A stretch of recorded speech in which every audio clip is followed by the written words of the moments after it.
Get 8 gigabytes of all-access power. To do it all. Plus only TikTok to scroll and share non-stop. Power, work, life, and more.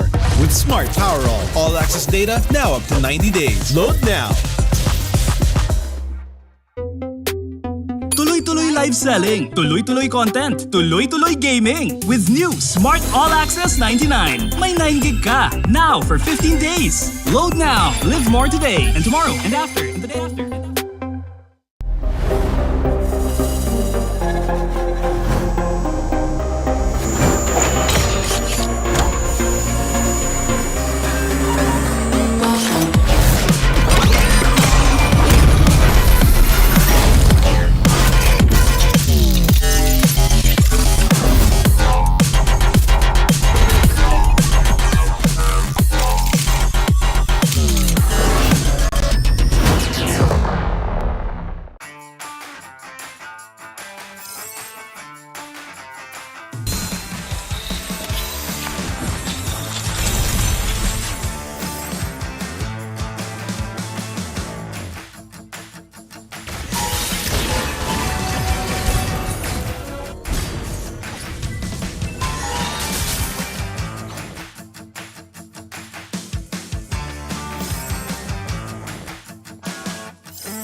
So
the power of the dark side.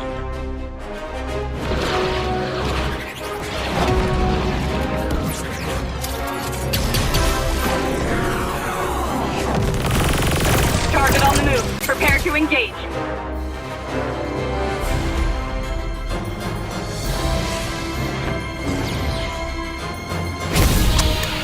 May the Force be with you.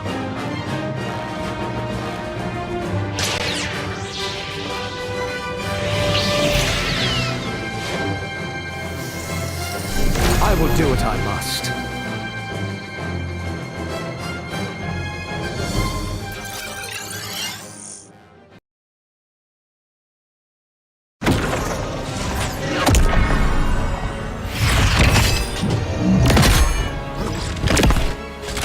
At last, I am complete.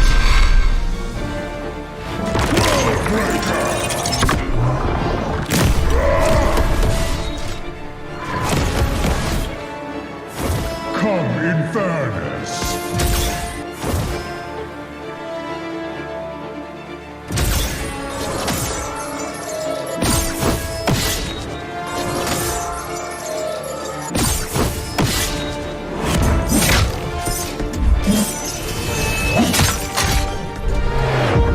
Annihilation awaits.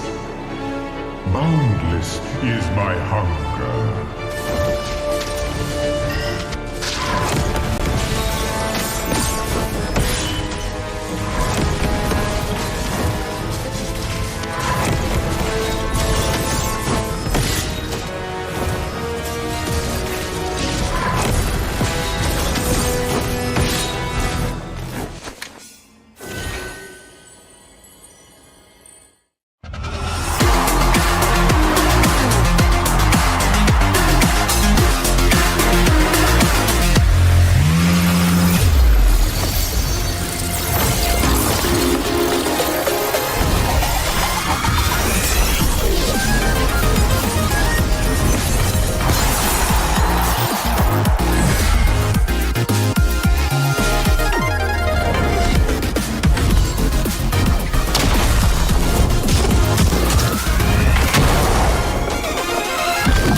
Look at us to the top, no ifs, no buts. Winning any game, para to sa PIN na yes. Di mo matitinag aming boses sa new level. Nasa kalye man o mobile, you know I become a legend. Open fire, we unite, we winners. Built with pressure, the diamonds are made of. Switch na lane na parang gera, HP Racing may reset. Built na katang buhat ni Hilda, full load SS parang Lyra. Susundan ko ang iyong bakas, kasama patas, tagumpay natin to. Dahil tayo'y malakas, para sa Pinas. Nasa amin ang alas, hindi tuwa atras. Kinikilala sa taas kasi kami ang malakas, para sa Pinas. Nasa amin ang alas, hindi tuwa atras. Kinikilala sa taas, ganito kami sa Pinas. Wow! Hold on. Yeah, wala ka sa Pinas. Laging MVP, no surrender, no retreat. Pag nagsama-sama, just imagine what we can achieve. Laging MVP, no surrender, no retreat. Giving 100 all my all, cause we just cannot be defeated. We are unstoppable, immune and invulnerable. Ready ang equipment, lahat frozen, malang crowd control. Pakita ko na jab like pow, beast of the southeast. Takas sa matawag, proud and loud, cause every enemy we devour. Susundan ko ang iyong bakas, kasama patas, tagumpay natin to. Dahil tayo'y malakas, para sa Pinas. Nasa amin ang alas, hindi tuwa atras. Kinikilala sa taas kasi kami ang malakas, para sa Pinas. Nasa amin ang alas, hindi tuwa atras. Kinikilala sa taas, ganito kami sa Pinas. Wow!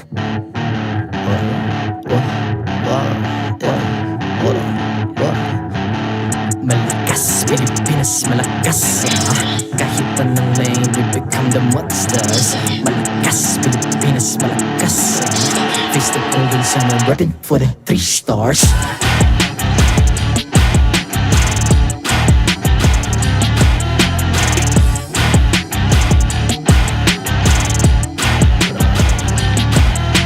Ang lakas ng Pinas, we unite, be the stars. Ang lakas ng Pinas, we unite, be the stars. Ang lakas ng Pinas, we unite, be the stars. Ang lakas ng Pinas, we the stars. Ang lakas ng Pinas, we unite, we the stars. Ang lakas ng Pinas, we unite, we the stars. Ang lakas ng Pinas, we unite, we the stars. Ang lakas ng Pinas, we the stars. The 14th season of MPL Philippines is brought to you by the following sponsors. Smart, the official telco partner of MPL Philippines Season 14. The official tournament phone of MPL Philippines, Infinix GT20 Pro. Partner in esports, Maya. Official supplier, EMC Asia and Index Salon. Don't miss any MPL action by following our official Facebook and subscribing to our YouTube channel. Follow MPLPH on TikTok for more content. Experience the Lakas ng Pinas playoffs of MPLPH Season 14 action live at Green Sun Hotel. Grab your tickets now via official MPLPH website. You can also get a chance to win 1,000 diamonds by sharing your hashtag MPLS14 live experience on Facebook and TikTok. And to ensure the equality and fairness of our games, MPL Philippines is also monitored and supervised by the Games and Amusements Board. Welcome to Day 3. This is MPL Philippines Season 14, the playoffs.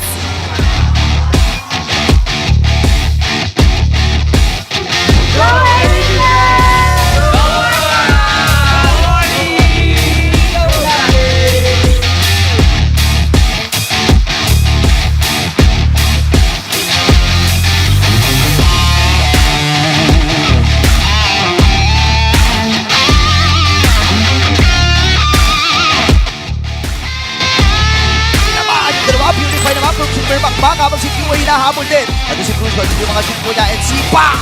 Ngayon nalinis na yung apat. Triple kill para kay Kelra. Pwede nila tapusin ito. Tatapusin pa rin nila ang buhay dito ni KTZ. At ang unang laro na ito ay mapupunta sa Super Map.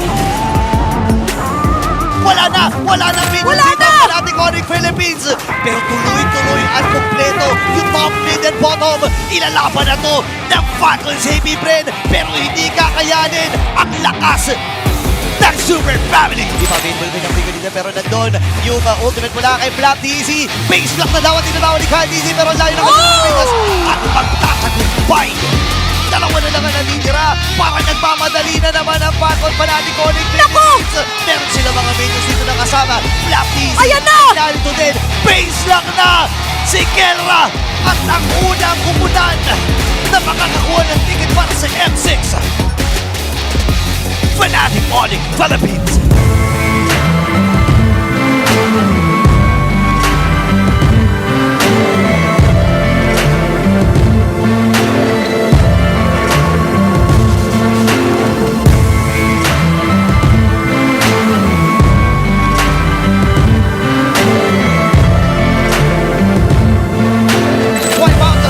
Sa Blacklist International, kaya na ata nilang tapusin itong game na ito at ang Team Aurora will secure this game number 1. Napapasag na ito rin sa may bandang iba ngayon tuloy-tuloy ang Team Aurora at yung base nakakakanilang nakikita. Match point na! Apat na members pa mula sa Team Aurora ang buhay, lalo na si Doming. Kaya niya mag-base lang dito, kaya niya mabusin lahat ng minions at tuloy-tuloy ang pag-abante ng Team Aurora. Kailangan umata sa Blacklist International, pinaflash na nandito ni Fue at ito na yung next wave, ito na yung pulutong ng mga minions at narito na rin ang paghakbang ng Team Aurora sa next round.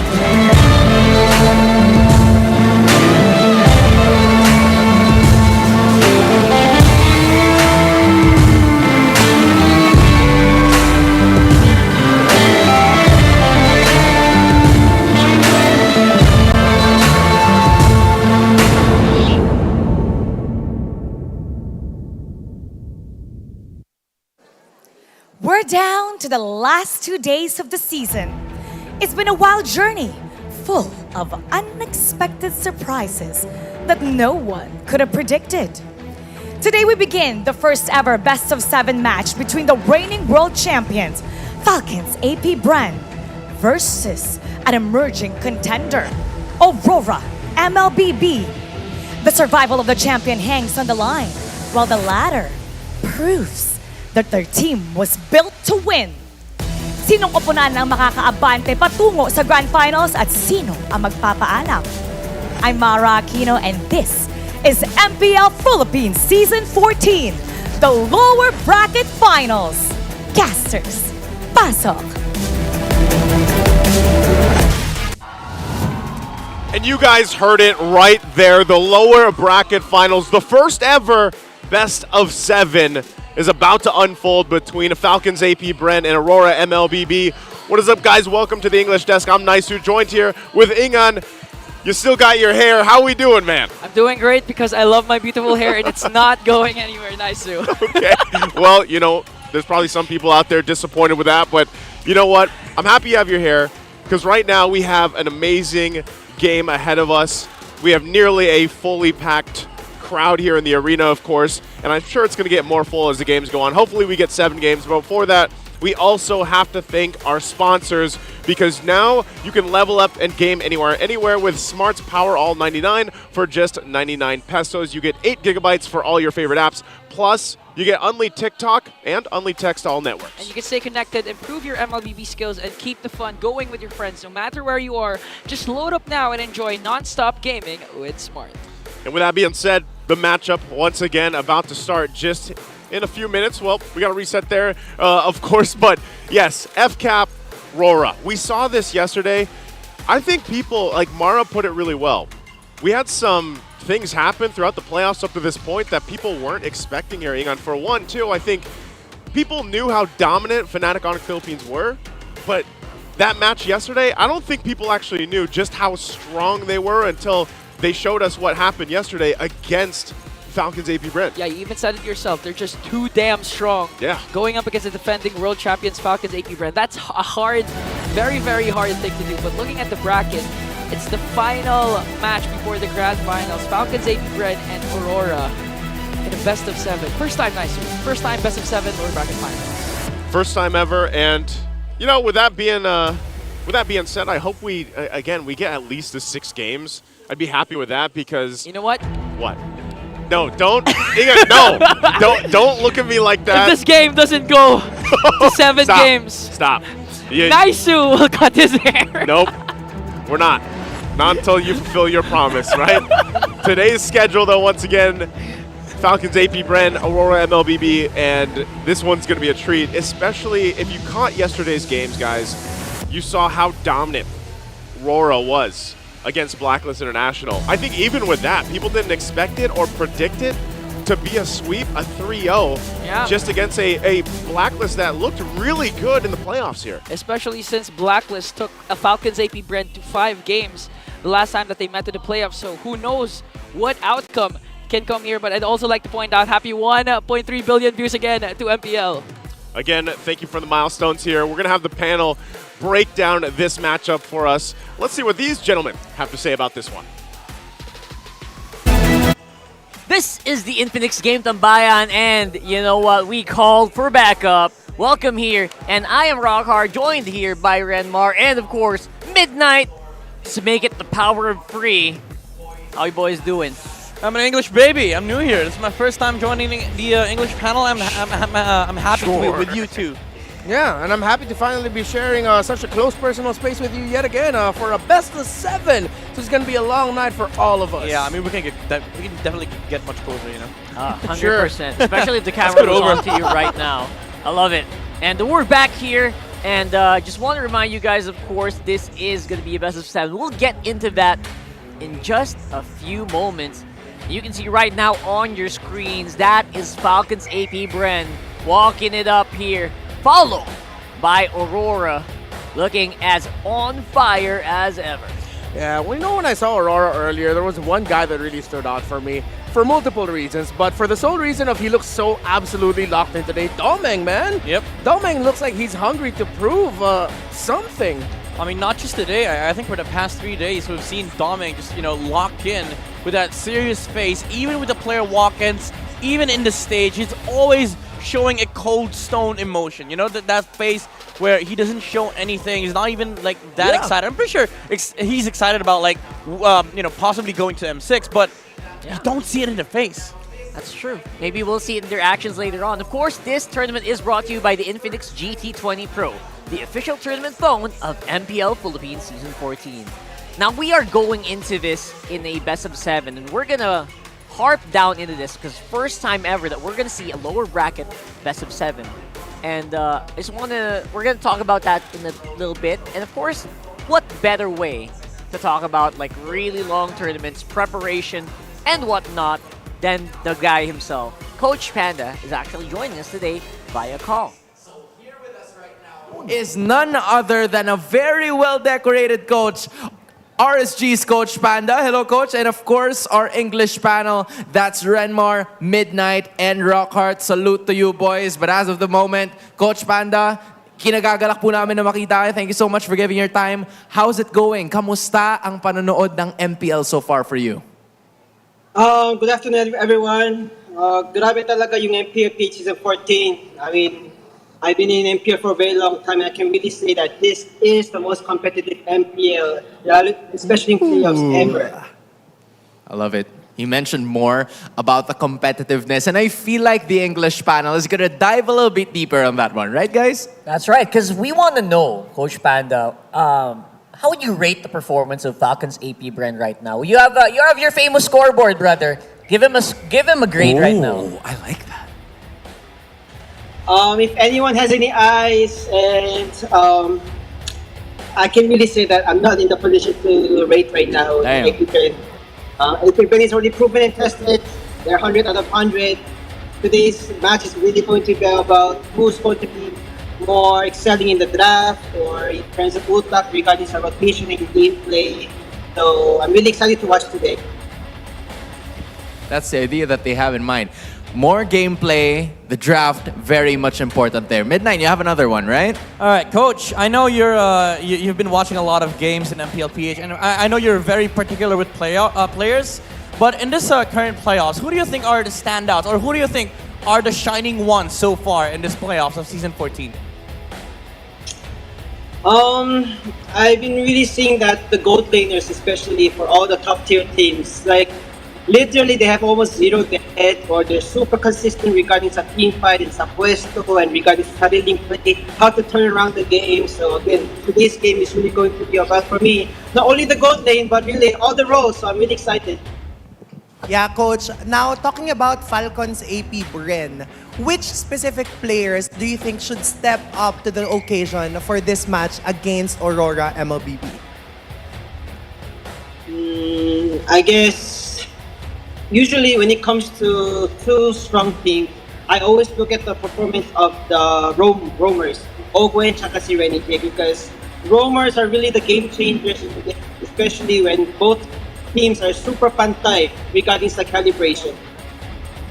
I mean, that really goes to show, especially with the stats that are showcased on the frame of your screens right now. Grabe yung decoration ng kanilang mga playoff experiences. And not only that, I feel like Aurora would also do the same thing. And speaking of Aurora, no, Coach Panda, sinabi mo naman na kanina na wala ka sa position mag-rate. So instead of rating the performance of Aurora MLBB, Coach, I want to know, ano ba ang nagiging special, or pwede mo bang ma-describe ang Aurora MLBB for us in the panel right now?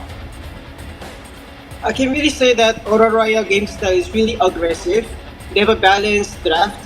They can also play like Ling plus Angela. They can also play Alpha, and then like the gold. They know how to snowball through the gold lane. But it's like seeing the old Blacklist style in a way. They focus on the gold lane, plus the Echo game style where they really want to clash, plus the Bren game style where they really focus on the objective as well. Parang they're creating their sariling entity by gaining all the strength points of all the top tier teams. Yeah, I mean, that was very much specific, and nailatag din ni Coach Panda lahat.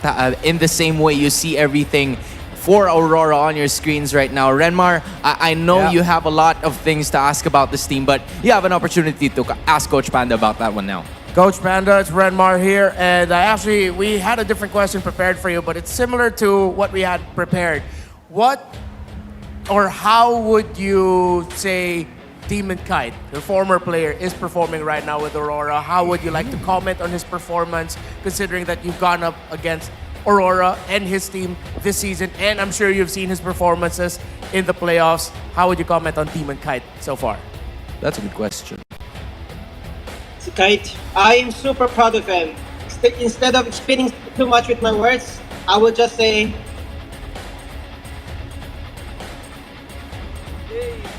10. It's a 10. It's a perfect score. Perfect 10. You know, he doesn't rate other teams, but if it's one of Coach Panda's boys, that's where the score is gonna come from. Rockhart, you do have one more, right? Yeah, actually, we again pretty much a different question prepared, but I just wanted to know, how do you think is the performance of Aurora so far? What can you say is their biggest strength against Falcons APBren right now?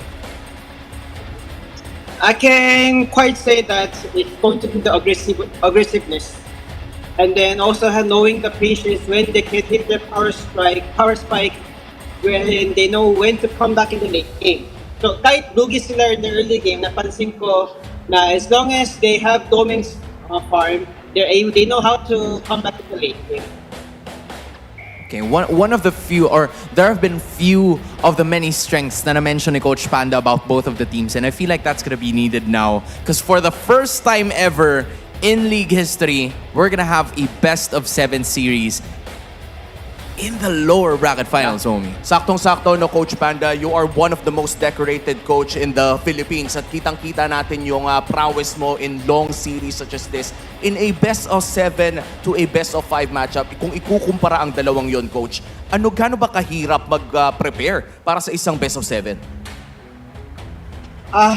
Best of 7, all I can say is that whatever that both teams prepared, last night for today's best of 7, I can say that it will stop working after 3 games. That's my favorite take. It was stop after 3 games. Yeah.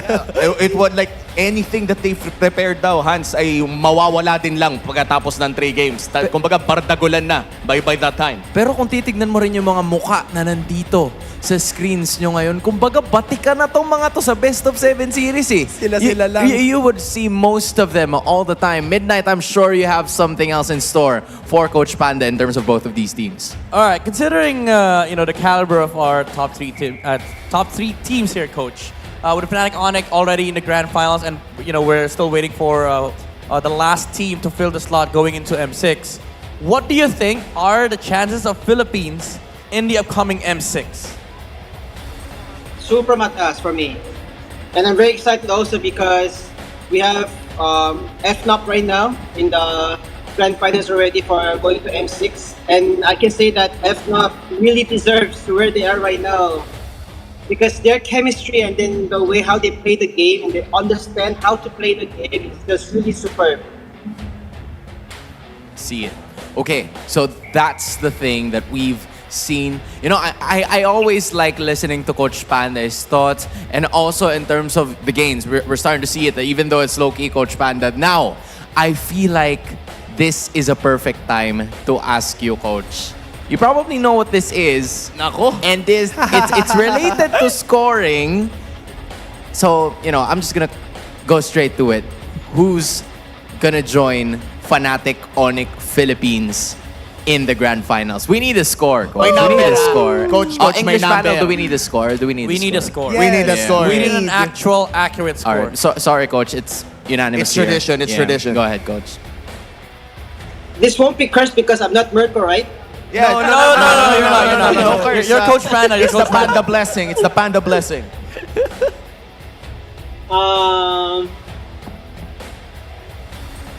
I will go 4-3 Aurora. Oh! Coach, kindly enlighten us. Give us an explanation on why that's your answer. I just want Kite to go to M6. That's Yeah. it. I like that. There's no analysis. It's just love. Fair enough.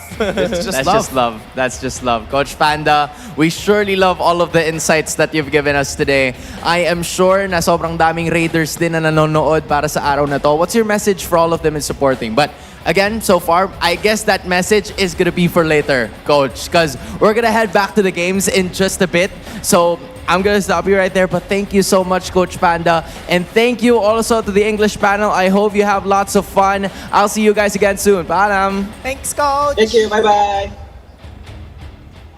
There it is. That is Coach Panda. So sweet. It's heartwarming, isn't it? I'm going to say this now. Out of all the predictive analysis we've heard, that's my favorite one. Why did you predict 4-3 for Aurora? I just want to see my Demon Kite go to M6. Yeah. That is wholesome, man. Yeah, and it's also like giving to the audience as well. We get to witness 7 games, and we get to witness 2 new teams. If he is ever right, 2 new teams in the international stage. Well, I don't know about you guys. We want your opinions. First of all, press 1 if you want 7 games. I need to see number 1 if you want 7 games. Press 2 if you want to go home early. No one. I don't know. We personally don't want that. But after that, also comment or click on the online poll. Who do you think is going to win? Because that's also important.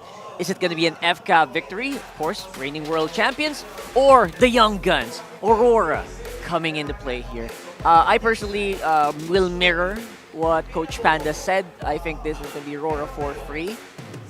I know the stats are against Aurora right now, but my instincts just tell me something will happen similar to that. Yeah, coming into this, I kind of wanted the Aurora to win as well, 4-1, but, hearing what Coach Panda said, and also to give back to the community, I want 7 games, baby! Yeah. I want 4-3, but again, I'm kind of leaning towards Aurora. All right, so I guess at the end of the road, the potential end of the road, the FCAP fanboy, the guy who dressed up like a bee and lost his voice in the M5 World Championship to lead the Filipino crowd in the Rizal Memorial Coliseum. I'm the only one who's going to go 4-3 Falcons APBren. Yes. Either way, 7 games. Gentlemen, I think we can ask for nothing better than that, right? Again, comment also why you think that is going to be the case here. We're going to try to read some of that later on. But for now, we were talking about best of 7s. We didn't get a chance to kind of go deeper into it.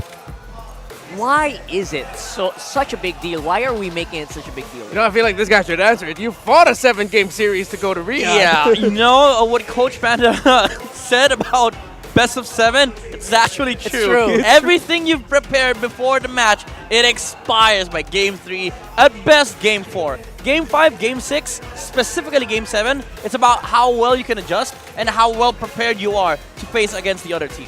So that's why it seems like the longer a 7-game series goes, it's like harder to predict. Like it's more random. Yeah, it's a little bit more random. At that point, is it like you ask the players more like, all right, what are you feeling? It's more at that? It's a mix of both. Okay. Like you'd rather be more concerned about what the enemies are going to be throwing at you than you know what you're prepared. And by Game 5, Game 6, you're more like leaning towards the comfort fix because you want your players to be in a very comfortable situation. So again, it's a little bit tough right now in the lower bracket finals. Well, these are things that we can probably get into later on, but for now, guys, players are starting to walk in the MPL arena alongside their communities for the face-off for this lower bracket finals.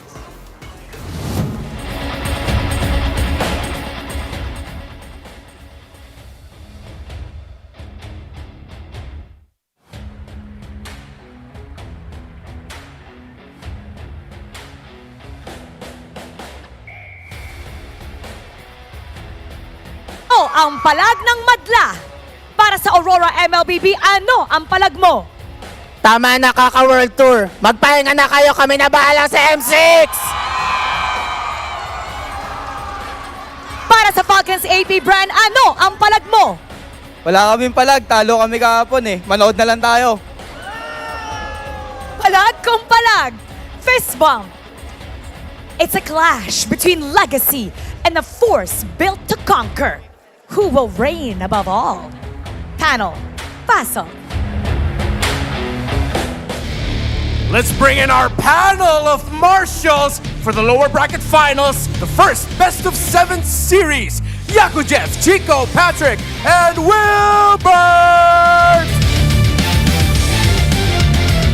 It's the reigning world champions, the kings of the world, Falcons APBren versus the rising contender, Aurora MLBB. In the EXP lane, Flap TC, the first ever holder of the finals MVP skin, and Mr. Consistent Edward.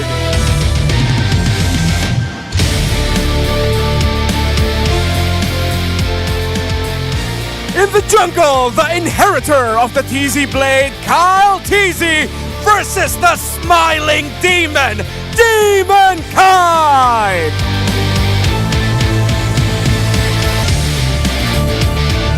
In the mid lane, the idol of the world, Few and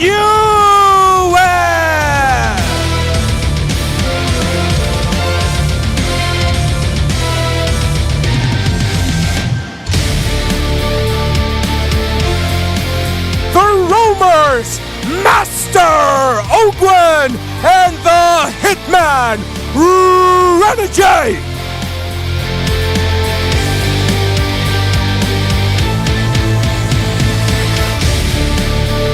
Finally, in the gold lane, the bulletproof Super Marco versus the next standard, Domang.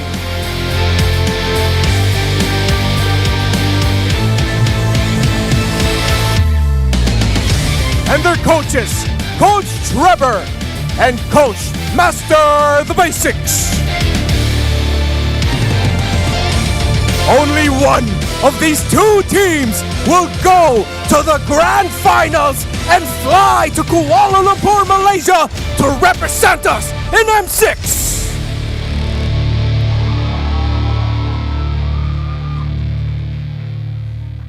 And here we are after how many months of MLBB action.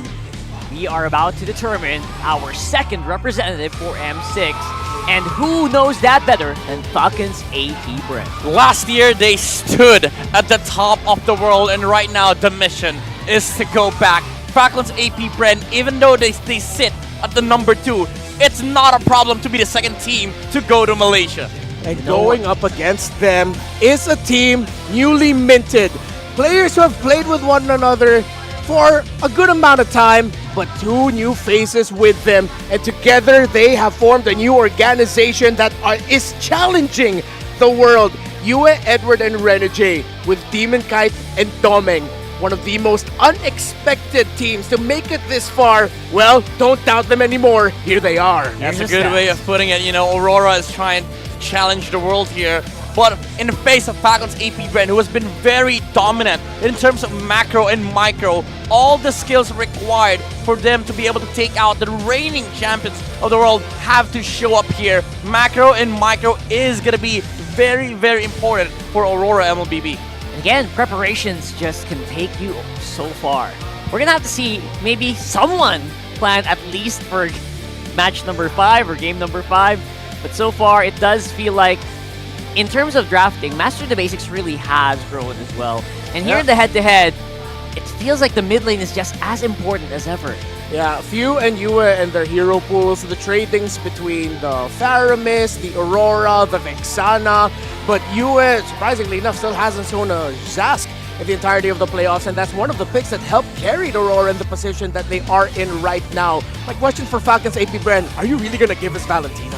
Yeah, I think that's going to be very, very hard for Falcons APBren if they do face up against the Valentina of Yue, but so is the set matchup, the TIG battle between these 2 players, Ogwin and Renegade. They've both been very, very good at either setup heroes and utility supports. Even the Lolita, the Mathilda, whoever gets their hands on their heroes are going to be very, very comfortable. And of course, our razor-sharp gold laners.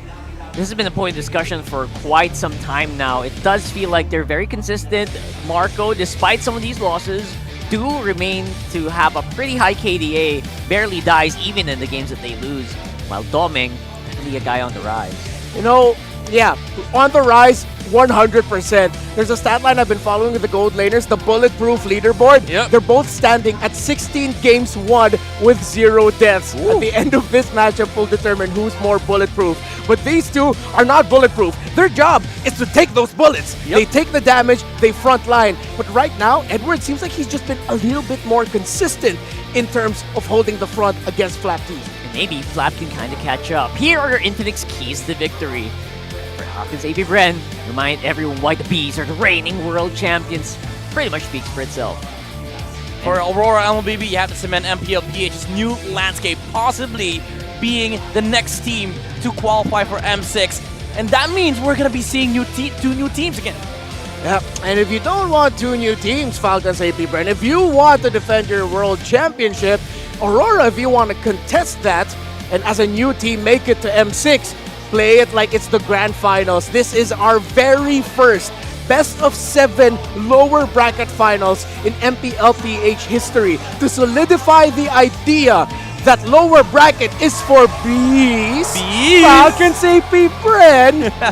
Or upper bracket is for Bees. Falcons APBren, you go through the lower bracket. And they will be picking blue side here, by the way, with a 60% win rate so far for Falcons APBren. Those lights. Aurora really showing that they came here to play. Yeah, that's going to be a first step advantage for Falcons APBren. Again, knowing the blue side takes majority of the W's in the MPL Philippines.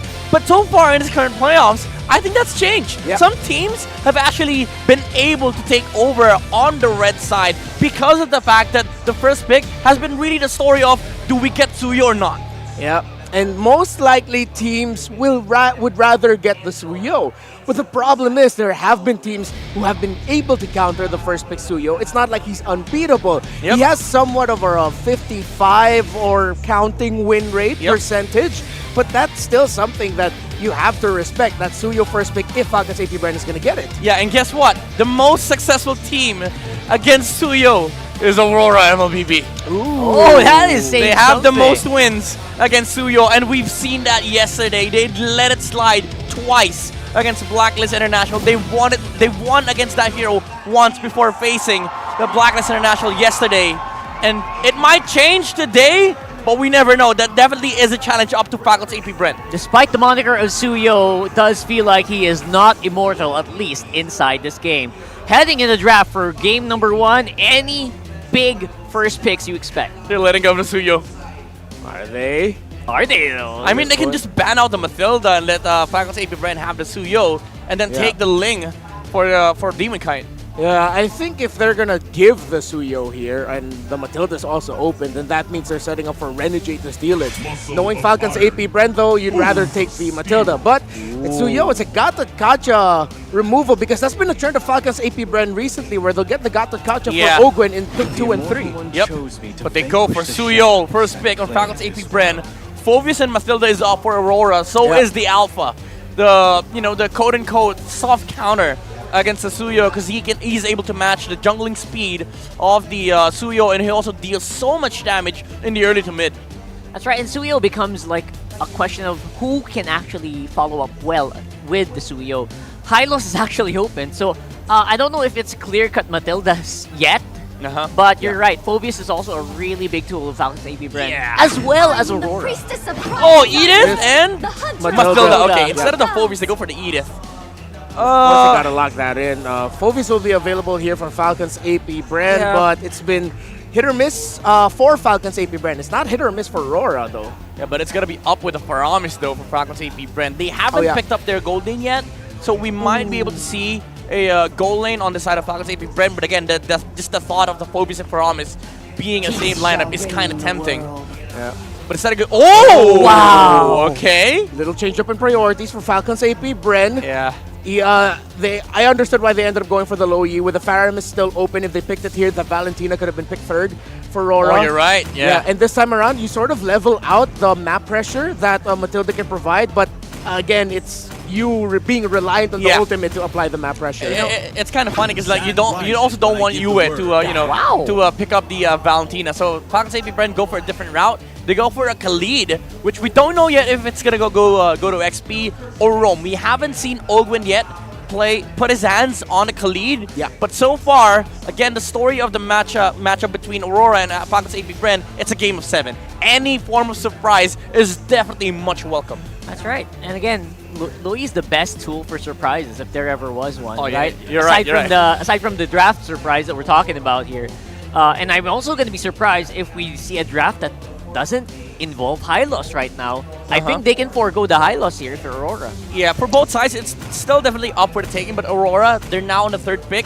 I think they have to go Assassin here, either Julian or Ling. But they go for the Alpha, because again, they have the Mathilda, so this is the blacklist strategy that we've seen from day number 1. The way to go against Suyo is to get the Mathilda and the Alpha, and we've seen Demon Kite on that hero. Even last season, he was the first player to use the Alpha in the playoffs. There's one thing I'm looking for here if it's going to be the Valentina ban for Falcons APBren in this second phase. Other than the fact that it's a respect ban onto Yue, we saw in Aurora versus Team Liquid Philippines that if ever Falcons APBren wants to roam this Khalid for the first time in the hands of Ogwen, after level 4, Valentina and Matilda actually messes the Khalid up. Because when he uses the full blast of the first skill, they'll just survive through it with a little bit of the shielding, and then he'll eventually get out-poked. Oh, okay. 1-1 ban coming up from Aurora. Really looking deep into the hero pool of Super Marco.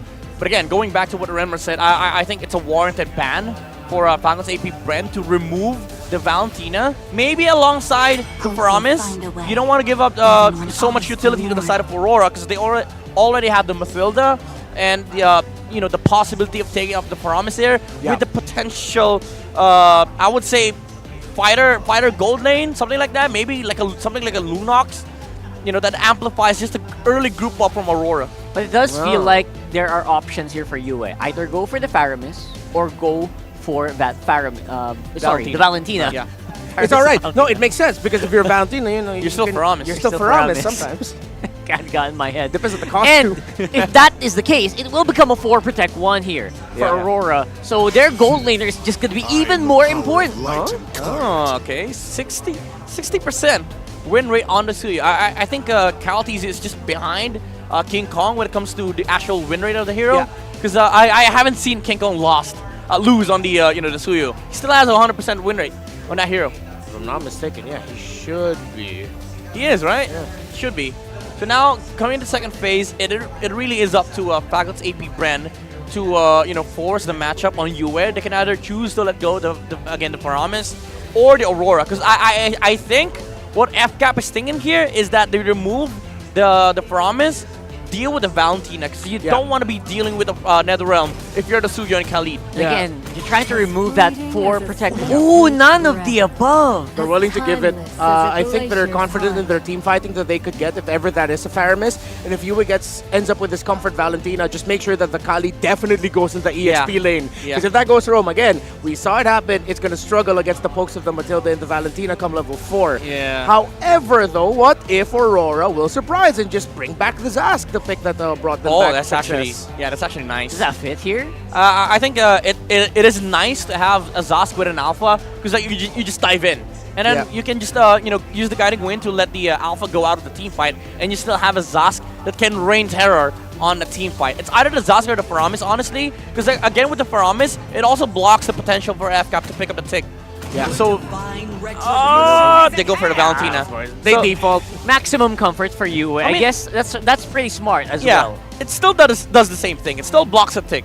Because you don't want to be giving up an implosion to Yue. Same thing with like the rocks. So I think Ogwen is left with like, a Cho, or maybe do Khalid roam and then place Flap TZ on an Aura or something. Oh. Yeah, Phovis is still available actually, if ever. I guess Roam Khalid is also okay if there's a Phoveus on your lineup. Still, maybe I got traumatized watching that Team Liquid game that I don't want to see Roam Khalid here, man. Roam Khalid. Hey, if it's Chak Mamba, no problem. Yeah, If it's Chak Mamba. There's a Barat EXP. Barat EXP. Wow. Don't tell me they're gonna roam that. Okay, that's a good answer against the Alpha Mathilda. Yeah, and dude, they pinned down Doming with all of the picks. He's just left to pick Carrier or Lunox to be able to whittle down the Barretts. Yeah. Or hear me out. What? Masha. Just kidding. No.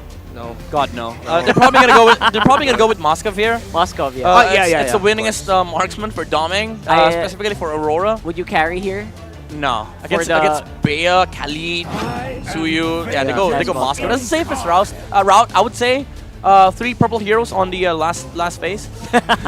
Very good observation. Yeah, that's that's a sign of Ube that they still have. Yeah, inherited. That's not a joke. That's an actual thing. It's the same roster. Come on. Yeah. All right. Here's the index here. Can you guys explain this a little bit before we go? I would say early game FCAP clear cut, but if if Aurora gets form of momentum in the early game, then they just win mid game. Yeah, Falcons APBren just really needs to pressure the jungle, and Ogren and Flap really need to work out their timings in terms of who's gonna front and who's gonna go dive, because if you mess that up, that Aurora lineup can punish them hard. Well, it's a very crucial game 1. It will determine momentum. Throw it over to Naisu and Ingan. And here we are.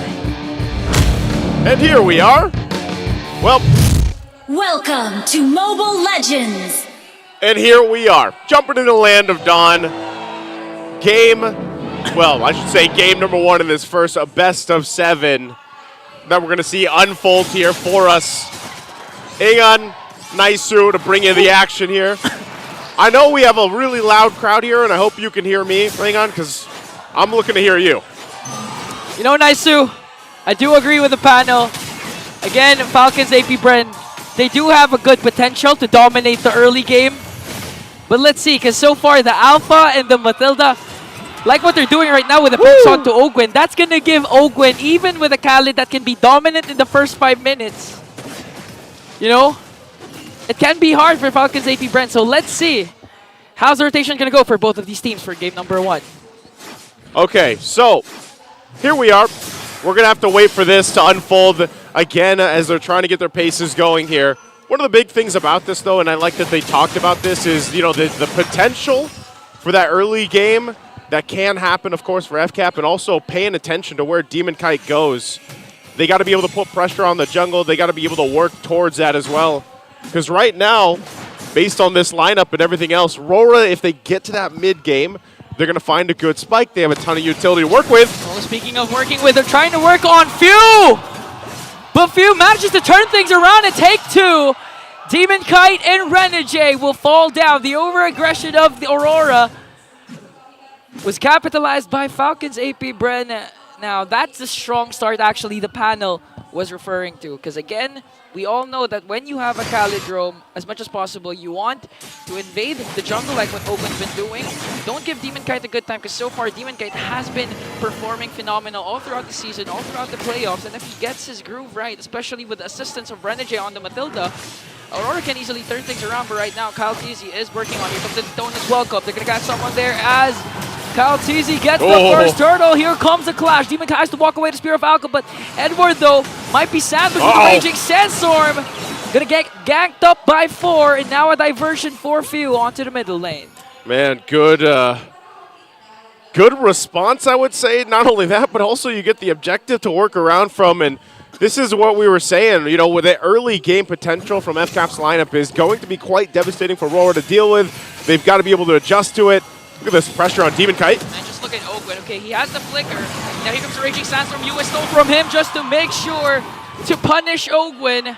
Ogwin's over-aggression. And so far, Falcons APBren still had the lead, but a heads-up play from Yue as Aurora gets up a kill. And here comes the Circle Eagle. They want to go right after Pew, and they're going to bring them down. Next target might be Flapteezy, but a flicker is there to save Flapteezy. So, hey, they get on the board. You know, at least you have that. Again, it's mainly for RORA to go ahead and build up what they can in the early game. Just kind of deal with it. They know that the strength also mid-game potential is going to be there. It was so much focus as well on Domeng right here. You want to be able to scale that up, get the Mozcov where you need to be if you're Domeng. And that's why, again, a lot of the pressure is going to be on FCAP to get that control of the early game, make things work the way they want to, and secure all the objectives. And they have, like I said, a ton of utility to help them out. The Beatrix has been slowly, you know, coming back to, I would say, meta, but not as much as some of the other gold laners. Still very valuable in a lot of the lineup that is going to be shown here from FCAP. Whether that's a Raging Sandstorm being set up from Ogwin or a Flapteezy, who, again, this Barrett's has popped up a couple times now for the playoffs. Surprisingly so. A lot of pressure here once again. Purple buff. Demon Kite's going to be fine. Relying on the team. Wow. Renegade, though, he'll take quite a few shots. But the thing is for Falcons APBren, they have so much kit to actually go for neutral objectives and give Demon Kite a hard time to try and even contest this. Look at this, Flapteezy goes in again, but the Daytona's welcome. Okay, Spirit Destruction won't connect, but this time look at Fuse Dispersion. Rotation gonna connect onto 3. Demon Kite and Renegade has to walk away because 4 members are here. Here comes Oakland with a Raging Sandstorm. Edward's gonna be able to escape though, as Kyle Teasy gets the turtle. And now going to bring down Yue and Edward. So far, Falcons APBren, their re-engage, reinitiation is doing wonders for them. It's very strong, right? And that's what you really have to look at with the lineup here, where how they can go ahead, force what looks like it's going to be a fight, but then go ahead and kind of disengage, and then you'll see that re-engage as well. It was a good attempt, too. You know, Yue brought in that Raging Sandstorm himself. He utilized that, but unfortunately for RORA, they just don't have enough firepower just yet. So if they're playing to the tune or the pace of FCAP, whoa, Renegade, again, look how much damage he is actually taking here. And that's the whole point. You know, they have great utility, they have great mobility around the map, but they kind of, it's literally like taking a buckle and just buckling in for now. Yeah, and if you're going to talk about utility, speaking of utility, there's the catch coming in from Flapteezy, serving them up to Super Marco Edward. All of a sudden will be bursted down. No response from Aurora. And Falcons APBren just really on the driver's seat, controlling the pace, controlling the rotation. And speaking of kit, when it comes to the Lords later on, as Domin picks up a turret, the thing is for Falcons APBren, even if you don't mind the other 3 players, just focus on Kyle Teasy and Flapteezy alone circling Eagle. They want to go right after Pew flickers out right on time, saves himself. Now Ogwen wants to answer right back. Super Marco is here. He's changing up his gear now. Will they go for the counter attack? And Smart Missiles will catch Yue! Expert Missiles to bring down Yue. That's got to be so tough, Ingon. I mean, you're what should have been a kill, or you're looking, you know, just 1 hit away to at least get some more momentum building in your favor for Aurora. They can't get that, and then the counter punch comes in from FCAP. So Aurora will, you know, it looks like they're kind of trying to make these plays happen because they already lost control of the early game. And that's fine if they can make it happen, though. If not, again, they're in for a long ride here. Last turtle of the game is up, and it looks like they're going to be full force to fight this one and possibly contest it. Demon Kite goes in with a Spear of Alpha. Flaptisi don't trying to soak up the damage as Demon Kite this time will get, but look at this dispersion rotation coming in from Pew, going to catch 3! Wow. And there's the diversion play. They want to go for the back line. They might catch Yui, though. Yui with the dash out. Here comes Pew. Trying to chase over the 2. Yui has to use the Raging Sandstorm to walk away, but still going to catch up, and Super Marco doing super Mac things with the Renner's apathy. 100% accuracy. Let's take another look at that. All right, Infinix since the replay. That's not what we were looking for, but hey, every single person on FCAP's lineup did what they had to do, and to a T, because RORA getting wiped out this early on is not a good sign for game 1. You know, we've been trying to explain a couple of things, but it seems like there's no time, Naisu. Because once we're getting to our point, something happens. So I think the panel has to explain how crazy Falcons APBren has been performing. Looking at the KDAs, Super Marco remains bulletproof, 4-0-1, picks up a Malefic Roar. We've seen the effect of one runner's apathy connecting is already detrimental, deadly. Yeah. And with that Malefic Roar, you can expect Super Marco to burst out any member of Aurora at this point. And Super Marco is obviously there, but even a big part of this is just Few. Few is one of the few players, like we always mention when the Luo Yi comes through and it slips through the draft. Again, the panel mentioned this, that it was picked up, you know, earlier on than maybe we see in the past.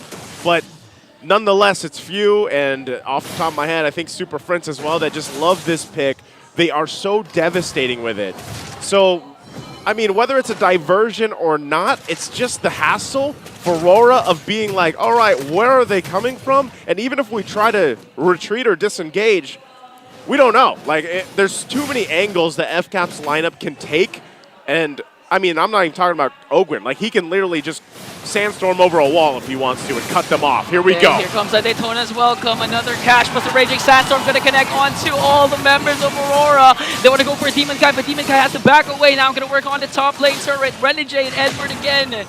Not a good sign for those two players. They suffered another death. And they're going to pop the Holy Shields up top as Doming tries to work down bottom. Okay, another diversion. Oh, they're going for Doming. Oh, they're going for Doming, though. Run, Doming! Spear of Destruction. Will it connect to Suyu, though? It did! He was able to escape! Oh, man. But Kaltis is going to get the Lord, might be able to catch onto Doming. Wow! Doming was able to escape. That was a big brain play from a big brain player. Would have been way cooler if somehow we got the Lord too, you know? But that's too much. We still got to talk about the facts. They're still down 9,000 gold. Great escape, Doming. But again, you're going to have to deal with the Lord pushing in, and with this kind of power lead that FCAP has, it's going to be tough here for RORA. They might look to end the game here on that first Lord push as they focus down the tier 2 turrets and everything else. Couple Holy Shields still up, but RORA has the work cut out for them. Lord now on the top side. Okay, it seems like they're going to burst down the top, inhibit their turret, and Aurora will focus up on bursting down this Lord. Falcons APBren, look at the immense gold lead. That's 11.1k. Literally taking a page out of the book of Fnatic Onyx with the fast games and dominant starts they've been portraying right now. Circling Eagle coming in from Renegade. Another catch coming from Flaptisi. Raging Sandstorm for Ogwin. Just the zone out. Here comes the dispersion rotation coming in from Few as Super Marco picks up a kill onto Renegade. And they're going to work on the minions. They really want to force out another inhibitor turret takedown. Okay, so they stay in the game. They at least don't have it end just yet, but FCAP, like I said, massive lead at this point. RORA, what do they have to do to possibly turn this around? Well, number one, withstand this assault because they're going still for the mid lane, even without a Lord. Still going to work on it. Oh! Super Marco! That's not even the ultimate! That's just a normal basic attack from the Renner! Wow! Gonna bring down Doming, also mid lane inhibitor turret now working on the bottom. They don't even need the Lord, I think.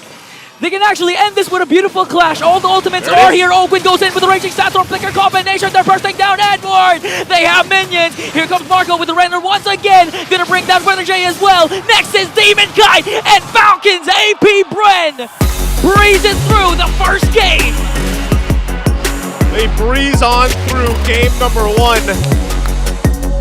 They just went in stomping. And I'm not talking about the Barons here. Talk about a game number 1, dominant as ever. Falcons APBren, RORA. Gonna have to make a huge adjustment after this one. Can't wait to hear what Rockhart, Renmar, and Midnight have to say about game number 1. Let's throw it over to them. You know what? I really like that we have our boy here, Naisu, willing to throw out words like that. Yeah. You don't use that word a lot. It's a stomp, bro. Stomp! Simple as that. And it really began in the first 2-3 minutes of it all. I mean, we laid down the condition. Falcons APBren needed to get that early win, needed to get that early skirmish. Yep. And they got it. That quite forced, although it really looked good for Aurora to try and catch out Few in the mid, but he was able to flicker out in time, and then they just got sucked in by the rotation dispersion, and that was instant 2 kills. That was the early game condition of Aurora gone. That's true. Again, foiled by the man with the plan. This guy in the mid lane, it is Few, who does feel like he can do anything at this point. 5-1 in 15, Rockhart. That was a relatively short game as well. Yeah, that was intense. What Falcons APBren showed up here, and if they are not gonna go gentle into this good night, if they are gonna be saying good night here, it's like this was like a heat check on Aurora. It's like, you guys want to play early? Oh, this is how we play early. We'll remind you why the World Tour went on for so long, for so many tournaments all around the world. And Aurora, they found glimpses, but which came from the most obvious target, which would be Ogwin and Few around the mid, playing around there. But it was just a story of multiple attempts to get more kills failing. And because they couldn't get the victory in the mid, the side lane suffered. Super Marco got to farm. Flapteasy was a nuisance, bringing back an old favorite, one of his favorite picks in M2, the Barretts. It was just, this was classic Falcons APBren. It's very classic. At the same time, there's a bit of a flavor that you don't really expect that much anymore in the draft. Ooh. Specifically this Barretts. Look at that combo by Kalteezy, and of course, Renner's apathy there by Super Marco really demolished, literally obliterated a single target. And one thing that I actually was surprised about this lineup was that AoE. Bro, they hit multiple targets with ferocity. They hit so hard. Yeah. It's like every time that the Barretts gets a catch, well, when they be able to get a bite onto someone, it's like Flapteasy isn't afraid. Once they got to the point where they were fighting 5v5, Flapteasy would just stand there. Yeah, he'll be taking damage from Aurora, but Aurora can't even get that close lest they suffer the Bennett's Rage coming in, the grenade launcher hits coming in. And I like the itemization of Super Marco real quick. He went instantly for the Hunter Strike, BOD, knowing that they spiked, and so that they could stop the power spike if ever Aurora would get there, immediately went for the Malefic Roar. He went with Heptasis last. And then later on for the Barretts, one of the reasons he got tanky, good itemization as well with the Radiance Armor and the Dominant Size. Funnily enough, these are games that you kind of want to go for Sky Piercer, and Super Marco was no frills, no fuss, no coconuts. Yeah. He just he went straight up into business. Yeah, pure business here.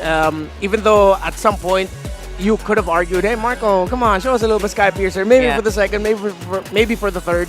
But then now he was just like, no, I will stick to this item build here. This is what we need. They needed a little bit more penetration. They needed that extra 25% or 20% damage boost after hitting a target within a specific threshold from the BOD. So it was just a great itemization from Super Marco. And again, you need to do that against a lineup that really wants to dive and also scales super well. Yep. I was actually a bit concerned that Doming was getting a little out of hand despite, you know, a very dominant performance here by Falcons APBren. But you know what? They shut that down relatively quickly as well. Yeah. 11 minutes, and Doming did not get a chance to do any free hits at all. Yeah, and what I would appreciate about the performance of Falcons APBren here is those 3 kills that Aurora got.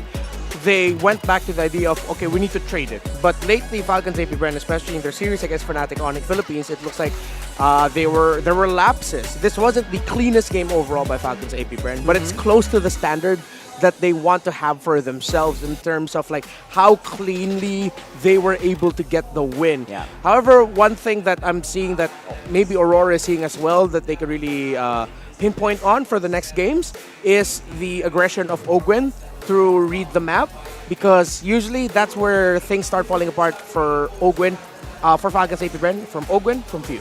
You also have to wonder, is this 2Yo gonna see the light of day here? Because it's just too good right now. Yeah. Maybe Midnight has something to say about that. He's actually doing the solo analyst segment as we speak.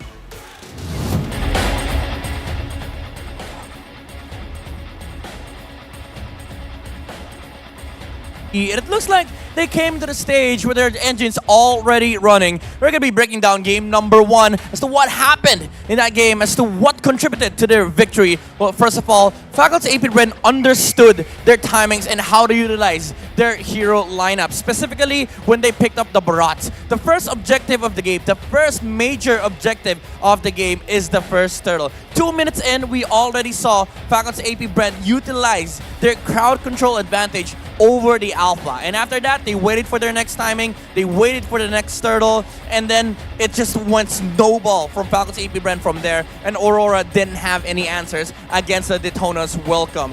Right after the second turtle, they took towers after towers after towers, and Aurora's answer was just a split push with the Moskov on their side. Even though they got 3 towers to their name, they weren't able to stop the aggressive snowball coming out from Falcons APBren. As you can see in the item progression, the build-up from Super Marco, 5 minutes in, he already has a Blade of Despair, and they had enough damage to take out any target that FCAP is able to land their CCs on, specifically with the damage output coming up from both Kyle TZ, Super Marco, and the macro advantage coming up from Few. That's why they're able to constantly rotate around the map, look for kills, and even pose threat in the opposite lane or the opposite side of the Lord. And again, unfortunately for Aurora MLBB, they were required to sort of like form a momentum in the early game, but they didn't get that, as Falcons APBren was able to secure the first turtle and then just continuously snowballed from there on. That's why it was sort of an easy game from the Bees, and Aurora MLBB, they need to find an adjustment coming into game number 3. Before we head on to the next game, let's throw you over to Maracino. It is live here in the MPL Arena. A lot of people are very excited. Kasama na dyan ng ating special guest, ang ating professional volleyball player from PVL, siyang Abby Maranyo. How are you? Kinakabahan po ako. Bakit ka kinakabahan? Bago kasi ito yung setup for me. Kung volleyball to, okay lang ako. Alam mo, we're so used to seeing you on TV. Talagang nakakakilig din na may isa tayong professional athlete sumusuporta sa MPL. How long have you been an MLBB fan? 5 years now. Pre-pandemic? Pre-pandemic pa. Okay, sige, highest rank. Mythical Glory. Wow. Best hero, best hero. Lunox and Farsa. Lunox and Farsa. Yes. Oh, Farsa. I love Farsa. Sino dito ba ang sinusuportahan natin? Siyempre yung friend ko si Renny J from Aurora. Binubuhat ka ba niya? Hindi pa kami naglalaro pero bubuhatin ko siya pag naglaro kami. Charot. ML lang. Kamusta itong MPL experience mo so far? Feels surreal for me kasi ang tagal ko na pong parang dream na makanood ng yes. Dapat tinawagan mo kami. Super tagal na pero I was given a chance to finally be here, and nung pagpasok ko dito para akong super duper fan. My heart is really happy to be here right now. Chang Abby, next time, tawagan mo ako. Lagi kang VIP dito. Thank you Kasi po. we want to have you, an athlete like yourself. You know what?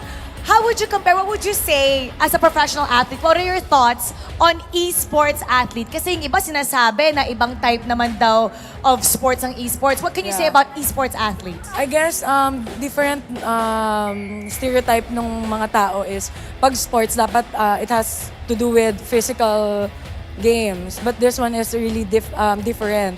Kasi I got to play this sport. Hindi siya madali. Exactly. Ang hirap talaga to strategize mentally, ang dami mong sakripisyo. So, before I came here, I was like, ano kayang iniisip ng mga atleta before the game? Anong preparation na ginagawa nila mentally? Kasi kami more on the physical training, mental, and all that. Pero sila, ano yung preparation? Gaano kahaba din yung preparation nila? Ano yung nararamdaman nila? Anong kinakain ba nila? Diba? Exactly. So, given that fact na itong mga atleta na to, hindi basta-basta yung binibigay nila, they put into work for playing this sport. Dapat hindi natin sila parang i-look down or hindi iangat. Lalo na sa Pilipinas kasi ngayon nakikilala na talaga yung sports ng Mobile Legends. And it's so nice to hear that from you, from a professional athlete, talagang tinitingala ng ating mga manonood. From one professional athlete to another, ano ba ang gusto mong sabihin sa mga competitors natin today? Ang alam ko po kung sino yung mananalo dito will represent the country. And I too were part of the national team before. So congrats na kagad kung sino man mananalo and ibigay niyo lahat para sa bansang Pilipinas. Thank you so much for supporting us. Sana bumisita ka ulit bukas sa Grand Finals bukas. Yes, basta focus lang kayo sa mga objectives niyo. Now we're gonna go back to the panel. So tulungan mo ako, sabihin mo pasok. 1, 2, 3, panel. Pasok. There you go. And you know what? We could go in the podcast on how esports is, some people could argue, a bit harder than some, traditional sports. But that we're gonna get into that. But we're just very happy to, to see people from all walks of life supporting MLBB and still enjoying MLBB 5 years. Oh my goodness. Yeah. That's interesting. Following the game for a long time, and for the international viewers, she's one of the volleyball superstars of the country. So honestly, the moment she showed up on screen, I was like, oh, she's here? She watches us? She enjoys MPL? She's been watching MPL since season 3. Yeah. 5 years ago. 5 years. And she quickly answered that. It's like, what's your highest rank? MG. What? Favorite heroes? Lunox Farsa. No. I love it. I love it. But of course, like, Abby, maybe missed out on the Grand Finals ticket for tomorrow. Don't worry. You are covered by Infinix because, of course, we're giving away, because our official tournament phone will be hosting a watch party, in the pop-up in Katipunan, Quezon City, Renmar's home turf. That's happening on October 20. And admission is free. They're also giving away a lot of stuff there. I'm sure it's going to be a whole party. Bring your friends, bring your loved ones, bring your whole volleyball team. You can probably hang out there as well. Yeah, bring everybody. Bring everyone. Bring even your co-rank mates, I would say. Your dog. Maybe. Bring your baby. Bring your fur baby, your cats. Yeah. Bring your labubu. Bring everybody. Bring everybody. Everything, too. And everything. And again, all watch parties also happening right now. A big shout out to all the watch parties. Hello, guys. We know you guys are very excited to see who's going to go to M6. And I know all the international watch parties are in full swing right now. So whatever happens, just stay tuned and again, strap on. It's going to be a bumpy ride. Yeah, because it's hype. Like we're witnessing the battle to determine who is going to be going to M6. Of course, we already have Fnatic on it, but even though we're happy with whoever we send, it's still like a process. You still get to enjoy the competitiveness between Aurora and, of course, FCAP, the defending world champions still.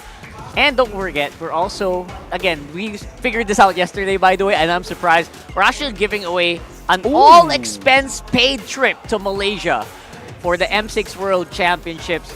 All you have to do is gather a 5-man squad and watch out for the Road to M6 nationwide tournament. And that's happening on the MPL Philippines Facebook page. So again, MPL PH Facebook page. Go over their social media accounts. Maybe it's on Instagram as well. Check it out on TikTok for more information. You get to fly with your squad? Yeah. That's amazing. Cool, right? Just win a nationwide tournament.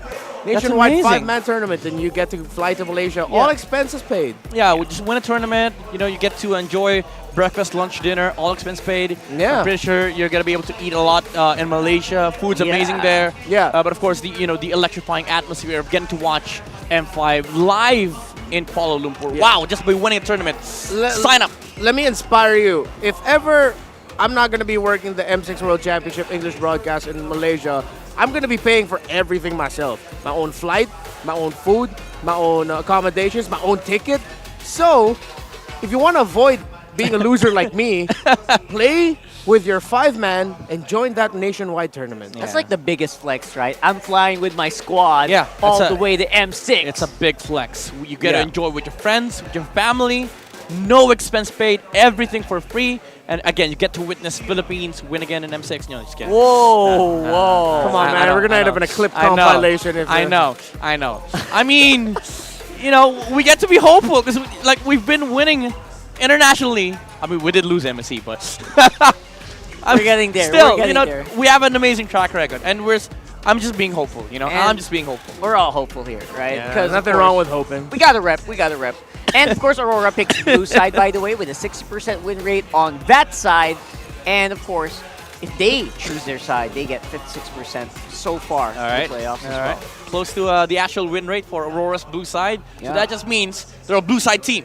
Because this percentage, the closer it gets to your actual side win rate, the more accurate you are with, you know, winning on the side that you want. So Aurora, again, story of this matchup is going to be Suyo, Mathilda, Alpha. Whoever gets it, the red team has to adjust. Take your pick, as they say. Yeah, the tendency for Aurora Gaming is when they're on the blue side, they really just go ahead and get their pick for Demon Kite right away if it's the Suyo. If it's not the Suyo, I wouldn't be surprised. There's two surprise first picks that I'm looking out for from Aurora on the blue side. It's the Jushin and the Edith. Oh, you're right, yeah. All right, so let's go into the draft for game number 2 here. And quickly enough, Lo Yi removed quite early. There we you go. go. Okay, for a moment there. That's a good move. FCAP actually removed the shit. There you go. And yeah. Oh my. So what's your answer here, Aurora? If you Phoebus pick or up, Edith? yeah, I think Phoebus is the best choice because I think if you go Mathilda, you're kind of setting up yourself for failure. It's like a you're trap. you're not gonna get the alpha. Yeah, it's probably going to be taken away by FCAP, or if they're going to steal it, FCAP is just going to end up picking another pick right away in their first 2 picks for the mid. High crowd control. Matilda first. Okay. Should be Phoebus +1. Yeah. Alpha. Phoebus Alpha. Gatot Phoebus. I think is very viable. Feels better as well. I'm okay with them.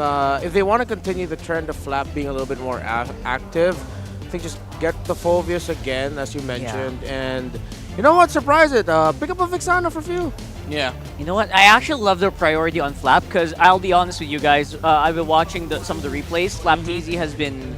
It does feel like there are signs of struggle for Flap side. So honestly, the game 1 was a big breath of fresh air for me in terms of FCAP. I think what FCAP has to do here in the first phase is not be concerned about the Mathilda, because either way, you know, whatever Aurora wants to pick, it's still gonna be able to come out on their side. So they do get the Gatot Kacha and then the Aurora.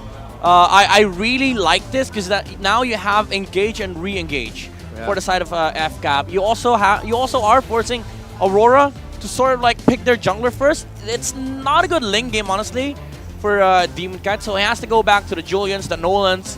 Kaya kind of died, but you know, those 3 are still the top 3 choice, I think, for Aurora. You're right. Actually, it does make sense that the Matilda goes first as well, so it kind of can play around the Ling. So maybe Carl TZ will hesitate going for the Ling, which is what I think Aurora did against Carl TZ's Ling as well previously. Yeah, I wouldn't be surprised if Kyle TZ's pick picks up 3rd. Doman gets his Harith undefeated. No way! And they get power picks up the wazoo. Spicy. Okay, that's what I was worried They about. go to the Hayabusa. Okay. So now Aurora, I mean, it's a power pick. Like they get the Alpha, they get the Harith, but those 2 are really bad against Hayabusa. Sorry, I have to correct myself. It's not undefeated. It's 5 for 7 is that Harith. 5 over 7. Yeah. Not bad. Still pretty high. So 2 losses, right? Yeah, 2 losses. Okay. Now, big problem for Aurora is that they have to protect this Harith and Alpha pick. I think FCAP is going to block out the Promise second phase. You can argue that Aurora can just get either Vexana or Zask for Yue, so that they have enough, you know, coverage for the team fights. Alpha doesn't need to go in every single time. Yeah. Because their problem right now is, you know, the post 5-minute mark. Yeah. Like the Hayabusa is always gonna be able to match up the Alpha. In fact, he's stronger on the XP side when the junglers start, you know, taking over that lane. Yeah. You know what my dream draft here What right the now is? hell? He's undefeated. I didn't know that. Well, I think he's only played it 1 game, right? Maybe Nah, 2. he has a good Is this amount of playoffs experience only? also. 4. 4 games, all right. That's 4 over 4? Yeah, he's 4 for 4. Wow. All right. Yeah, that's an undefeated Haya. Also, why is the Edith not banned out yet? Yeah, a little bit snubbed right now. You know what a dream scenario for me for Aurora is looking at the picks of FCAP is that if they bring back their Edward Cho flex, put that into the EXP, then pick up the Zask for Yue. Yeah. So it sort of substitutes as your other I like that, frontliner. yeah. Because it's pick off. Because you already see the Hayabusa on the other side. You see the Gato. The team fighting style of those three would get messed up with like a Cho and a Zask last pick here. If that is an Edith EXP. Yeah. If. There goes the promise block. So I think what Renmar is saying, what Renmar is saying here is a solution to what FCAP is bringing to the table here up against Aurora. Like if they get the Edith here for FCAP. Oh, they steal the Cho! Smart. That's a smart move! That was such a good. smart move. I think you have to go Khalid or Arlet here on Edward. Yeah, Those are the two choices. Khalid, Arlet, and then pick up the Vexana. Yeah, it can't be Edith. It has to be one of those fast wave clearing EXP laners, or you're always gonna be falling behind. What to the about Cho. Hylos? How's Hylos? They're gonna lose on a split, honestly. Yeah. I mean, they could, and then just imitate what Blacklights does. Like 5 minutes, group up, screw the opposite lane, let the Hayabusa farm just bulldoze a lane. That's definitely a route to go for, but I'm concerned about the mage position. Honestly, like if they want to pick up the Hylos, might as well go for the Zask once again. So I think Arlet, Vexana, or Hylos Zask is the combo here for Aurora. Actually, my question is this for sure a Cho for Flap? Edith Zask. Well, that works, that works. Whoa, I call actually, okay. Yeah. But they just traded some things. Yeah. I mean, they mixed the, the ideas. Okay, so for sure that's a Cho EXP now because it handles the wave, the lane much better against the Edith. So I think you go Claude here for Super Marco. No. Yeah. That's one of the easiest Claude games you'll ever see in in this tournament. It's gonna be all dive though for Falcons APBren, but it makes sense because the lineup of Falcons APBren doesn't have someone who can actually protect What about the one backline well. Oh, never mind. Oh, that's Nathan, actually a good choice. Okay, yeah. It's nice against the Harith. You don't have to worry about like the Mathilda ulting in. Yeah. And then he also has, like compared to the all the Nathan games that we've seen, he has the luxury of going flicker. Yeah. By the way, it's a Chogwin. Chogwin. They put the Gato Couch with the EXP. Oh, All interesting. right. Where's the Edith? Did that change up your perception of this draft? I still like the the draft coming up from FCAP. Yep, same. But it seems like there's something about the lineup of Aurora that if they just get their, make sure that game number one doesn't repeat and they get their early game rotation. If they win a little skirmish after or before that first turtle and they get the first turtle, then that should be a smooth ride from them moving forward. Does feel like survival mode still for Aurora. Let's see what our casters think. It's gonna be Naisu and Ingan giving us the action for game number 2. And here we go, game number 2 upon us in this best of 7. Welcome Our to lower Mobile bracket final Legends. here. Once again, I'm Naisu, joined here on desk with Ingan. Woo! And as you see, game 1 was dominant as ever for Falcons APBren. This time, they do a little switcheroo. Look how aggressive Oakwin's being too. What they call it? The Chogwin? The Chogwin. Master Chogwin again rocking his show. It's funny because prior to the playoffs, Ogwin wasn't known for using Cho. Even Atianara asked Ogwin if he's comfortable with using Cho. So before the playoffs, we've seen Falcons APBren stream. Ogwin was really working on mastering this show, and it seems like he's confident enough to be this aggressive early on in the game. He's pretty much got to be, and at the same time, you have Flap with that Gatakacha that has been such a great pick for a lot of teams all throughout the playoffs. And even, what do we say? I think it was debuted week 6 or 7 of the regular season. No, I think it was earlier with Chuck, no?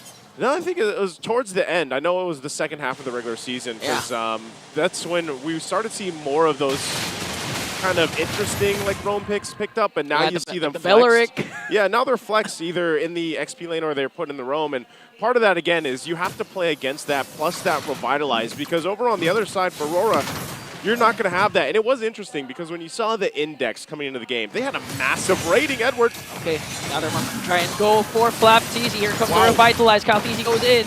Wanted to go for the kill. Shadow kill might be able to bring down Demon Kite, and the first blood onto Demon Kite. And this is what you were saying, okay, Ogwin? They'll be able to escape there. And this is what you were saying. The revitalize of Flap Teasy. My So goodness. you saw it. Oh, no. Oh, Frosty Breeze. Berenje escapes their Frigid Glacier. Has to use the Flicker, though. So now Falcons APBren, they got the kill. Forced out a lot of resources for Aurora. That's one of those moments, hang on, where you're just like, you got to be kidding me. You commit so much to getting a kill there early on. and he still doesn't go down, and then you end up getting counter-punched in the face. And yeah, that's the Revitalize in the early game especially, how much healing it does provide, but also the fact that this is just a Garakacha, and you know, that even that extra little bit of tankiness that he has with the emblems that he brought to the table, the firmness is there too. The fight for the turtle. Oh, what a beautiful kick!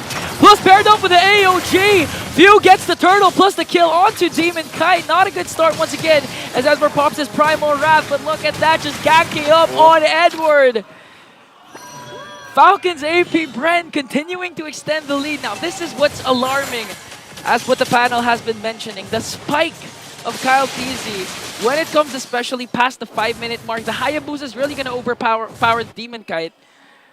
But even prior to that, he's already at 1-0-2. Now Super Marco has to walk away because Domin goes in with his Examine Force. Paired up with a Circling Eagle. Now a shutdown kill onto Super Marco. Kyle TZ wants to go in. Wants to go for the counter engage. Going to bring down Domin though. Be able to escape. That's a trade Falcons APBren are willing to take, but they want to go for more as Demon Kite punishes Kyle TZ. Ogwen answers right back with another kill. Few just hiding in the brush, waiting for the perfect moment to stun Renegade. And then Falcons APBren again, same story. Always 2 steps ahead of Aurora. They're always ready for the response, and that's the way you have to respect about Falcons APBren. Ever since they started their dominant, you know, run throughout the world, and even last year, you know, this is what you saw from the team, and this is what a lot of teams admired from them, is their rotations, is their responses, the way they counterplay. And, you know, for Super Marco to go down that early on, but then FCAP still gets a lot out of the exchange, that's okay for them, because really when you're playing this Hayabusa into this lineup that RORA has, you want to be able to build up, get that momentum going, the snowball. It's already happening for Kyle TZ, and you can see the way they're playing into that, the way they're taking advantage of that. So if you're RORA and you're looking at how these past couple minutes have gone, then yeah, you really have to get ready to go ahead and start to win some of these fights, win some of these skirmishes early on. Well, how do you do that? Well, you've got that mobility from Renegade. You've got a lot of options to go even with Edward here. But you got to make sure you have enough firepower, and that's where the main question is right now, because as the lead builds up, you're going to get out-itemized and out-damaged. Now they want to fight for this turtle here. They're all here for this one as they stand off 5 members from RORA, 5 from FCAP. Looking to feel out the situation here, and really, with this kind of lineup being on, it could be RORA that starts things up. Okay, here comes the kick once again, plus the AOG onto the backline for Flap TZ. Demon Kite's gonna get the turtle, but the Frigid Glacier is there. Whoa. Coming in from Falcons APBren. Edward though with the Primal Wrath gonna pop out. The Pride of Ice is gonna bring down Few eventually. There it is. Plus the kill onto Flap and to Kyle. Next story it is Ogwen. Demon Kite working on him, and a double kill for the Smiling Kite. And there you go. Smile on his face, gets the objective, and they get a whole lot more. Now RORA can switch into gear, look to get this tier 1 turret. That is exactly what they needed to stop FCAP's just snowball building up. The best part is they got a mid lane turret. Kyle TZ doesn't have his purple buff. No casualties this time for Aurora, and also Doming gets a turret down bottom. A huge, huge swing from Aurora.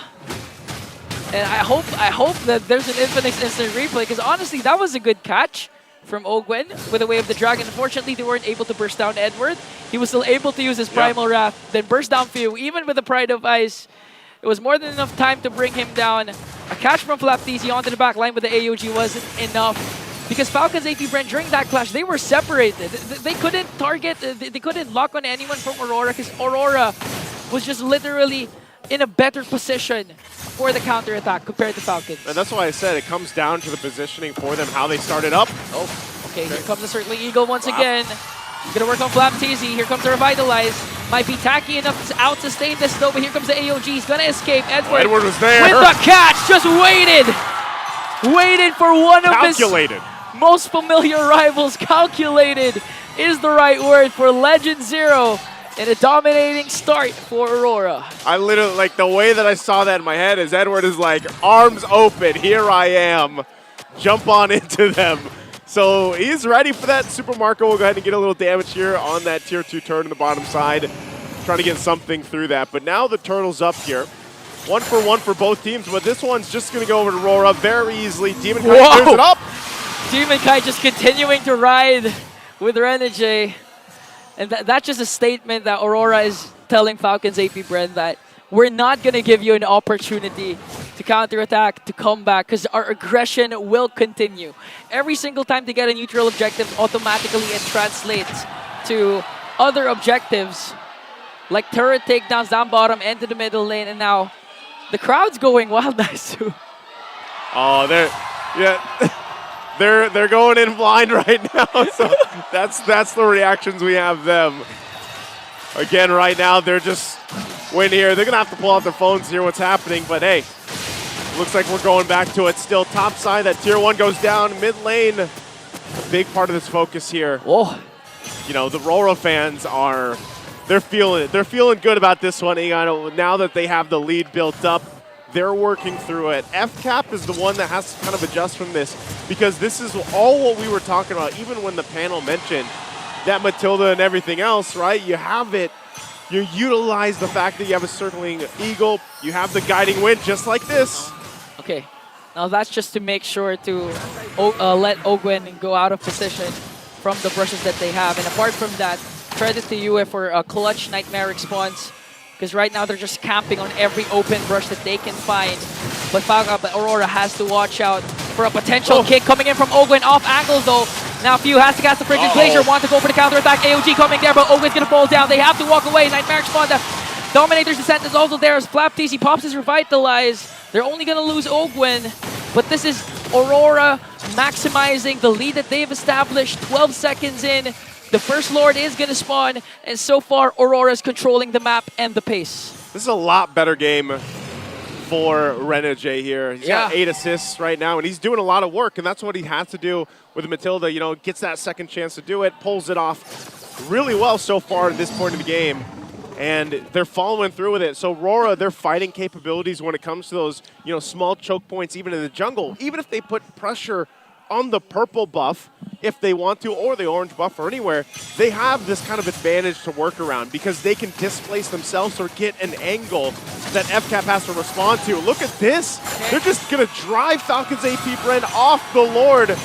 There's no area for FCAP to even get into because, again, Kyle Teasy, he's not ready for that fight. Neither is the rest of the team here. Yeah, it just shows that Aurora has good ground cover that time, and I do agree with what you've been saying for Renegade. I mean, they first pick Matilda onto the blue side, and this is the reason, because it's a mixture of the hitman and the heal man, providing a lot of shields, providing a lot of heals, and at the same time, going for those very aggressive dives, paired up most of the time with Demon Kite. Then once it connects, automatically going to cast the Spear of Alpha as Kyle Teasy just watching as Aurora takes away his precious purple buff. He's going to wait patiently there because right now, RORA looking to take some more across the map. That Lord going down the bottom side. FCAP might try to defend here. Okay, here comes a Wiki Shadow kill though. As Kyle Teasy goes out, the sustain from Aurora is there. And as you can see what Yue has been doing, just placing Nightmaric Spawn after Nightmaric Spawn and all the brushes that he thinks Ogwen will be in. That's why during that prior clash, when Kyle Teasy went in, Ogwen was backing away. Ogwen had the perfect angle to actually, speaking of Ogwen. Speaking of Ogwen. Chogwen waiting there patiently. An off angle. Lord down still on the bottom side. They might look to take the long trip around. Right now, Kyle Teasy gets spotted out too. Ogwen still waiting patiently. They'll clear out the Lord pretty quickly. Again, their lineup from FCAP can do this relatively well, but they might be looking for their own sandwich play. Ogwen, he's going to get caught off though. Better that he gets on out of there. This was the right idea though for FCAP. They might have to look for something like that in order for this game to turn over in their favor. All the while, what this is doing, Ingon, is letting Super Marco get the items that he needs to see to the point where he has that, what we call, you know, that Nathan bomb, the Super Marco bomb with this, that combination. He's got that Holy Crystal already starting inside Feather Heaven, so he's pretty much online.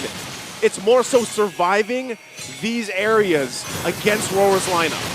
But the thing is, again, the dive-centric lineup of Aurora is just too much. Might be too much later on for Falcons APBren once Aurora secures the Lord. Again, we've been seeing Renegade circling Eagles almost on the offensive end, wanting to go for those crucial damage deals for Falcons APBren. And the thing is, even if Ogwen manages to find Doming, again, there's Doming's Purify, saved up for that perfect moment. And at the same time, the guiding win again from Renegade. A lot of times he has been saving Aurora from Falcons APBren's counter initiation. With the kit that Falcons have, they have the AOG, they have the Frigid Glacier. It's surprising that until now, they only have 6 kills because of the defense Renegade is providing. There's just a whole lot of utility that they can use, but no, in FCAP and the way that they like to approach the game, and it's like, you know, if they don't have to commit it, they don't need to. If it's not going to be a sure thing, then they won't. Yeah. Now that Super Marco picks up the Divine Glaive, they might actually contest this and try to get one of those quick kills if they can. Maybe if it's even Oakwind here to get a kick in the right direction, and they might go for that unless this just goes in their hands. Lord sitting at half health here. It's going to go for this reset. We've seen this many times. Even yesterday, we saw some of the longest Lord dances, the new Lord dance, we'll call it, back between both teams where they just kind of feel out the area. Big defensive items also being picked up here. Winter Crown now for Renegade. So even if they give the go signal, they might just try to go in for a feign play here. Quarter health on the Lord. Okay, they're going to commit fully on the Lord as Demon Kite secures it. Falcons APBren picking their fights for now. They're going to leave it be. They will just go for the defense. And this is what I'm saying, man. You pointed this out earlier. That zone defense or the zone options that RORA can play with the fact that they even have UA on the Zask pick. The Nightmare spawns alone are enough to kind of keep FCAP from second guessing. And if it doesn't even need to be all of FCAP. It actually just needs to be Oakwind. Yeah. Whether they're checking the bushes, whether they're just kind of spotting him out so that he can't as easily get that setup that he's looking for, or possibly get a kick that he's looking for. So it kind of spots them out and keeps them at bay, whereas FCAP has made the decision being like, okay, that's not going to happen. We're not going to be able to approach these objectives. We might as well just go for the base defense here. As you were saying, again, Oakwind got spotted out from that brush, specifically from you, and here comes the Lord marching down the bottom lane. They want to burst down the inhibitor, and they will do it successfully. Here comes Edward, goes in with the Earth Shatter Flicker combination. Now going to cast the Primal Wrath, going to bring down Oakwind. Next target is Marco. The Bulletproof has now fallen down. Aurora evens out the series. Very refined in game number 2. Aurora this time around will bring things together, and you can hear the crowd of Aurora going right there on the screen. They even out the series 1-1. We knew this was going to be an amazing series, man. Best of 7. We can't have it any other way. We didn't want a 2-0. We wanted the 1-1. And this was, again, perfect execution with the draft that they had. Remember, they struggled in the early game, and they were able to go ahead and readjust and get things together here. So let's go ahead and have it thrown over to the Infinix Combiner.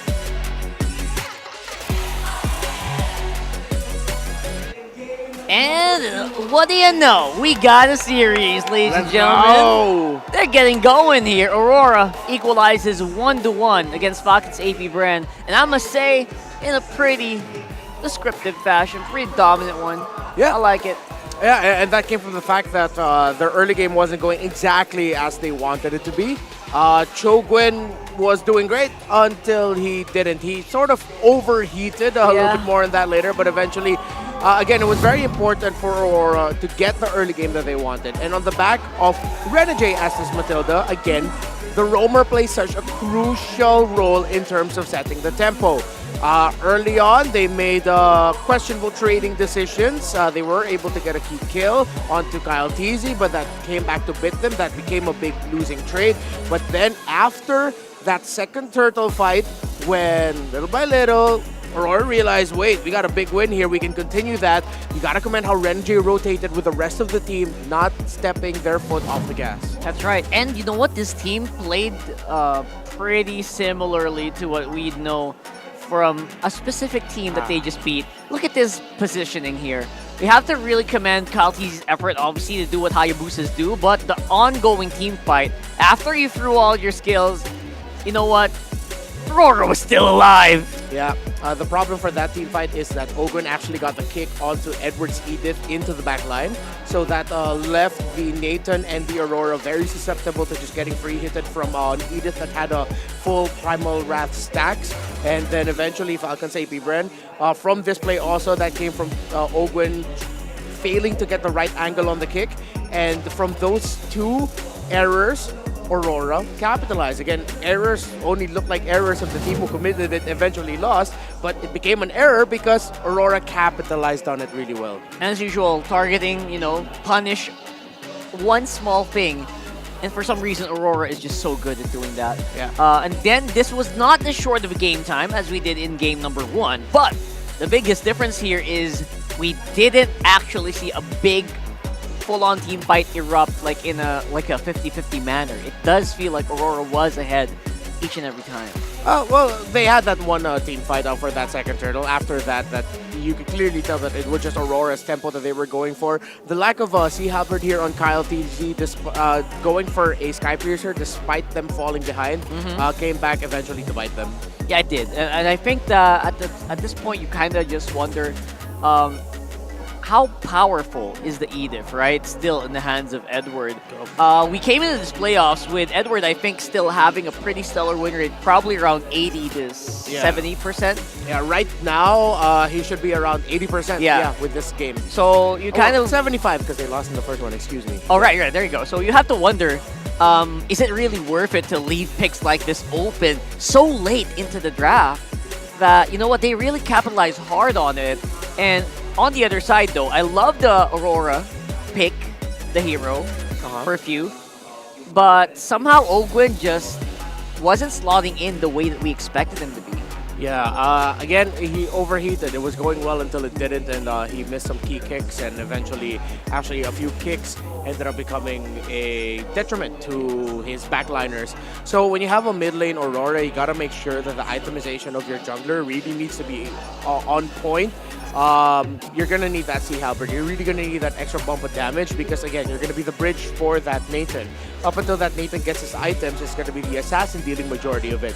The Aurora hurts, yes, but mainly she does deal crowd control, and the damage is gonna be spread out until it gets to the point that Super Marco is good. I think that's one of the things that Falcons APBren overlooked with their desire to take control of the game early on, getting those setups, getting those right picks. Eventually, they forgot that you guys have to set up for this Nathan. You guys have to help this Nathan work. If you are not careful in the mid, that Nathan will suffer. That's what happened. It does feel like that, right? And, Super Marco didn't really get that shining, moment in the spotlight. Yeah. But I guess we'll have to wait and see if maybe Falcons APBren can kind of just adjust a little bit there so he can get Super Mac to where he needs to be. Yeah. For the meantime, I think Midnight has a few things to say about the specifics of this game. Earlier we had 7, now we have 5. It's back to a best of 5 lower bracket finals between Aurora MLBB and Falcons APBren. And Aurora had a fantastic answer in this game number 2. Once again, my name is Midnight, and we are going to be breaking down as to what happened in that game, how Aurora MLBB was able to win out that fight against Falcons APBren. Now, to look at the stats here, first of all, Turtle, it did go to the side of Falcons APBren. The early game, they had some form of control, but in the mid to late game, wherein Aurora's composition actually wins out against Falcons APBren, they were able to find the right timings. So now if we're going to be looking at the the objectives for Aurora here, they got their timings at the second turtle, which is the 5th minute mark, where unfortunately for Ogwin, he didn't have the right set to find for Falcons APBren. And looking at the damage dealt here, you're gonna be seeing, like, first minute of the game, Ogwin was able to output so much damage, but after that, it was just Aurora dishing out so much damage output onto the side of Falcons APBren. Specifically, both the the mage and the jungler here for Aurora MLBB, the Zask and the Alpha. The English panel actually touched upon this, on the advantage of having both the Alpha and the Zask against Falcons APBren. It's just a matter of grouping up, honestly. The way to counter this lineup coming up from Falcons APBren is to group up the Matilda. The Cho's not going to be able to find any sets, any form of pickoff coming out from Falcons APBren. And if you just group up, you can nullify the damage output coming out from Kyle TZ on the Shadow Kill. Now, we look at the items for Kyle TZ. Unfortunately, for the side of Falcons APBren, the only anti-heal that they had was on Aurora. Dominance Ice, yeah, sure, it takes effect if the targets hit them. But if you're going to be melted down even before you apply those passives to the many members of Aurora MLBB, it's not gonna matter. Because both Demon Kite and Yue is dishing out so much damage, they didn't have enough damage on the side of Falcons APBren to deal with the heals and also the shields that were coming out from Aurora MLBB. It was a mechanical and tactical advantage that Aurora MLBB utilized in this game number 2. Again, the Alpha and Mathilda pickup was sort of a, I would say, a hard solution to deal with whatever Falcons APBren were putting up in game number 2. So that was what happened, why Aurora MLBB was able to win out against Falcons APBren. So moving to game 3, we're going to be throwing you over to the panel. I mean, we did touch on that, right? I mean, getting the Matilda and an Alpha in the same lineup, that was the clear-cut priority. And we saw how effective it was in these scenarios where the Alpha could do whatever they want. And I think that was similar to what Falcons APBren were doing with this, right? So I gotta say, we might have a little bit of contest happening here, but the best from Aurora seemed to be, that link. Yep, in terms of the best picks that they've had, or their top hero pairings, again, you see a good amount of Fovis games in there. The Ling for Demon Kite. You see you and Edith in this playoffs has done very well. And of course, you got to watch out for the Jushin of Yue. That's why it's getting respected by Falcons APBren. And again, we can't not talk about the Suyo, which probably will make waves later on the moment you let him out of the cage of the ban phase. I'm sure he's probably banging on those right now. Let me in! Let me in! And right now, for sure, I kind of expect that to happen later, because it just feels like we don't have enough ban slots right now. Yeah, I mean, we did see Falcons APBren remove the Zushin earlier. Like, it's the standard. What could happen if we, we open up a lot of heroes, but then they suddenly figured out that it wouldn't be nice because, like, again, Aurora MLBB, they had different options. They could have gone with the Alpha, Mathilda, Jushin combination. Could also just take Edith for his pick. So I think there's a lot of pressure when it comes to, actually drafting on the red side. That's why, if you want to win, go to the blue side. Is that? Well, we'll see what's gonna happen later on. For now, though, guys, this just in, and I'm also very pleased with the surprises that we hear for the past few days. It does feel like we are nominated for 7 awards at the Mobies. So vote for Mobile Legends Bang Bang as the Mobile Game of the Year, Mobile Strategy Game of the Year, and Mobile Competitive Game of the Year. That's a lot of, what do you call that? Categories. Moondon as the Developer of the Year, and M5 World Championships as the Live Event of the Year. I'm assuming that's esports Live Event of the Year. APBren as the Mobile Team of the Year, and Flap TZ for Mobile Player of the Year. I mean, come on. So many categories. Yeah, a lot of awards, Philippines, they're not done yet with the awards. We want to take more. Yeah, those awards. Eat them by candy. Come on, let's go. Live Event of the Year. If you were there for that Grand Finals of the M5 World actually not even just the Grand Finals, the whole M5 World Championship as a whole, even especially when we got to the Rizal Memorial Coliseum, was a really great experience. Yeah, so vote now. You can vote up until November free. Yeah. So please go to Mobies and go ahead and vote for Mobile Legends Bang Bang, and make sure that we have a beautiful announcement again on M6, hopefully. I mean, there's always beautiful announcements in in M6. Well, aside from the new hero, maybe. I don't know. Aside from that, a movie. Ooh. We need more movies. We need more MLBB esports movies. Yes. Honestly, like the little documentary they made for the MSC victory of Selling Our Red Giants was fantastic. Oh yeah, we need more stuff like that. Yeah, that was hella good. Yeah, guys, 14 seasons in the movie. Make it, lock it in, or you know what I mean. Catch MPL Philippines Season 14 playoffs on our Mega Restreamers official channels. We got a lot of them. We got Chelsea Reyes, Ming Mong TV on Facebook. H2O is also streaming as well. We got Sight on YouTube, Cho on TikTok, as well as Fuego Gaming. Not me. That's not me. That's not Fuego. I'm not Fuego. Are you sure? Wait, are you sure? I hate you guys. I'm not. There might be a slight switch up on Remar. Maybe we need to sub in. He looks like a stand-in right now, but no. That's Renmar. He's live right now. Fuego, brother. We miss you, brother. Yeah, we'll see you soon. I can't be Fuego. I'm not anywhere near popular as Fuego. No. When people see me on the streets, people go, "Hey, Fuego!" So if Fuego, there are people telling you that you're a snob, hey, Renmar. It's because of me. It's because when people shout Fuego, I just don't say anything. No, imagine if it goes the other way around. Like, Fuego gets called as a Renmar. Yo, Renmar! I'm not the shotcaster. You know what? As long as you don't dye your hair blonde, you're fine. Yeah, I'm done with that face. Yeah. So You know what I mean? Nah, I'm done with The that. moment you do that, No, I'm good. I'm good. the moment you do that, you're done. You are fuego. Yeah, You no. gotta accept it. And right now, okay, here we go. Yeah, Are they gonna defy the odds? They heed the advice, you know. If you want to win MPL PH Season 14, unless you're TNC RC Blacklist, go blue side. Because again, those three teams, they love red side. Come on. Okay. To That's be what you mean. fair, That's what you mean. Yeah. we've alright. seen black take over red side. Yeah. Even in their game against Falcons APBren. They prefer Four the red games. side. Dude, 4 games. Right. The team that won in that specific series, 4 Red games side. was on the red side. But still, you know, stats don't lie. Blue side is still the winninger. That's a real word. The more winning Winningest. side. The The winningest winninger. side. Win- Winninger. I wouldn't say winningest because, you know, it lost. That's the maximum. Yeah, let's stick It lost with a couple. winningest. Yeah, we're good. It just feels like blue side right now feels like they're right-handed people, and red side is like left-handed, unorthodox, right? Yeah. So Yeah.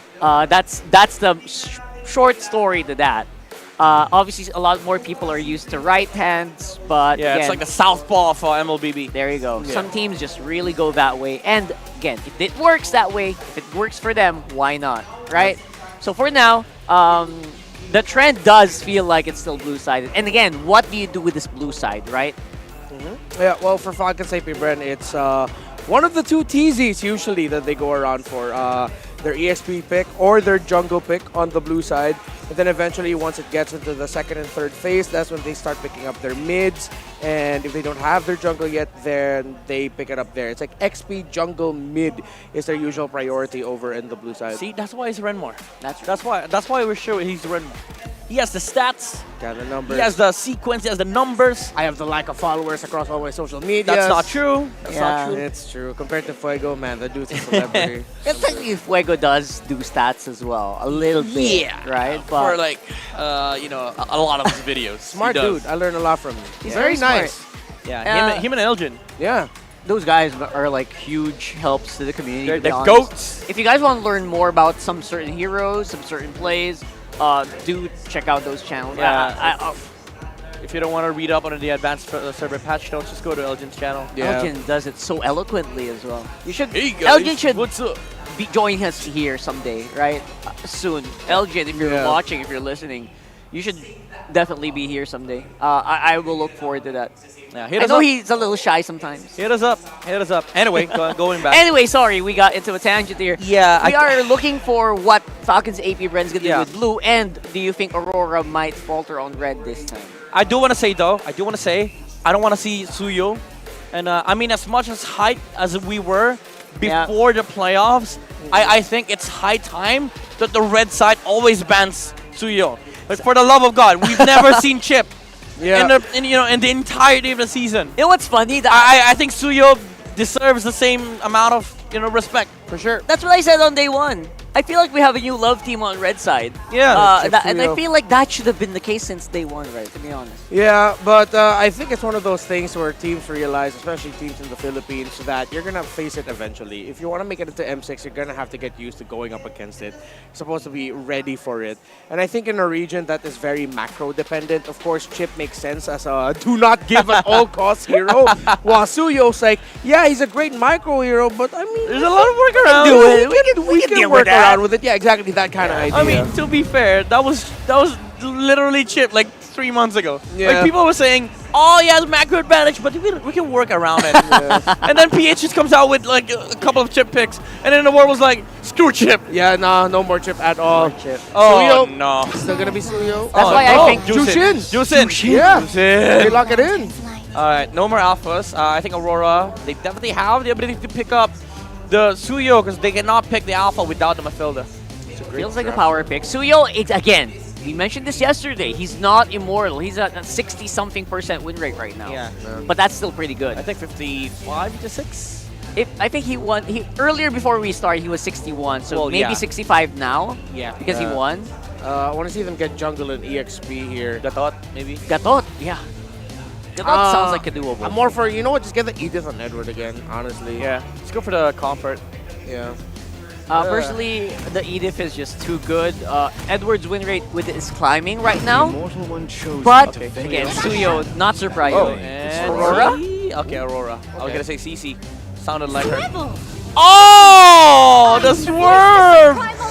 Here we go. Again, it's very rare for teams to think of Fanny when they're dealing with Falcons APBren. And sometimes, especially when you're on red, you forget the Fanny. Especially if it doesn't get insta-lock. Yes. They don't insta-pick it in first pick. Because Falcons APBren, they don't usually do this. Yes. And you know what? It actually makes sense. It feels like Falcons APBren actually preempted this Fanny pickup because they banned out the Matilda in the Cho in the first phase. Now looking at it, it's like, no wonder why they feel safe picking up the Fanny. Yeah. Oh, this hurts. I think they did the same thing with Blacklist International. They kind of baited out the jungle matchup just to get the Fanny last pick on the first phase. Yeah. So Aurora again resorts back to their winningest marksman. It's a Moskov and Doming, but you're still cooked. Either way, you have to pick up a hero that can deal with the Fanny. Cho's already out. Your remaining options are take Grok. That's it. Yeah, I want to see Aurora consider the Grok more because it just allows him to get a little bit more vision, and yeah, maybe that's why. Why? So yeah. Why? They're taking Grok. Why? Okay, they're taking. Never mind. They're going for Grok I'm here. so bad. I'm so bad. That's why they're drafting, not me. Another Ogwin ban here, maybe. On ban number 5. That could work. Yeah. Probably remove Gatot Kacha from FCAP. Remove Gatot Kacha if you're Aurora, and then take Grok.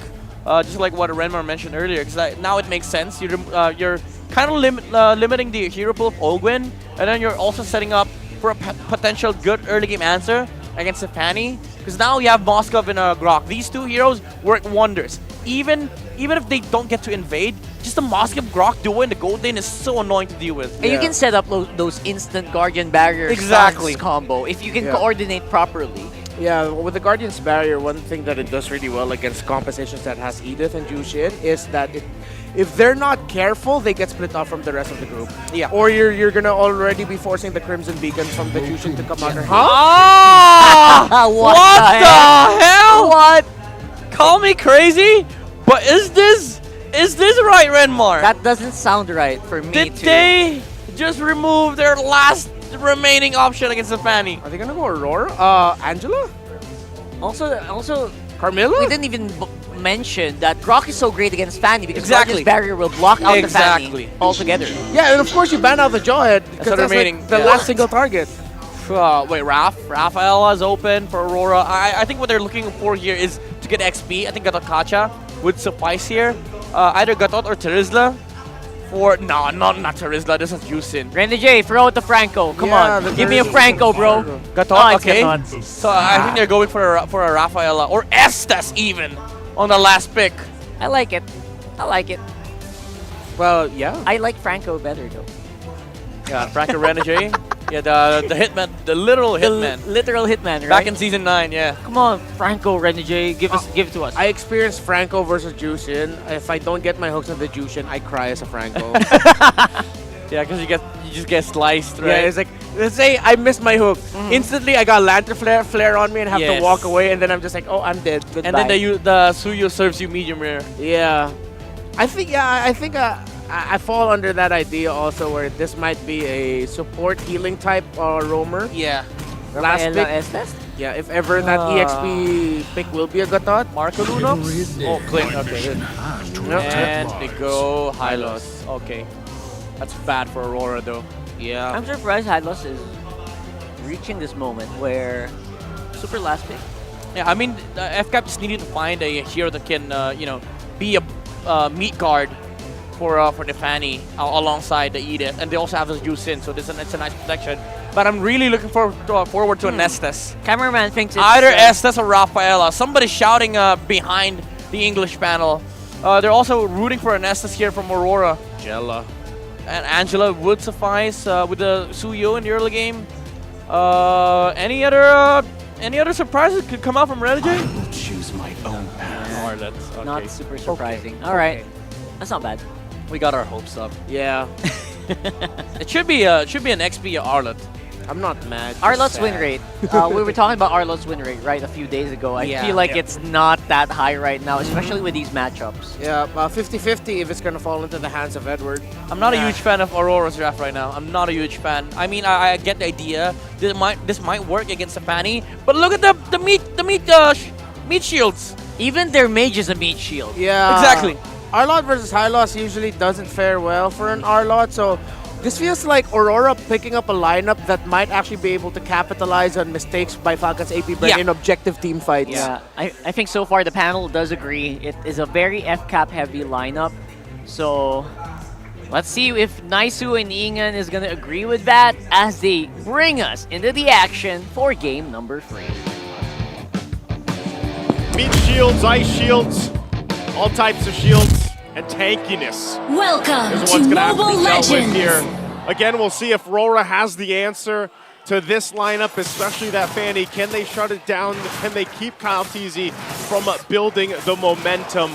Welcome back to the English desk here. I'm Naisu, joined with Ingan. Ingan, how are we feeling as we get a look at both these junglers here? You know, again, Kyle Teasy, the first time Kyle Teasy used up the Fanny, they won, but he didn't have a huge game. I believe it was 1-0-4. The last time he did dominate. So let's see, because so far, you know, if you're Kyle Teasy with the Fanny, you have to prove that it's worth it to ban out or to pick Fanny when you're Falcons APBren. That's why the panel was saying that when you're going up against Falcons APBren, you don't really think about the Fanny when it comes to Kyle Teasy. Although he's capable, he has to prove it this time that it deserves to be respected, deserves to be banned out.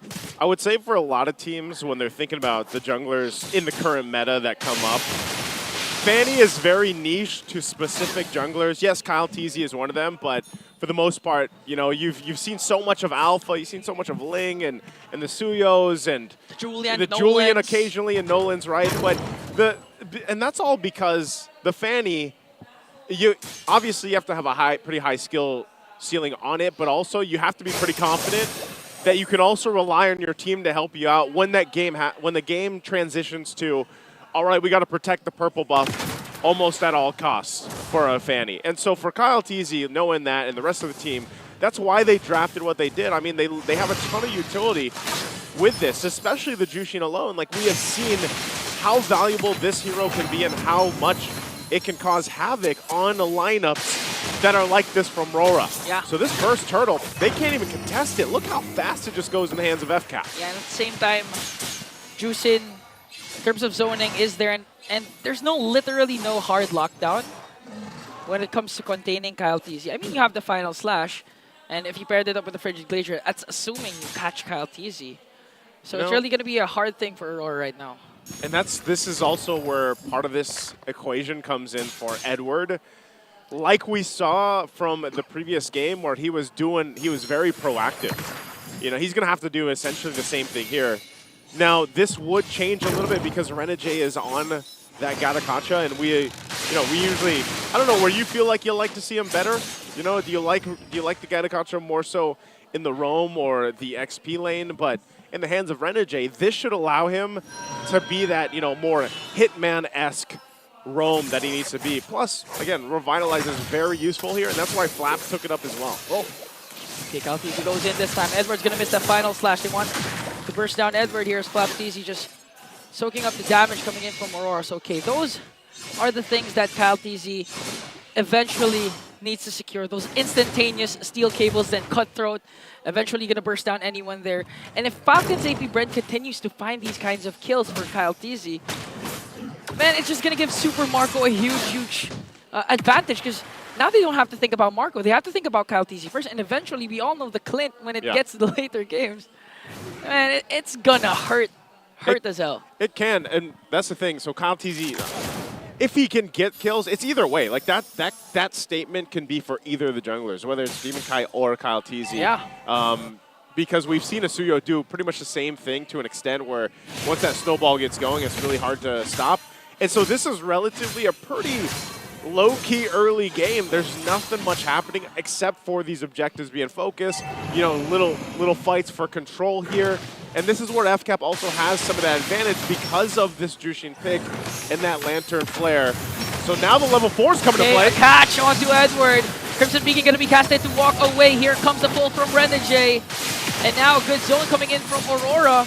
This time they have 5 members. Doming is also here. AOG going to connect onto Flap TZ. That was a beautiful jump, but here comes the Revitalize coming in from Flap. Now, Suyu Demon Kite is going to get the turtle. No response from Falcons APBren. And that's a 1-for-1 turtle take for Falcons and for Aurora. Very interesting the way they play that too. You saw Kyle TZ. Like, he was waiting there. He put some pressure on this tier 1. He's going to go, gets it finally, so that's the trade.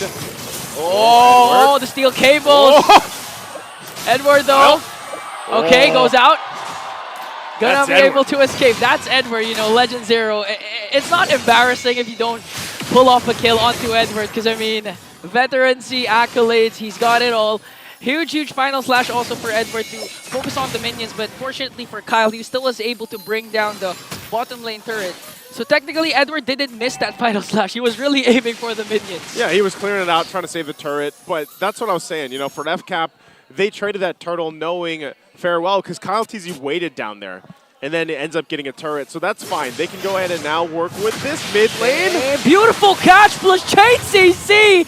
Crimson Beacon View has to walk away. AOG onto the back line. Might be able to bring down View. He's gonna escape the spear of destruction.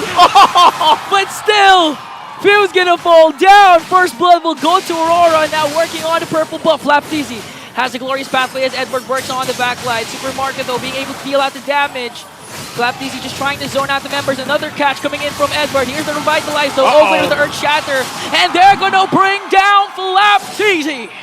There's some good fighting from RORA, man. You know, Few really tried. He sidestepped, dodged the arrow. The AOG came in, but unfortunately wasn't able to get to the safety of the turret in time. And all that ended up in a collapse too, you know, allowing RORA to get to this point where now they've got a little bit of a lead. It wasn't anything too crazy because FCAP was actually building that on the macro level. And so, you know, it's them trying to keep things from getting too out of control. Last turtle is up now, and either team can take this. And they also have a decision. Do they want to go in with this 5v5? Edward does jump in. Has a final slash still ready and locked and loaded. Okay, Edward's gonna miss, as well as AOG coming in from Renegade plus the Frigid Glacier. Here comes the glorious pathway. Kyle TZ goes in with the steel cables. They're gonna bring down Renegade. Kyle TZ just continuing to dish out the damage as Ovi falls down and Phil as well. Doming on the hunt plus Demon Kite. They're gonna bring down Flap TZ. And Aurora, just for the price of the Hitman, are gonna take down 3 plus the final turtle. Oh man, what a fight.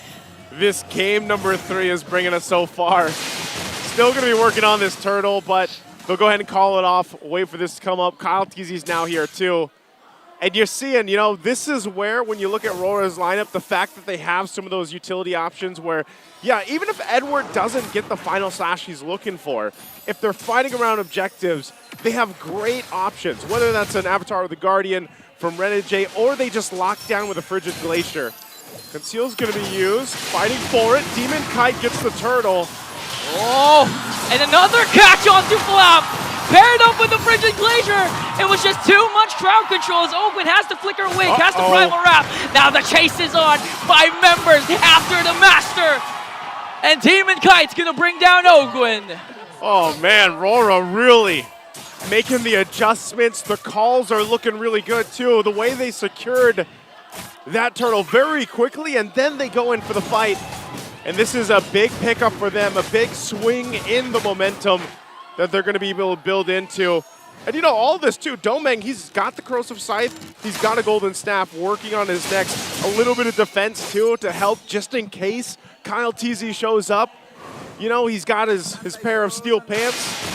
And so that's all he's relying on at this point. And the fact that, again, you have your team there to help you out, keep you safe, a Revitalize or the Peel. And so Domeng will be more of a problem as the game goes on here, and that's where Super Marco needs to get to. Oh. Okay, Renegade goes right after the backline. Here comes Aurora. Frigid Glacier going to connect onto Flap TZ plus the final slash. They're going to bring him down, but here comes the counter attack coming in from Kyle TZ. He's also going to bring down Renegade. For Aurora, depriving Kyle of his orange buff, really zoning out the members of Falcons APBren. And this is where you see Aurora shines. Again, the kit that they have, they're not afraid to commit a lot of ultimates just to bring down FlapTZ, because they know that they have enough damage, even though they don't have crowd control anymore. Pressure for the purple. Okay, the pressure is here. Kyle TZ, he's not going to get his purple buff. And that's bad if you're a Fanny. Yeah, that's tough. That's what I was saying in the beginning of the game, man, you know? If you lock in the Fanny, and there's not many junglers around the world that will pick it up still, you know, with the way the meta has kind of fallen into place. Because, yeah, you really need to rely on certain things to happen here for your team throughout the game. You're almost that 10-minute mark. Lord is now up. And honestly, FCAP might be in a position where they have to let this go. Yeah. It's already going to be held here. No purple buff on Kyle. There's the final slash. Another catch, press the breeze. FlapTZ goes in with a Glory Splat Wave, paired up with the Revitalize. They want to go for the counter attack. Spear of Destruction will connect, though. A hard reset for this Lord. Now they're focusing on Ogwin. A lot of ultimates has been casted. All right, back to it. It's reset. Edward forcing out. Super Marco does pick up a Malefic War. They might look to break out in a fight here. Another catch onto Few, forcing out the Crimson Peak, and here comes the AOG. Super Marco being able to free hit, but gonna get caught up by the frigid Glacier. Ogwin, FlapTZ down. Doming and Edward on the charge. Want to catch Few here. There's the Lantern Flare just to zone them out. And it's gonna be an uncontested Lord take for Aurora. I pointed it out the previous game in Game 2, and Renegade is doing it again, this time on the Gato Kacha. That spear won't land this time. He's got 10 assists, and this is why the ultimate, that Avatar of the Guardian, is so crucial, because even if Edward chooses to start a fight and FCAP tries to disengage, Renegade can always jump in. Looking at the Infinix Instant Replay, this is what I'm talking about. Able to find two members. Tanky enough as well. Unbreakable taunt towards the back so that he can unlock the passive and get that hit in, and the rest of the team collapses on. This is why the Gatakacha is so annoying to deal with for teams going against it, because he gets low enough, his passive activates and everything else, and you think you're going to kill him, and he doesn't, you know, and then that's not even with a Revitalize or not. Yeah. He's just that tanky and able to even pump out some damage, decent damage. So the silver lining here, though, is FCAP, Super Marco, still bulletproof, hasn't gone down yet, has been able to farm up. They got to withstand this Lord push, though, if they want to stay in this game and keep their base turrets up if they can. Because right now it looks like RORA wants to go ahead and press this one in and knock on the base of these turrets from FCAP. The Lord making its way to the top. We'll see if FCAP has enough firepower to go in for a fight here. Kyle TZ clearing out the waves to jump in. AOG coming in from Renegade for his own. FlapTZ answers with the glorious pathway. Ogden pops his Primal Rat. They want to go for the counter attack. Edward with a beautiful final slash. Paired it up with the Frigid Glacier. They're going to catch Super Marco. Edward, though, quite dangerously low. He's going to fall down. But in exchange for FlapTZ and the inhibitor turret, a huge win for Aurora. Another big win. Only Edward to go down, and goodbye again, the purple buff of Kyle TZ. You're seeing little shades of damage that Kyle TZ can do, but he can't even overextend into a fight because he could easily get taken down as well, especially with the fact that he doesn't have that purple buff. And they have to take this disciplined route. They have to be able to play into the fact that we got to also wait for Super Marco to get there. Super Marco not bulletproof anymore, did go down in that exchange. But FCAP will look to go ahead and try to recuperate the losses here. This next Lord is up in about 30 seconds or so. And knowing them, like I said, they'll continue to contest it. It doesn't matter if they're down, what is it, 6,000, 7,000 gold. They'll look to get a fight. They'll look to get an advantage in terms of the numbers here. But RORA knows it as well. They will play to the advantage, especially with UA here on this Aurora. He's been massive in winning these fights. Oh, Edwards! Another catch, forcing out the Crimson Beacon. Kyle TZ just trying to survey the scene. Ogwin in a good position here in the brush. 7 seconds before the next Lord spawns. And if you're Falcons APBren, fortunately the inhibitor that was taken away from you was on the top lane, so it's easy to manage your minion waves and at the same time try and contest. But it's gonna be hard up against the Suyo of Demon Kite. Oh, look at this. UA, Renegade, and Edward all playing that front side. That's a Lord. just taken out so quickly for Aurora. Now once again taking the purple buff and taking everything from Falcons APBren, even with a jump in, just to make sure that there's no follow through. Now Aurora, a big lead, a Lord. This might be that push in to get this game number 3 here under their belt. Yeah, game number 2 was around this time, 14 minutes as well. And Super Marco has been having a hard time, although he only has 1 death. The problem is the kit of Aurora, AOG, Final Slash, Frigid Glacier, stops him from being able to dish out the damage, because we've seen it prior to his death. He got frozen, he had to flicker out. In the second flash, he got taken down. Now the Lord marching up top. Let's see if they can do it. There's a flicker. Now they're going to keep it together. They have to deal with the Lord here. Aurora might just force a fight. Edward does have a flicker. Oh, okay, Spear of Destruction will connect. Now they're going to work on Flapteezy. Flapteezy has to revitalize but the Glorious Pathway. As Aurora backs away, they got what they wanted. An inhibitor in the middle lane. Now they have minions in the mid plus the bottom. Right now, they just want to get this last base turret down. Wave pushing in. Aurora, are they going to press this team fight against FCAP here? Base completely exposed.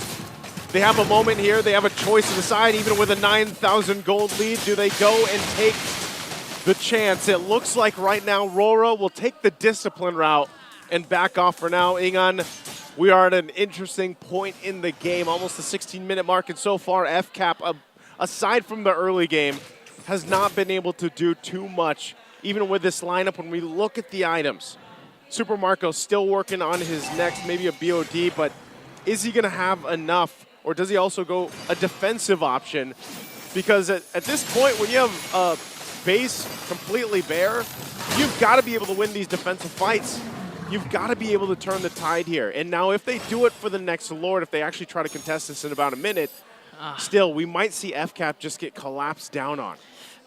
It's looking hard. I mean, Doming has an opportunity to split push here. Even if Kyle TZ manages to find him, looking at his items, he does have that Rose Gold Meteor plus Wind of Nature, so he's not going to be scared, even if Kyle TZ tries to target him, opposing the Lord side up top. And so far, Aurora, they have no reason to risk a lot because, again, they have a 9.1k gold lead. Looking at the turrets, it's almost complete. And this is what we're talking about too. You know, RORA with their lineup, they'll just control pretty much everything on the map. Like if they want to set up around the mid lane and cut things off, they can. Nice little Queller check right there on Kyle TZ. And that's what they'll do because they can go ahead and set up almost like a triangular defense and a cutoff option with the Avatar of the Guardian. And so it's really difficult when you're looking at Falcons APBren lineup. You're trying to think, you know, how can they get some space to work with? How can they actually move forward? I mean, that tier 1 still stands in the mid lane for Aurora. And that's where the difficult part is. They have to be so crucial and cautious in approaching certain areas of the map. Even these bush takes in the mid. And right now, Lord's going to be started up here. Domeng go ahead, whacking away on it. And they look to set things up. Kyle might actually get his purple this time around, but they gotta make a choice. Okay, Flapteezy wants to go for it. He's gonna get the Glorious Pathway, but Demon Kite gets the Lord. Now the Frigid Glacier, Renegade onto the backline. They want to go for Super Marco as Kyle TZ walks away. Super Marco's still alive in exchange for Renegade. Now they're gonna get Ogwin down. Aurora just bringing down bodies. Now they're gonna work on Few. Now they're gonna work on Kyle TZ. Demon Kite remains alive, but he gets the Lord. Only Renegade down in that exchange. Ogwin and Flap for Falcons APBren. So they'll go in for a quick reset here. Aurora gets ready to march in with this Lord. This is going to be taking a lot of finesse to pull off. Whoa! Domeng! The next standard takes that might have down done it. Kyle TZ and Naisu. That's it. That's it. It's going to be hard for Falcons APBren to pull off an amazing defense. Even Domeng goes for the backline with a Spear of Destruction. They're going to bring down one more and take game 3. RORA, what are they on? They are making the adjustments so quickly and coming out with another victory here. 2-1 right now in the series, the best of 7, the lower bracket final. RORA's adjustments have been on point. We're gonna let the guys over on the Infinix and Buy-In to talk about this more. Rockhart, Redmar, and eventually Midnight. You guys take it away. Yo, brother, this is too much. This is too much. I am literally blown away by that chain of events that happened here. Yeah, massive props to Aurora going in there with what looked like a rather more questionable draft, but then they executed so much better than Falcons APBren. To put it as simple as that, they executed much better than FCAP. And yeah, that man's the MVP right there. Yeah, I mean, that's a bit of a spoiler, but you know what? He deserves it. That's Yue, MVP on that Aurora. Just the namesake, of course. Gotta talk about that game. I really thought coming into that one, Aurora was gonna fight the uphill battle, but looks like they proved me wrong right off the get-go. Yeah, much better overall team play coming in from Aurora. After a very quiet start to the game, Falcons APBren got the first turtle with no contention. In the second turtle, it was just poke after poke trading, and instead of letting go, Falcons APBren decided to commit the fight, and then eventually Aurora just got a big win there, stole the purple, and then just continued that over and over again. That's one of the risks that you get after the second turtle of the game or after the third turtle. Your jungle is susceptible to invades if you're packing a lineup that has a Jushin with it, especially if the roamer paired up with it is something like an Edith going up against, within this context, the high burst damage of the Suyo, the high control of the Aurora, and the high control and respectable damage coming out from the Gatot Kacha. That every objective fight by Falcons APBren needed to be perfect. If not, then they would get punished, their jungle would get controlled, and it got to the point where because they kept taking purple buffs away from the Fanny, kept getting resources away from Falcons APBren, FCAP just had to play from behind. Fanny really is becoming a double-edged sword, specifically in this matchup where we thought there was going to be no answer to the Fanny, but you know what Domeng says? What do you call me? What do you call my spear, bro? And look at this. He answered it straight to the face here with just normal Wind of Natures, normal Spears of Miseries, and just life-stealing the HP back. And over there in the end, Calteezy actually got caught in a good read by RORA. Demonkite holding that shrub up top. You had Domeng holding a shrub in the lower portion of the map. That was them reading the tendency of Falcons APBren and Calteezy to go into that part of the jungle, maybe cut the bottom lane or do whatever he can to get a pick up there. But no, Domeng read that quick reaction to knock back the Fanny into the wall, get that stun. Demonkite was also there, and they got the kill, solidifying their victory. And we were talking to Midnight, right? He mentioned, you know what, this is how you do a double core. Demonkite and Domeng. I asked Midnight what was the win condition at maybe 15 minutes for the comeback for FCAP. He says, you know what, Demonkite and Domeng have to go down at the same time. Because other than that, other than a perfect engagement from FCAP, there was no way they were coming in. Yep, look at that, Genius Wand, Glowing Wand, and then the Blood Wings. Then Ice Queen Wand also for a few there. A lot of their damage hinged on the fact that, hinged on the idea of the Fanny just being able to snowball and being able to be the main source of damage. Going up against the Aurora, again, she is not known as a high burst, she's high poke, and then eventually she'll be high burst. But it was also great itemization by Yue earlier. Deciding to go for the third item, Divine Glaive, instead of going for the Lantern. Lantern was fourth, it was Divine Glaive third. And the earlier items as well meant that Aurora just trumped FCAP in terms of the mid-trio damage department, especially since every time Ogwen finally would get a full stack Primal Wrath, he'd be in a bad spot that he wouldn't be able to just freely basic attack. The Suyo also being a much better damage option, more, how do I say this, consistent damage option as he can join in the fray of the fight. We know with the Fanny, you need to cable in, cable out, all of that. And then so you much kind of have to jazz. reload afterwards. Yeah, sort of like reload, come back in. At least with the Suyo, he can just literally stand there, just like wait what the others do and then go in or start it off himself. Yeah. Which is, again, one of the reasons why Suyo is winning in this specific matchup. Yeah. Every Suyo game that they pick, you know what, they win with it. And right now, it did feel like, again, despite the very good draft here by Falcons APBren, I really thought it was going to work. You mentioned it before we started. Aurora just played it a lot better. Yeah, the execution by Aurora was, well, just really, really great. FCAP had no answer. Let's see if there's going to be a guy with some answers here.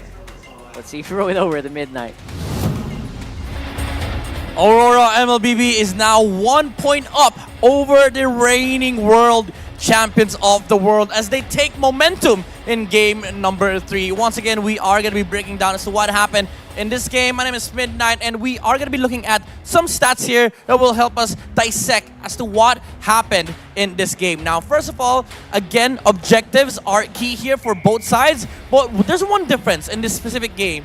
Aurora MLBB is able to group up in the mid-game. Their timing in the mid-game is that they have a lot of control over the tanky heroes on the side of Falcons APBren. First 2 minutes of the game, it was Falcons APBren that was able to sort of like put their control, put their foot down, and make sure that they're able to take the objectives. But after the 5-minute mark, it was all Aurora MLBB. The group up potential, specifically backed up by the re-engaged queen, the Aurora on Yue, allowed them to just constantly look for potential skirmishes against Falcons APBren, even considering invading the jungles of Kyle TZ. And that allowed Aurora MLBB to give so much space to their gold laner, which is Doming, and he was able to amass so much gold in his farm and be able to take the damage items that he needs. Now, looking at the item progression here, again, just look at the item pickups coming out from Doming. 7-minute mark, he already had the golden staff. And by the time when Aurora MLBB grouped up,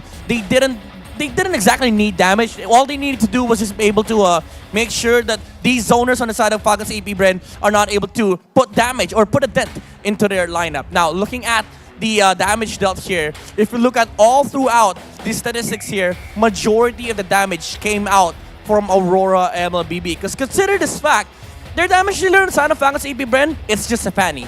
Clint has to farm a lot of items before he's able to dish out so much damage. But on the side of Aurora MLBB, their lineup is composed of early game flat damage heroes, meaning early game they have enough damage to take out the heroes that they need to take down, specifically both the Arlot and of course the Aurora on Yue. Add to that, they also had the Suyu, which allowed them to be able to amplify their mid-game power spike with the Hunter Strike and Warrock's build up. Again, 5-minute mark, it was the go time for Aurora MLBB. They didn't hesitate on invading Falcons APBren and effectively shut down the timing of Kyle TZ and allowed Aurora MLBB to transition to the late game in a much more efficient manner. And that's the reason why they were able to win game number 3. Now, looking into game 4, let's see if Falcons APBren can adjust their game or will Aurora continue the streak. Back to the panel. Thank you so much, Midnight. Brother, I do not know what else to say. I'm just, I'm still flabbergasted by how Aurora seems to have evolved here and the way that they're answering Falcons APBren inside the map, not even in the draft. Yeah, I think one of the safest ways that we can look for really is the performance of Edward so far. Yep. After the Barrett's game number 1 that we saw from FlapTZ, where he was really one of the biggest problems for Aurora, now you have 2 games where Edward plays a more active role in the team fights in the map, and then now, well, Falcons APBren are suffering. I think moving forward, as much as good as the Hylas pick is, you need a different kind of hero for FlapTZ to really shine. While right now we look at the best from Auroras, and yeah, you really see there. This excludes stats from this match, but for this playoff so far, you just it's a nice trip down memory lane, especially with a Valentino view it. 3-0 before this match started. And now it does feel like he can do no wrong. Yeah. Right now, I'm surprised by the Phobius, the Phobius stat line. It does feel like Edward might just be winningest more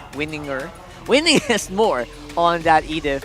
But again, we're gonna have this. They're probably gonna get stress tests here by Falcons APBren on the next draft. All right, I'm back, guys. I would say again, I hate to admit it, but I think Aurora getting Suyu first on the red side is an anomaly.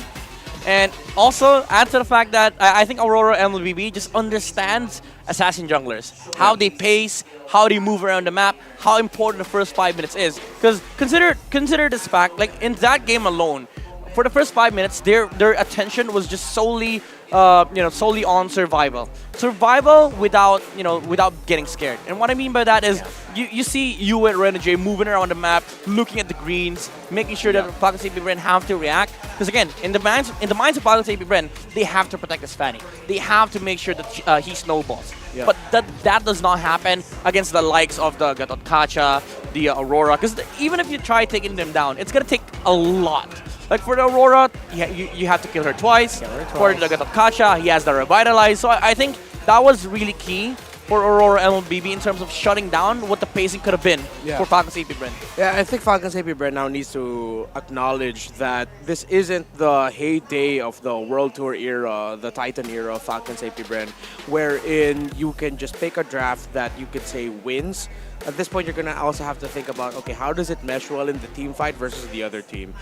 Filipino teams now really have stepped up their game. Coach Panda himself said beforehand that this is the most competitive season we've had in a long time. In terms of like the top teams, how they're performing, what they're doing with the drafts, how the creativity is getting stretched out. So now you're going to have a much more active role for FlapTZ in terms of being able to set. You're really going to need to be sharp, and then the mid lane matchup between Few and Yue, you're going to have damage in there. It can't just be all control. You're going to have something that if ever Aurora says we're going to go, they're going to get bursted on. Yeah, outside of the draft, it really is also a different story, right? Inside the game, they play a little bit differently and a little bit more not what we expected. Which again, maybe have shattered the expectations of FCAP coming in this one, because they thought, you know what, we can just draft what we want, then things would work out. Apparently, they're going to have to go back to the drawing board for that one, getting into game number 4. But for the meantime, again, we do have the Women's League, sorry, was that? World Esports World Championship. Esports. IESF, there you go. IESF. Happening as well. World's Esports Championship happening from November 12th, November 12th to 15. And the MLB Women is happening on the 16th to 19th. So make sure to stand by there and make sure to show your support for our players walking into the World Esports Championships. And, historically, we have been very winningest. Word of the day. Winningester. That's the word of the day right now. Winningester inside these international tournaments, and hopefully that also continues there. I think the word you guys have been looking for is successful. More successful. No. With the winningest. All right. Winningest. All right. I'll follow the trend. Winningester. Yes. Here's a gameplay pose, by the way, from Smart. They're copying Yue right now, who's probably shouting his name. No, the kid wins. The kid wins, of course. The kid wins. He doesn't need to shout. Wow. Looks like Yue's dad or something. Looks like Yue's dad. I think that man looks a little bit too young to be Yue's dad, dude. All right. Or is it actually Yue's dad? Is it? Or is his brother? Yue's brother? Right, that's what I'm thinking. Yeah. That guy probably won. He's gonna be He Yue. probably won. Yue? Nah, sorry. I'm sorry. Congrats. I'm trying to find the comeback for you there. But for the meantime, congratulations. You get a redeemable in-game code. Now, go get down the brass tacks here, ladies and gentlemen. Is it winning or... It's a winningester. Winningester. It's like Worcestershire. No. Betterest. Not close. No, it's not. Don't abolish the English system, dude. No, obviously we're back into it. We're just trying to lighten the mood because you know what? You guys seem very tense there in YouTube and in Facebook. Yeah. You guys have been going at each other's throats for the past how many minutes, and I can see your comments. Anyway, yeah, so don't worry. Getting into this one, it does feel like FCAP has been here before. I get a sense of like deja vu that I see yellow, I see a bad situation, and I see them trying to find a way to win. Now, for them, let's try to help them out. What they got to do? Just don't give the Suyo, man. Yeah, don't give the Suyo. We're in the same Is that simple? That's simple. I think it's clear now, yeah. Wait, Do you agree? FCAP chose blue, right? And then Aurora won on red. So I think, yeah, there you go. So if you're FCAP, you're gonna be on red side. Just ban the damn heroes. You know, at this point, Suyo is kinda, and I am not over exaggerating, but he's kind of broken. Yeah. He's kind of broken in the sense that not a lot of people talk about this, but he's the only remaining jungler with no energy, with no mana. And that's the reason why he doesn't, you can't slow down as he's placing in the early game because he doesn't need farm. He has good flat numbers, has HP-based damage. Just ban the damn thing. Yeah, the man is a combination of 3 different heroes: YSS, Julian, and the other Nolan. It's like, come on, just take it out at this point. He has no mana. Yeah, I think the Falcons APBren tackle here has been to look at US hero pool and try to choke out UN. And Renegade. Dish out for, and then Renegade. Now I think it's just like, okay, you take out the Suyo, and then again, just go back to... Again, it goes back to that idea that Falcons APBren in the documentary when they won M5 said, where it's like, you guys just want to fight? Just fight. Yeah. You guys want to fight it out? All right, let's fight it out. Is that your Ducky impression? Yeah, I mean, he said it in Filipino, so I'm not going to do that here. But yeah, sounds very accurate. You're going to be fighting back with a left punch. Yeah, instead of trying to take away things from you and overthinking your priorities, really just see if you can kill him. If you can kill him in the draft, kill him in the game. Yeah, that's why it's kind of weird that even though we hyped the Fanny pick, I was not a big fan because it was up against 2 of the hardest heroes to deal with, like the Aurora and the Kacha, which is already a big problem, but they didn't even address it on the second phase. They picked up the Clint. That's true. That's so, true. they didn't double down in the early game, advantage that they had on their draft. So I think there's a lot of big adjustments coming out from Falcons APBren this game 4. And again, first step is to remove the Suyo, because again, there's a lot of different strategies that Aurora has come and prepared for, specifically the Mathilda first pick. So FCAP already step number 1, it's done. Suyo's out. Now, what do you do about the Mathilda? That's what I said, right? The love team in red side. There you It's go. gonna happen. Thank you. Time again. Thank you. They banned the Suyo, they banned the Mathilda. We go back to the normal broadcast of MPL. Phobius respect. You see Demon kind of very vocal right now with the drafting.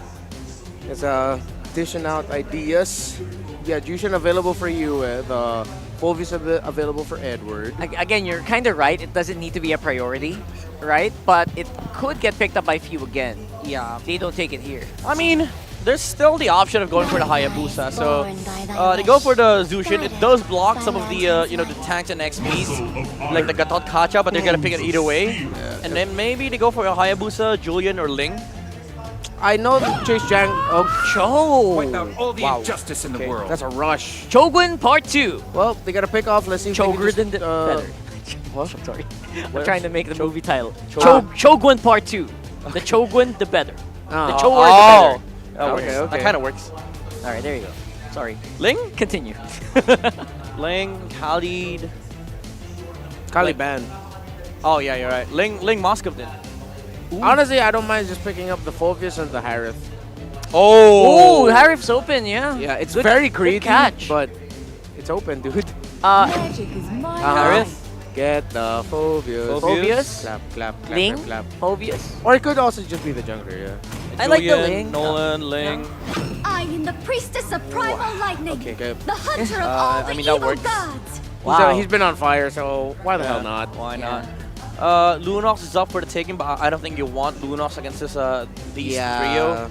Like, yeah, sure, you win the lane, but it's gonna be a hard game against Edith. Yeah. A couple of jumps coming out from Aurora, and also the possibility of just the lane popping out from the side of Aurora. So might as well just take the mage here or the jungle for a FCAP. Yeah. And if you're a Ling, if you go Lunox here, after a Brilliance, you instantly die. You die. Basically, that's your life, basically. Yeah. Okay. It's like the press to die button. I know it's a survival tool, but it's a press to die button in this regard. Okay, that's a decent notion. Most people would think that playing Eve against a Harriet is a bad idea, but you essentially force the Zaman Force. So it is dependent on the preference of the teams, because like there's a lot of workarounds with these specific soft counters. That's why they're called soft counters, not hard counters. Yeah, and again, if it's a soft counter, you kind of depend on your mechanics kind of overcome the challenge. It doesn't completely answer a pick. Okay, I like this take, man. It's full respect for Renegade. Are they gonna overthink and ban the Rafaela? Maybe. Wait, so Yua continues the 100% win rate on the Aurora. Oh yeah, you're right. And What is it now? 5-6 games? Let me double check. Harif is his most used hero. That slipped my mind for Yeah, that's one of the Dongling. weirdest stats with Aurora. Like they always pick up the Moskov, but when you go deep down into the stats, that's their best goal lane. No, excuse me, he's not undefeated. He was 1-for-1 going into today. Oh, on the Aurora? Yeah. Okay, For you, never mind then. Never mind. Again, they're getting into these scenarios where it feels like Falcons APBren doesn't really mind the counter pick too much, don't they? They just want to play their game. I mean, that's their signature. That's their MO. They don't usually overthink. They just draft whatever whatever is good for them. So now Aurora, they remove the Hayabusa to make sure that there's Juicin has a life to actually take care of. Yeah, easier time, right? Yeah. Easier time for the Zushin. Same with the Harith. Yeah, it never feels great to be a Harith and Juicin against a Hayabusa. Will Kyle TZ opt for maybe a possibility of a Ling here? Maybe. Feels Maybe, feels like a powerful pick for Kyle. I think they gotta go double core again. Double core power. Phobius ban. Yeah, there's better late than never. Seems like Demon Kite's happy that with what's happening. Oh. He's very vocal in this draft. Yeah. And he's smiling. It's like the smiling demon. And he's always Yesterday he won, but he wasn't smiling. Okay. You know that picture? flat-faced, yeah. He was MVP. There's no way they pick Alpha here, right? You're up against Show, Eve. There's no way you pick up Alpha here. So maybe they're discussing about the bans, I'd say. A part of me tells like Aurora might just go, hey, you know what? They Let's can just go for it. It's a pick that's gonna get a lot of attention. Yeah, it's right? confident. Still confident pick. Put us up against Eve and Cho though. Ooh. Okay, that might be it. I think they're forcing the Julian Nolan trade. So Nolan, you go Alpha. You go Alpha. Alpha here. Yeah, you go Alpha. It's worse to play Julian against Eve. Yeah. And you overload your magic damage. At this point, you need the physical bridge. I mean, that happens so far with a lot of teams, right? You're a Julian, you use up all your enhanced sword, your enhanced scythe, and then you die. Unless you can't walk out. Unless Demon Kite brings out the Lancelot or a Benedetta. Yeah. Actually, I was thinking, what if Edward goes Benedetta? Maybe. And then this Edith and the Rome. Maybe. Rome Renegade on Benedetta tank, right? Yeah, tank Benedetta in the EX. Is that maybe why he's smiling? Oh, It's Rafaela. So they did go for it. I mean, we did mention the Rafaela Alpha combo earlier. I was just hoping for an Edward special, you know? But yeah, you were right. Like, Edward's already on a hot streak on Edith, so why replace the hero? Yeah, might as well continue it.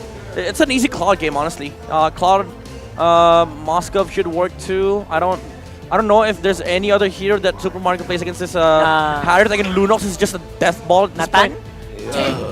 I'm worried for a Nathan here. Okay, Moskov. It's Moskov. Moskov to open up the map. Ooh. Yeah, it's a macro battle for FCAP, honestly. Yeah, they're going for cross-map plays and then try to fight inside the box. Yeah. Make sure that Super Marco comes in late and then maybe clean up from there. Yeah, they definitely have a lot of options here for FCAP. Like, they can play the macro game, they can play for burst, look for trades. But in terms of, like, lineup-wise, Aurora MLBB's lineup is kind of one-dimensional, wherein they just want to snowball, get control of mid-game, and straight up lead from there. Yeah, but then that snowball idea, that fighting, they've been punishing errors of Falcons APBren. In the past games that they've won, they've been playing better. Maybe that is just what they need. Just kill him. Maybe just play better and then just play your own game. Let's see if that's going to happen here as Naisu and Ingan brings us the game. You know, Rockhart, that's the advice I play with. A lot of times when I'm losing on a lose streak, I just say, you know what? I got to play better.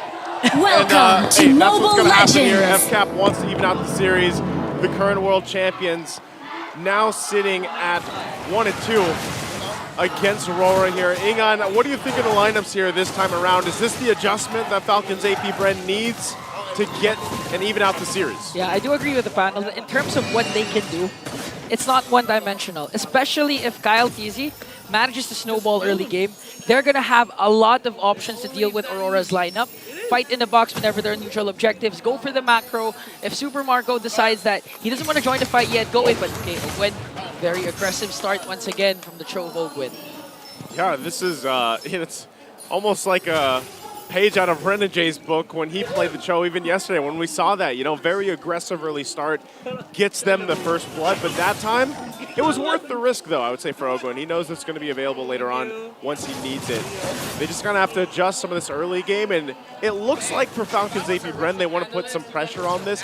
They also know as Kyle TZ's spending a lot of time here, by the way, waiting for Ogwen to come and respond. What they want to do, again, is play against the fact that RORA's lineup gives them quite a bit of options, some tools to stay and, sustain through some of the fights with this Rafaela pick. Again, another version of the heel man this time around. But ultimately, you've got those 3 purifies you have to go against if you're Falcons APBren. So even if you have the death box, like we like to call it from the Eve, the real world manipulation, you've got a couple CCs and the unbreakable taunt that you can use, well, you got to get through those purifies first. Yeah. So we can assume that at the very least, Ogwen's going to have a hard time, even if he has the angle. One purify can disrupt the momentum of his show, like what we see the past few games. And Aurora right now, okay, in terms of a mid-game power spike, this is what Midnight was saying, that if ever they get it, a good start, they could just snowball from there as Demon Kite just works on the turtle. They won't even contest anymore. And uncontested, and they want to go for Ogwen! That was interesting because I don't know if that was the call, because they really turned on that turtle, and then Kyle's like, yeah, I'm out of here, but then Ogwen put him in a position where he knows he doesn't have flicker either. So I'm surprised he actually went forward for that, and maybe they hesitated on the call if they wanted to go or not. But ultimately, yeah, first blood in the hands of Demon Kite nonetheless. And look at this. Now this is where they put some pressure on Kyle TZ to play around that. Ogwen's still waiting for that level 4 to have that Wave of the Dragon available, so he doesn't have it just yet. Once he does, you can probably expect him to try to make a play now that he has Flicker available again. Okay, this is the one-dimensional style that the panel has been saying. Just Aurora literally grouping up, gonna utilize Renegade with Rafaela. Again, a huge pickup onto Ogwen. The Spear of Alpha gets caught up by the Lantern Flare of Yue. 2 kills already for Aurora. And Look it's where they all go. from Demon Kite. Now they go in for Super Marco. Has to pop the Purify. And now they're going to work on the top lane turret. Man, that's a lot of just kind of extra time and gold that RORA can go ahead and grab themselves, especially for Domang here. And so Falcons APBren in this early portion of the game will find themselves trying to scrap what they can, try to catch up here. And this is always what we see. Like I said, when you have to work through these multiple purifies, but also against the fact that you have a Jushin across from you for Falcons APBren, some of their initiations have to be really calculated, because if not, and they're caught out in a bad situation, they're either going to get Spear of Alpha'd. Actually, there's a whole lot over there. Spear of Alpha, but even the Lantern Flare alone is enough to just kind of keep dragging you back. And so, we see some of these limit testing for the damage from Kyle TZ in the mid lane, but so far, Falcons APBren have not been able to find much here. Ingon, where is that time for them to go ahead and find these pickoffs that they're looking for? I think now would be a great time for them to contest for the turtle again. They have good position here. Plus, if he manages to cast a good real-world manipulation without being interrupted, FlapTC could just go for the AOG from the backline if ever they decide to escape, as Aurora works on the turtle. Again, no contest coming in from Falcons APBren. Ogwen evades the Spear of Alpha coming in from Demon Kite. But again, at this point, what do? The panel mentioned this. It's going to be a macro game for Falcons APBren. They're going to have to win the lanes that Marco has been going at. The split pushes has to be on point here if they want to extend this game to when Marco, the Bulletproof, has been activated. Yeah, and this is almost the problem too. So far, nice little check there. But so far, Edward himself has been pretty consistent with this Edith. Might look for a possible pickup here. He does go ahead and get half health more. He's fine though. Still has that form. Spear Destruction going to be thrown too. So nothing that FCAP finds there. They might be trading though. It looks like they're going to go put pressure on the purple. Meanwhile, simultaneously taking the tier 1 in the bottom. RORA seems to be finding all the wins right now at this point. And again, Falcons APBren look to be really struggling with UA alone. This is the threat that a Lantern has, where he just continuously throws them around. And even if Ogwen or FlapTC decides to go for Yue, again, the presence of the Purify, he's just going to Purify the Crimson Beacon out. And that's all Yue needs. As Few casts the real-world manipulation, he's going to get the stuns though. But Yue just working on him with the Lantern Flare. They can go in again. Edward though has the Edith here, going to force out the Flicker from Few. Now the counter engages on for Falcons APBren. They're working on Demon Kite as he spears up Alpha out. And they're gonna get a kill onto Demon Kite. But Ogwin and Few will fall down as well. Here comes Doming with his Zaman Force. They're gonna pick up Flap, Tazy, and a triple kill from Edward. Red hot with Edith. Oh, the Spear of Destruction is gonna connect, but Super You don't Marco, follow that up. You don't? You don't? No. That's literally what the panel's been saying, like a Lunox brilliance, then you're dead. Oh man, again, they said it on the panel. Edward has been so good on this Edith in this series, but just in general, right? Not just good. He's been better Damn than great. good. No, he's been greater than ever. at Greater this than point. ever. You know what? He's well on the way to getting to greater than ever.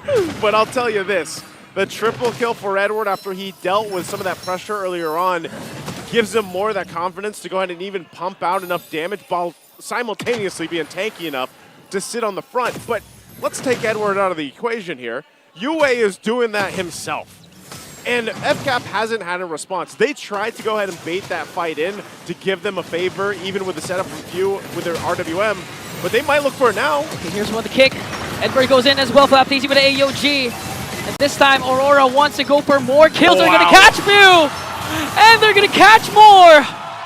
Flap as well will fall in the hands once again of Edward. All 5 kills of Aurora from Legend 0. And now they're just going to extend their lead more by taking a mid lane turret. And even Marco at the top lane wasn't able to push the first turret up top. Ingan, right now, this is just looking too difficult for Falcons APBren's lineup. They can't even walk into a bush without possibly dying. Like, that's where it's at right now. RORA has done something from after what happened in Game 1.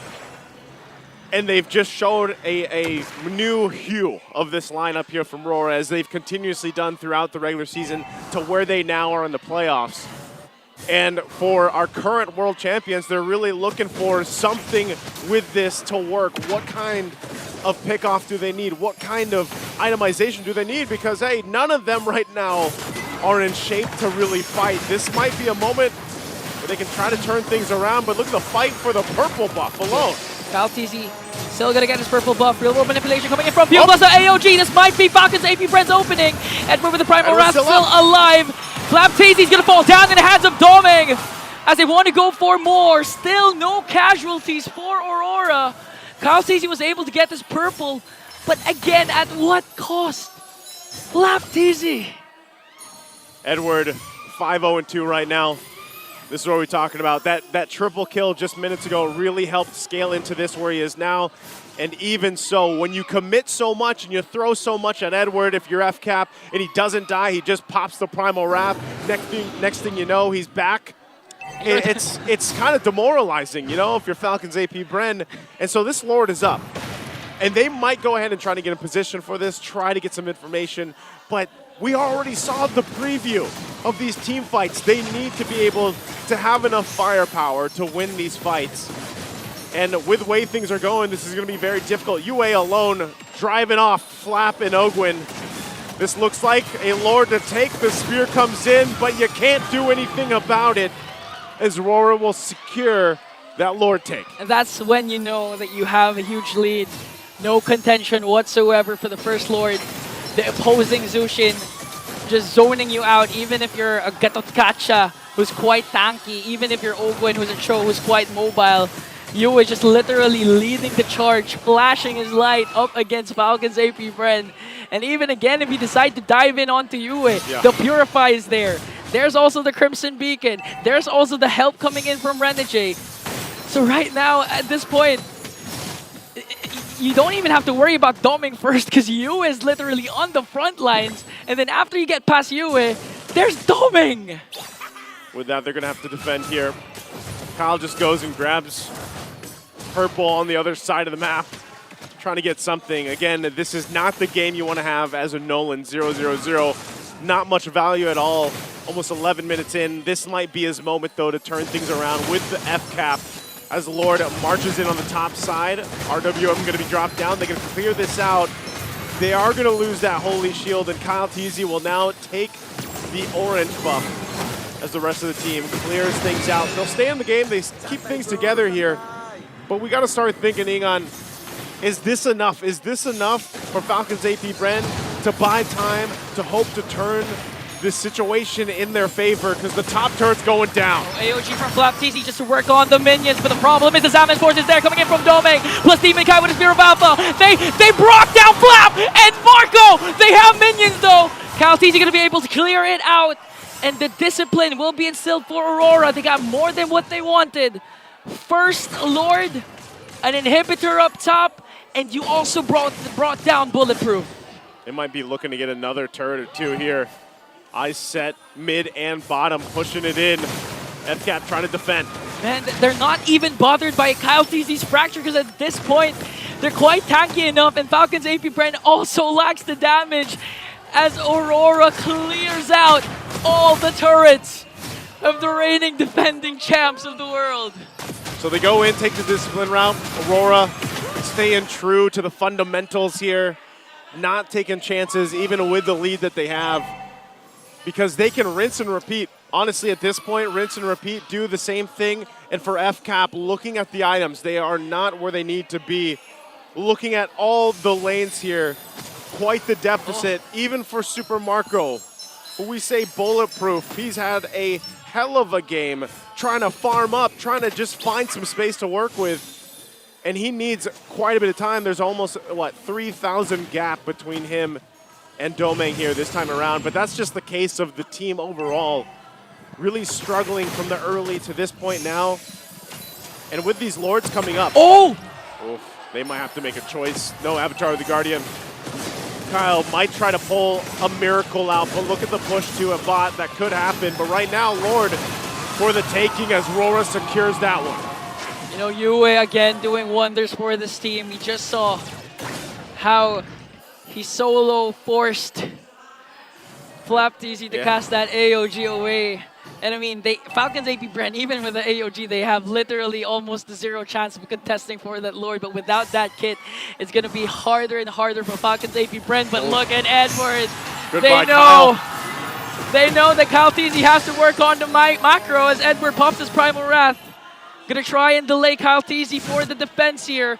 Super Marco a while ago just casted the Spear of Destruction. It's gonna be a 5-1-4 as CalTZ has now recalled. Doming works on open with a Salmon Force. Real world manipulation coming in from view. AOG gonna be casted right in the middle, but gonna be catched up by Demon Kite. FlapTZ is gonna fall down. Now they're working on open, forcing out his flicker. The Lord is still there. They can work on the Crystal, but still Falcons APBren gonna clear out everything. Now they're gonna catch once again open. CalTZ trying to work on Edward. It's just 4 members on the defense, and Demon Kite goes in. Doming as well, and Aurora. Match point! RORA. And everyone behind us out of their seats with this one. 3-1 right now. Like you mentioned, man, yes, match point. This, we knew was going to be a good series. Heavily shifting in favor right now with RORA. The way they're playing, it's been amazing to see. We'll see what adjustments are made from FCAP, but let's go ahead and throw it to the Infinix to buy it over there. Rockhart, Renmar, and Midnight.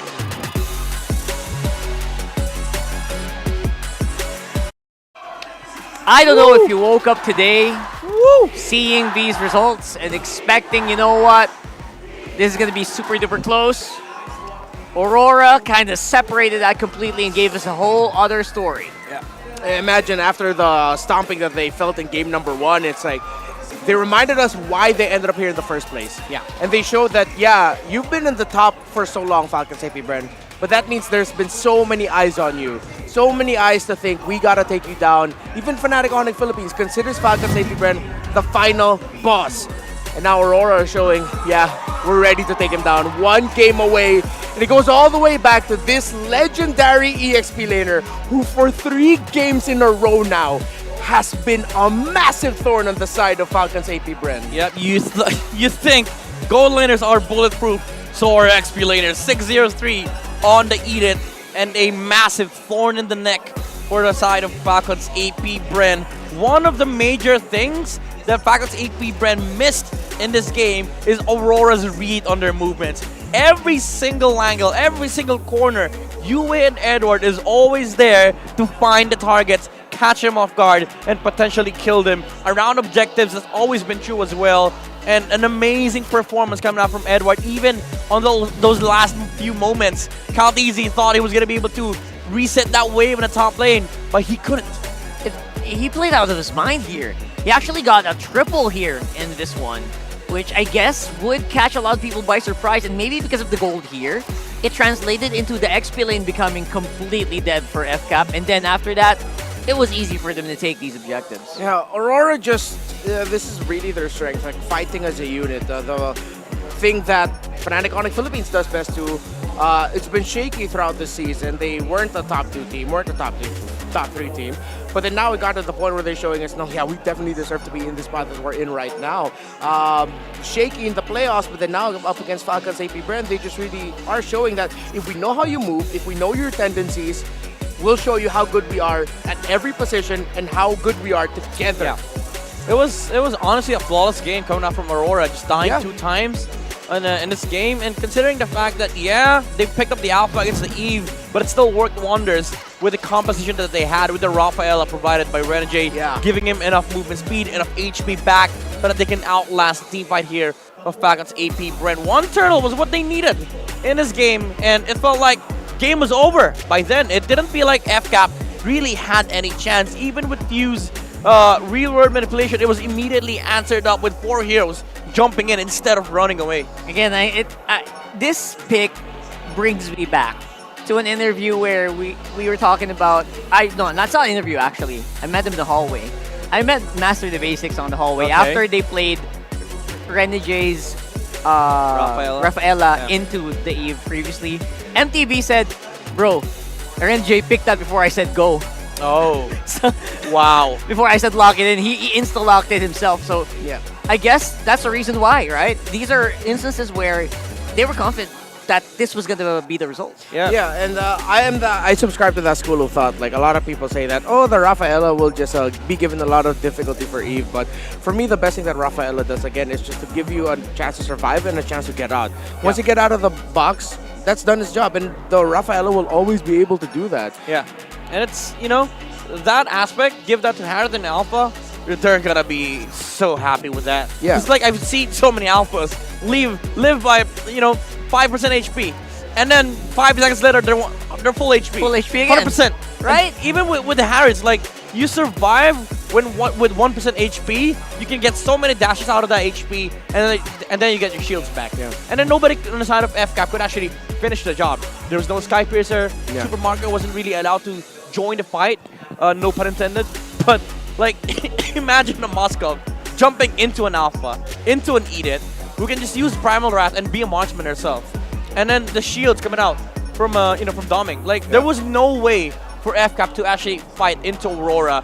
Like, if you imagine FCAP playing this game, the only scenario where they win is if they take early game momentum, have Kyle TZ snowball, and still, you know, you'd still be facing the Alpha. Flap TZ needs to find good initiations. But we saw how quick Aurora make a quick work of Flap TZ earlier. One jump, not even a full second later, he's dead. Yeah, the Rafaela was great because even if Flap TZ, let's say he'll be able to hit it, again, one holy healing, they can have a chance to maneuver. Or if they already see the circle getting loaded up by the Gacha, holy healing, you're already out of it. So the Rafaela coming in, that's why I was thinking, is Falcons APBren going to overthink and respect it and actually ban the Rafaela in the next phase? They decided not to. They banned the Tigreal and they banned the Phobius, which in the scenario were both equally good bans, especially because you are going to be playing around the Nolan, you already have the Cho on you, so I get it. But then eventually at the end, it's like, well, you had the Rafaela. Yeah, the Rafaela. Honestly, this Rafaela feels like it's the second best thing to getting the Matilda in this specific matchup, right? It does the same job, maybe less aggressive, but you know the job's gonna get done anyway. Yeah. So, okay, that's gonna be it. But for the meantime, before we get into the next one, I think Auntie also has a few thoughts about that, and I'm honestly really happy to hear it. the lights within from seizing the win. Aurora MLBB now at match point. And isang magandang buhay. My name is Antinara here at the analyst stand. And we are here to break down what happened in game number 4 between Aurora MLBB and Falcons APBren, because now slowly inching towards that coveted victory and M6 spot is Aurora MLBB. Now, if we will look at the goal difference, it really was in favor of Aurora MLBB. The reason for this has been explained to us by both panels, and this is because of the mobility brought on by the Rafaela in their lineup.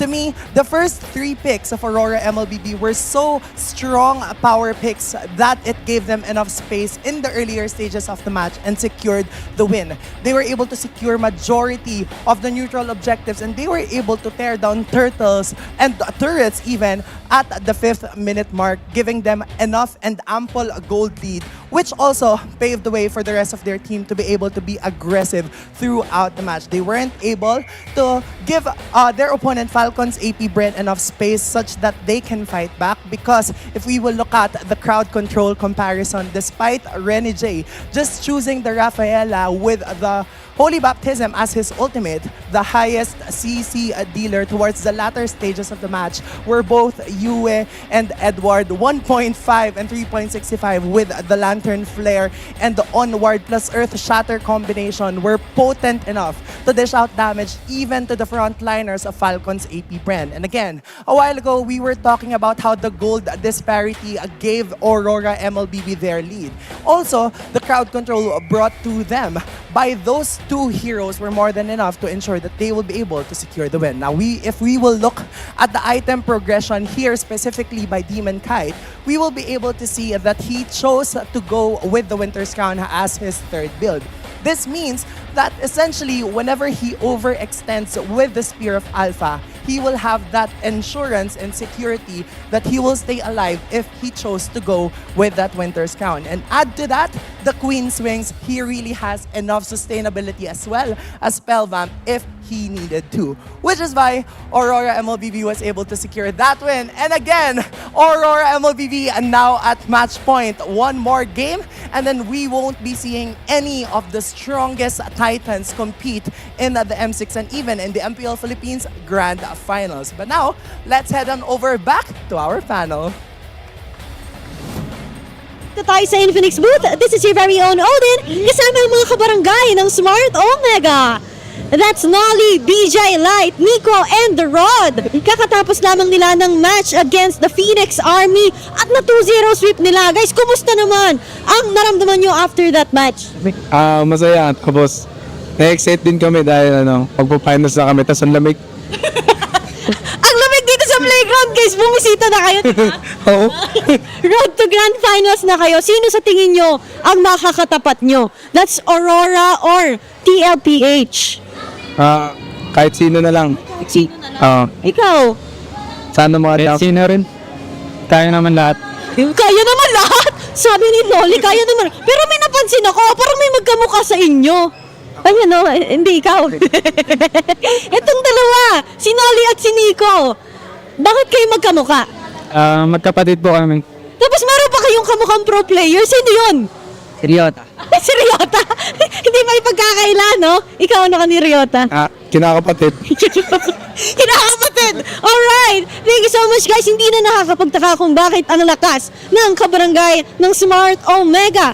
Here at MPL Playground ay ginaganap din ang ating watch party kung saan pwede nyo mapanood lahat ng matches sa isang buong araw, all for free. Kita-kits tayo dito sa MPL Playground para saksihan ang Infinix Fancy Club.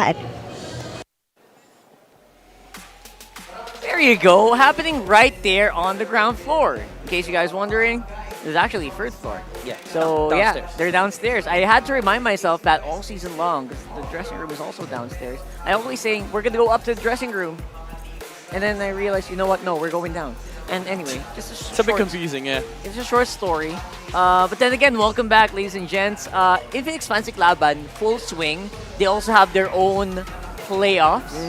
And again, reminder, the winner of that is gonna win an Infinix phone each for the 5 members. In specifically the GT20 Pro, and 5,000 diamonds each. Wow. 25 in total. That's right. It's a lot of starlights. I don't know why. I don't know why, but I always compete with Starlights. You need those Starlights. I need the Starlights, man. I need a friend slot. Yeah. I need a friend list. Me too. I wish they could make that permanent though. Can we just buy friend slots? Because that's also the reason why I get Starlight. What? 10 dies each? Maybe that could work. 100. I would pay 100. Yeah. You know, I have a really good tip for managing like friend slots. What? Actually, remove friends. Because a lot of them haven't been online for so long. Yeah, if you look at it, that is true. 75% of your friend list are made up of people who haven't been online for the longest time. Or just play Magic Chess. You can't play with them anyway. Yeah, or just play Magic Chess. So, good tip. Again, clean it out and add new friends. Oh, we got Intex Salon, by the way. They're still showing up and looking for the freshest look. This guy looks pretty fresh. Looks like he can come out. And look at that. Looks very familiar. Looks like someone I know. Yeah, that looks like Sanford. Come on. He does look like Sanford. And he's very mad. Alright, give the fresh look, the fresh look. Give the fresh look Give to the fresh look. There's it. Look at those fresh It is a beauties fresh as well. look. Fresh and Beautiful. Nice one. Nice hit Oh, there, that's brother. Zico. That's Zico. That's Zico's brother. Zico's brother. brother. And they're counting down. They think that's him. He wins. There you go. There you go. And maybe Infinix can also give him like a complete hair color this time around. Because I think it's fading a little bit. Maybe just refresh it a little bit more. Make it full blonde. Come on, bro. You can do it. They're going to give it to you. I think it's a style choice. I mean, not everyone can pull off a full blonde like you. Like a full color of hair. He's a different. Like some human people being. like me. If ever I need to color my hair, which I should remind myself I never You should did. again. I did, and it went terribly. Wait, when was that Did again? it though? Huh? When was that again? Season I don't remember for What was the personal color? reasons. Season 11. Oh, it was 10. ash gray and 9, dude. Oh, 9! It was ash gray and then it I became like- blonde and gold really quick. I mean, I'm sorry. I mean, it looked cute, like when you had a full ash Thank you. ash gray. Thank you. But when you grew it out, it looked amazing. Thank you. It looked amazing. That's honestly. very nice of you. That's very nice of you. I appreciate Majestic. that. And again, you got to be consistent with your hair. This guy though. Yeah, and consistent with your words, because if you say that you're going to take off your hair, you have to do it. Yeah. That's Yeah, actually exactly. You have to be consistent with That your reminds Yeah. me of a certain somebody. Yeah, if you're gonna if you're in like an MPL broadcast, Yeah. and as a respected professional broadcaster Yep. of the biggest esports league in the Philippines, Yeah, when you professional. say you're gonna do something, you gotta do it. Yeah. It's kind of like me. I do real talk, you know? I do stuff like that. But Yeah. No when I matter say- the consequence, right? Exactly. When I say something, it's facts. When I say I'll do something, I'll do it. Yeah. So, like, you know, when we say what we want to say, make sure you back it up. That's right. Just a bit reminder for you guys watching out there. I have at scissors home. downstairs. Always stay true to your word. Like, you know, FCAP stick in the blue. Yep. All right. FCAP on the blue side. Maybe looking forward to that Suyo pick. Yep. And first pick, but I don't think Aurora's going to let that slide. It's either that or, again, they counter it with, you know, their typical strats with, like, the links, all the crowd controls. Aurora may have been prepared with the, you know, with FCAP taking blue. The problem here is if they want to do that, they're going to have to ban Chip, Suyo, and Loyi.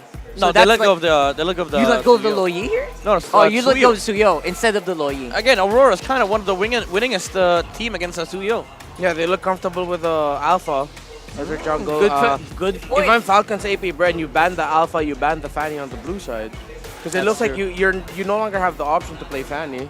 Yeah. Or if you're not even gonna ban the Fanny, just pick up the Suyo so that you're forcing Demon Cat into the Alpha. Just be ready for it. I think FCAP were also the ones that banned both Mathilda and Alpha against Blacklist International. They banned Alpha, they banned Mathilda first, and then Alpha third.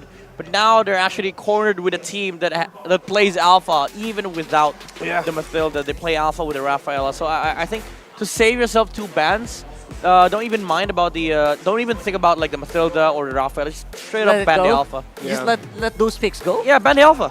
Wow. Because like those are the only 2 reasons why you would want those 2 heroes. Yeah. To set up the Alpha. All right. You know what? You're right. But at the same time, I'm also thinking, you know what? Are FCAP ever going to think about Demon Kite's Fanny, which gave a few teams hell in the last 2 weeks of the regular season?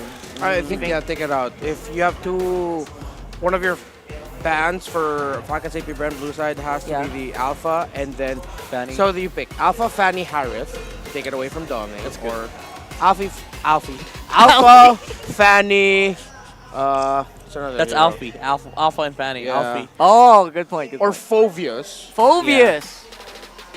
But there's a good chance Edward's gonna eat it anyway. So. Honestly, it depends on the whatever Aurora lets go on this side too. Depends 'Cause, on the like, first pick.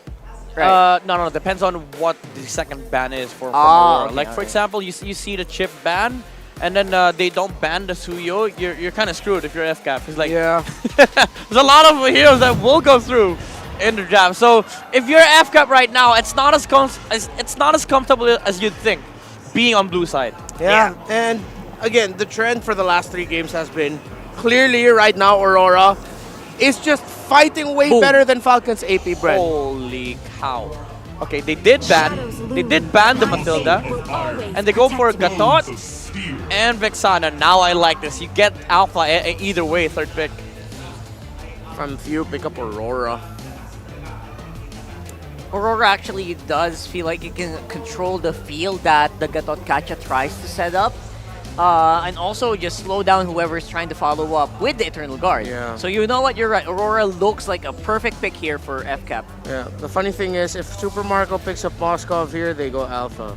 If they pick up something that isn't good, like with managing the sides, then RORA actually has the option to say, don't mind the Alpha, let's get Demon Kite on his Fanny, let's win this. Yeah, Moscow, maybe they go back to the Faramis. Okay, so that's gonna be Alpha for Aurora later.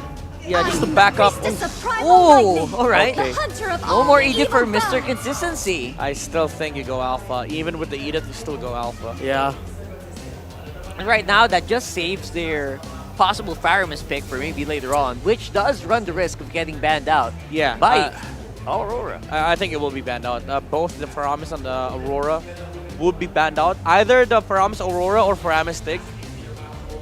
Actually, maybe not, because Aurora can actually pick up the tick for themselves. Or Valentina, or just pick up a Valentina for FCAP if they want to. It's not going to suffice though. What if they just rush magic damage, burst, just go Julian? On Aurora? Aurora? There's not enough, of course. Yeah, it's just going to be Alpha. They go for the winning strat. Yeah, this is the strat of like, okay, if we win that 1-2 early team fights, that's it.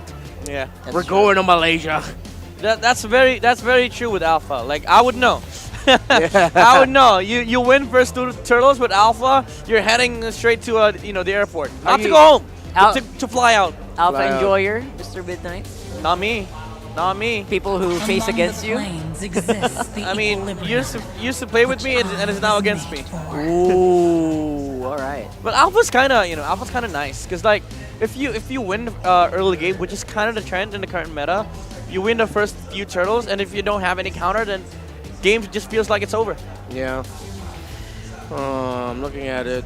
I mean, numbers would show that this Gata Gacha probably goes into the hands of Renegade, but something about it tells me like RORA are still floating the idea of going heel man for this one.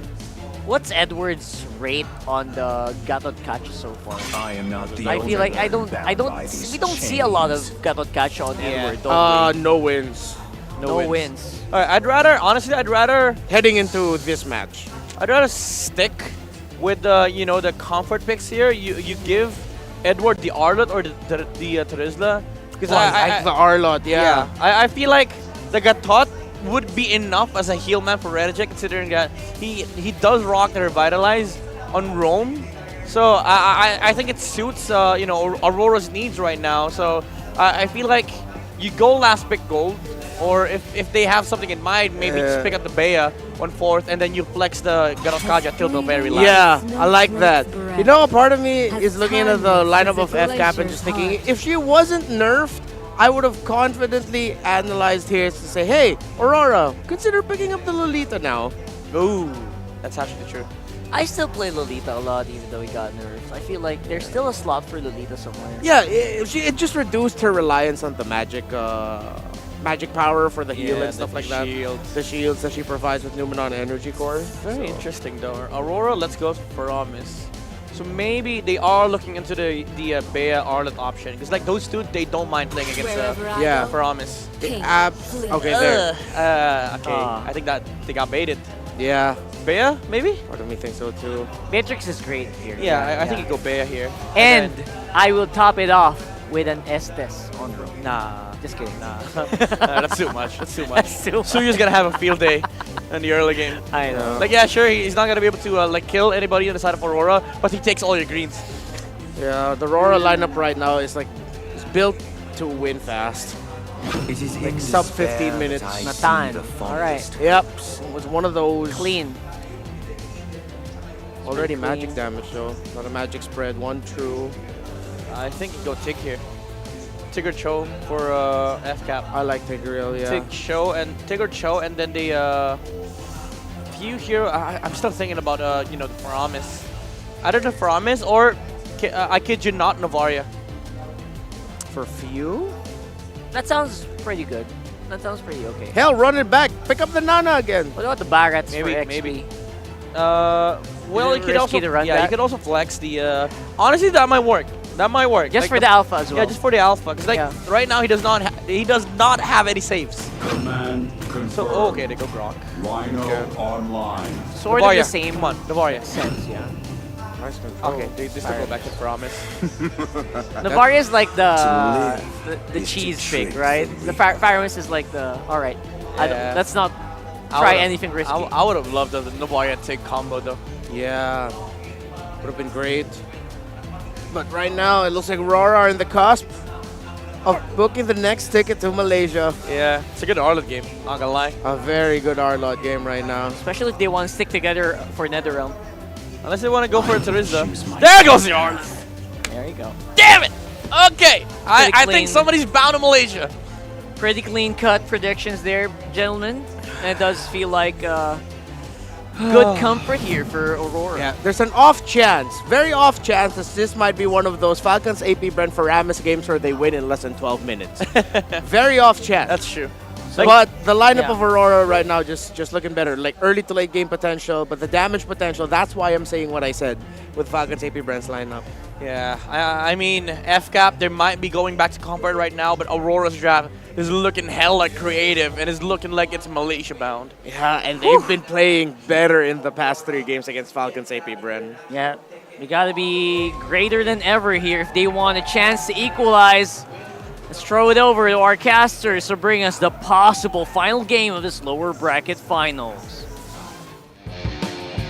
And we're gonna find out if RORA will book their ticket to Malaysia in the grand finals here tomorrow, or if FCAP can dig deep and make it happen and extend the series, because right now, man, looking at it, it has been all RORA, and they've been on a momentum themselves from game to game to game up to this point after a devastating loss in game 1.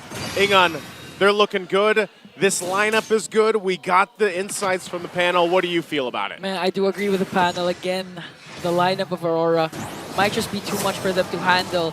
Considering the past two games, Aurora has been dominating the first 2 turtles. And with the current lineup that they have, if ever they do again get the turtles plus additional kills, or at the very least don't get any casualties in exchange for the turtle that they've secured, they're Malaysia bound.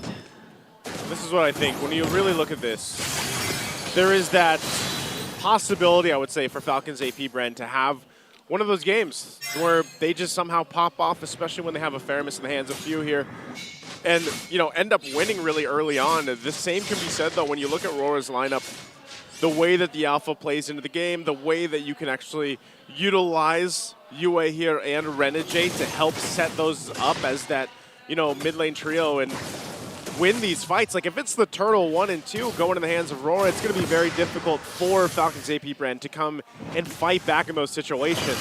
The fact that Kyle TZ went Suyo, he has to have an immensely different game from what he showed us in the previous one. Yeah. When he was Nolan, honestly, Kyle TZ, he didn't do anything. Like, he couldn't do anything. So if you want to have a better game and a chance here, Falcons APBren, Kyle TZ has to be able to perform on the Suyo pick, get the early kills that he's looking for and objectives, and he's going to be fought off from this turtle here. Yeah, but the thing is, Renegade is doing a really great job zoning out Kyle TZ, even popping a Revitalize. That's why DemonKite will get the first turtle, and now they disengaged, but they might want to go for the counter trade as they want to go for Renegade. Power of Nature is there, but the final slash will save Renegade coming in from Edward. Now they're forcing out the fight here as Bill picks up 2 2 members plus the ultimate. They're going to bring down Renegade plus a kill onto Edward. And now Falcons APBren. This time they got an answer from the Turtle of Aurora. And that was a great job from Renegade to zone out Kyle Teasy from the Turtle. But then they didn't have a response to FCAP going and fighting, especially once that Netherrealm was available for few. That was a big moment ult to keep them in that fight. They come in, and then Kyle Teasy also gets a kill off of it. So all before that Turtle actually broke out, this is what I was saying, they need to be able to get this lead going and build up through that. Yeah. So right now, Demon Kite just working on giving a lot of pressure to Kyle Teasy. This time he has Renegade and Yue by his side.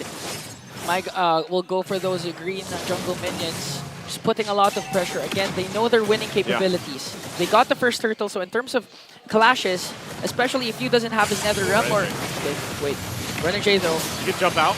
You can jump out with the AOG. Oh! It got cancelled out though. Okay, now he's able to go out. Okay, he did pop his Revitalize. That was a crucial escape coming in from Renegade. Yeah, he had to. Again, you were saying it, Ingon, they wanted to put pressure. They want to be able to do that to FCAP, but again, when they look at moments like that and these build-up where they don't get the result they're looking for, this is going to help Falcons APBren continue to build up on what they need to.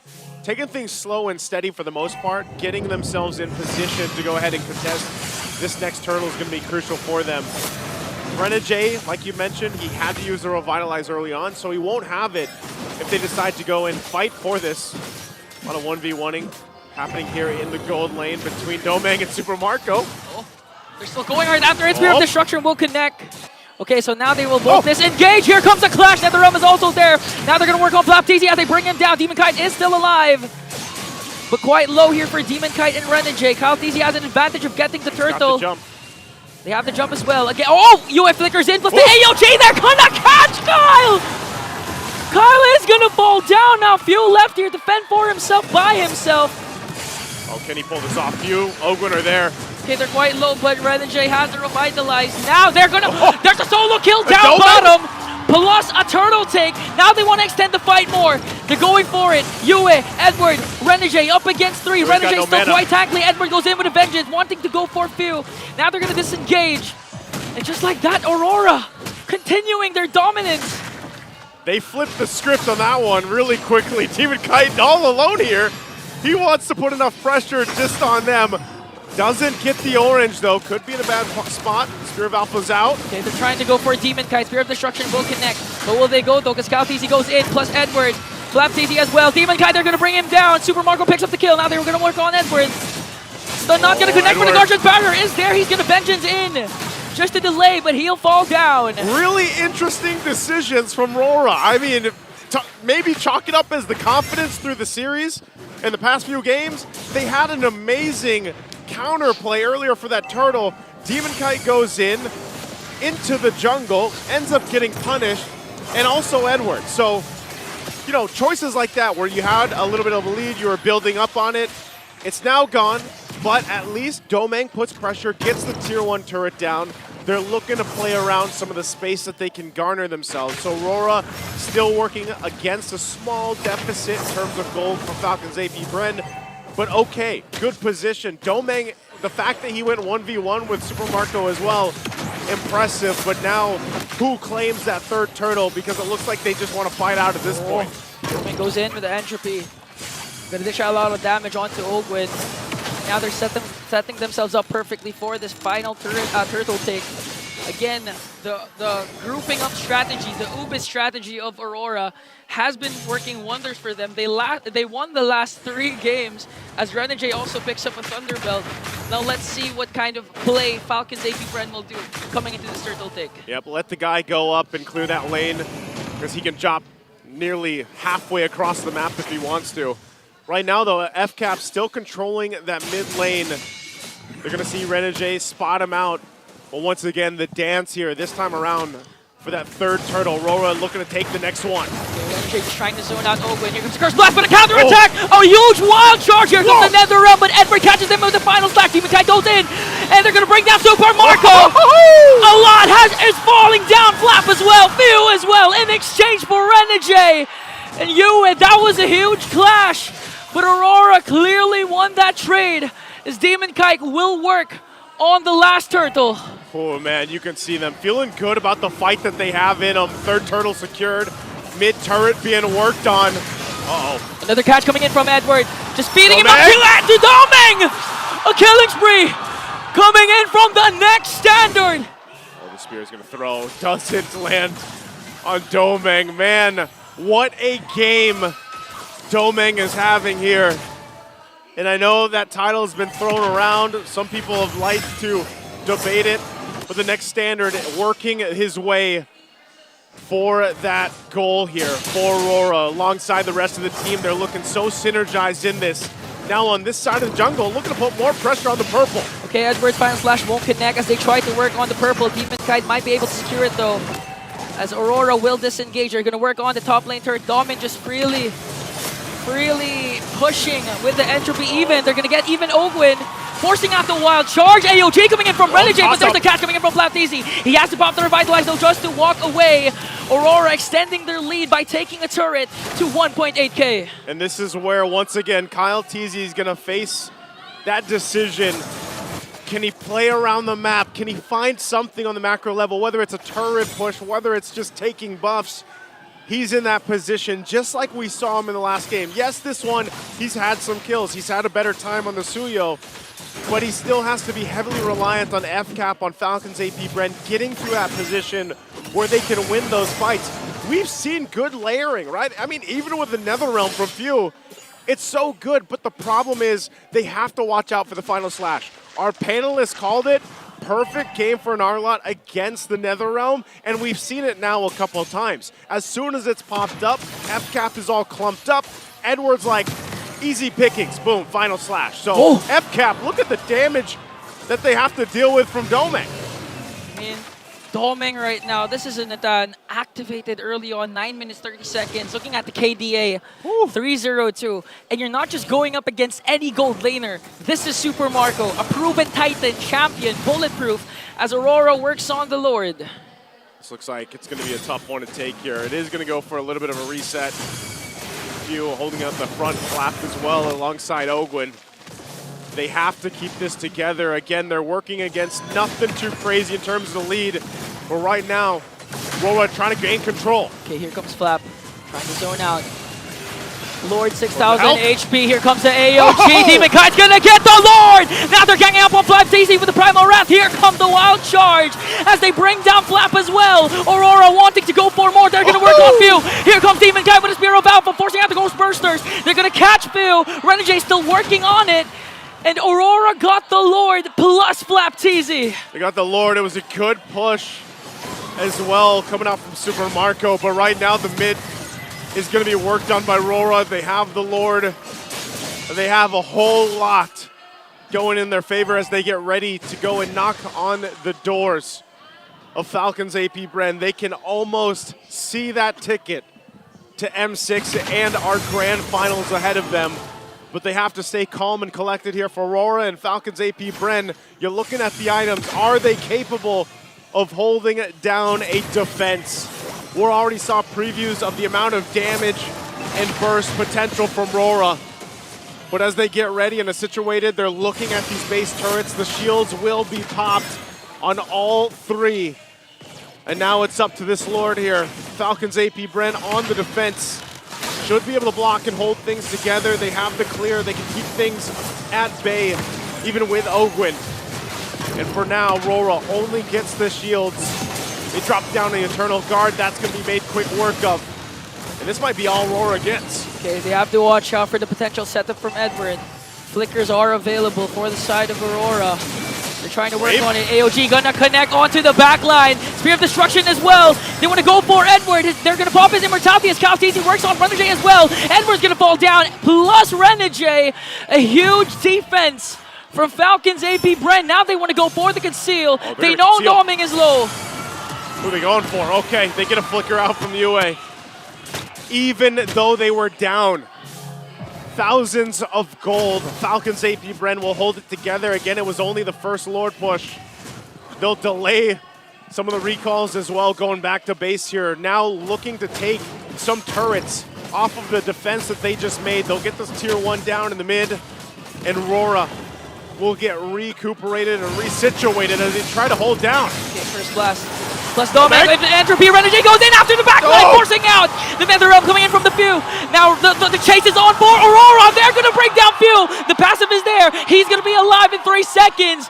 But that was a huge swing once again. A huge catch from Renegade. A good Entropy from Doming, forcing out Falcons APBren to retreat once again to their base. I'm not sure if they're going to be able to get more from that, aside from those couple kills. Ogwin providing some of that vision. The flare's going to go up as well. They keep it together. Lord's going to be up, though. They have to go in and face this off. If RORA gets this freely, it's going to be tough for Falcons APBren. Right now, it's started up. Domeng just having his own form of a bulletproof game right now. Hasn't gone down, providing massive damage. And now the question is FCAP. Can they pull it off? Okay, it's going to be a championship battle! Kyle Teasy gets the Lord. Now the chase is on. Renegade with the AOG onto the backline, forcing out Few with the Netherrealm. They're going to be able to escape. The Bees are still alive. Flat Teasy with a flicker out despite the final slash. Kyle Teasy with the Suyu pick. The patience play to out-retry Demon Kite makes Falcons APBren live another day. What a steal, man. I know they still have some work to do, but what it does is buy some time. Ogwin's here, taking the brunt of the damage, rest of FCAP, rotating, and Super Marco's up top side, wants to push in that tier 2. RORA, how do they respond? Here comes the Curse Blast coming in from Yue. Ogwin just trying to soak up the damage as Super Marco's working up top. Ogwin quite dangerously low here. Gonna get bursted down by Domeng. But they're gonna counter attack with a Renegade kill. Super Marco, Beam of Destruction. Here comes the Wind of Nature coming in from Domeng. 1v1. And the Bulletproof, the proven champion, will win that bout. What a spear! Right on the mark. Imagine Domeng hasn't gone down all game and it happens to be the Spear of Destruction. No, the Spear of Super Marco to find him. And every little piece of these wins that FCAP is finding is switching momentum in their favor. Renegade and Domeng have to get up. Here comes a pull coming in from Few. They're going to work on Demon Kite. Demon Kite spears us Alpha out as they work on the mid lane turret. Now Aurora's base is now open as Super Marco brings down the bottom. Kyle Teasy brings down the top. Aurora, no more turrets left. Oh man, how quick did we just get to this point? In a matter of minutes, off the cusp of a steal from Kyle Teasy, who has been, like I said, trying to find things all game long. That started this whole transition, and now it's RORA on the back foot trying to just keep their purple buff up, keep things together, because all of a sudden, they're like, where's our base turrets? We were the ones knocking on the base of FCAP, and now look at us. Couple of minutes back, Aurora was about to bring down the top lane inhibitor of Falcons APBren. Never, ever underestimate the heart of a champion. A lot of crucial, perfectly timed plays. Specifically, Super Marco all the way from the top line as he worked on the push up top, connecting the Spear of Destruction onto Domeng. And in these moments, legends are literally born. You know, when pressure is there, backs are against the wall, you perform at the highest level still. Falcons APBren, their heart just showing. Their heart, they don't want to lose this way, not against Aurora. Again, for Aurora, they'll approach this, keep things together. They have to now worry about the fact that Super Marco is a threat on these side lanes and that he's just going to be able to show up with their base turrets down. Who will do that job for Aurora? They won't be able to get to the fight as quick as a Moskov, but they can still play around it. They can still try to control these areas around the Lord Pit, but right now it's worked on, and both junglers still respecting the fact that at this point in the game, the Lord also does quite a bit of damage. Now Few, Ogwin, trying to keep Aurora's lineup at bay, and look at this, the rotates coming down. They're still going to go for a reset here. Neither team fully committing to this Lord, reminiscent of what we saw yesterday.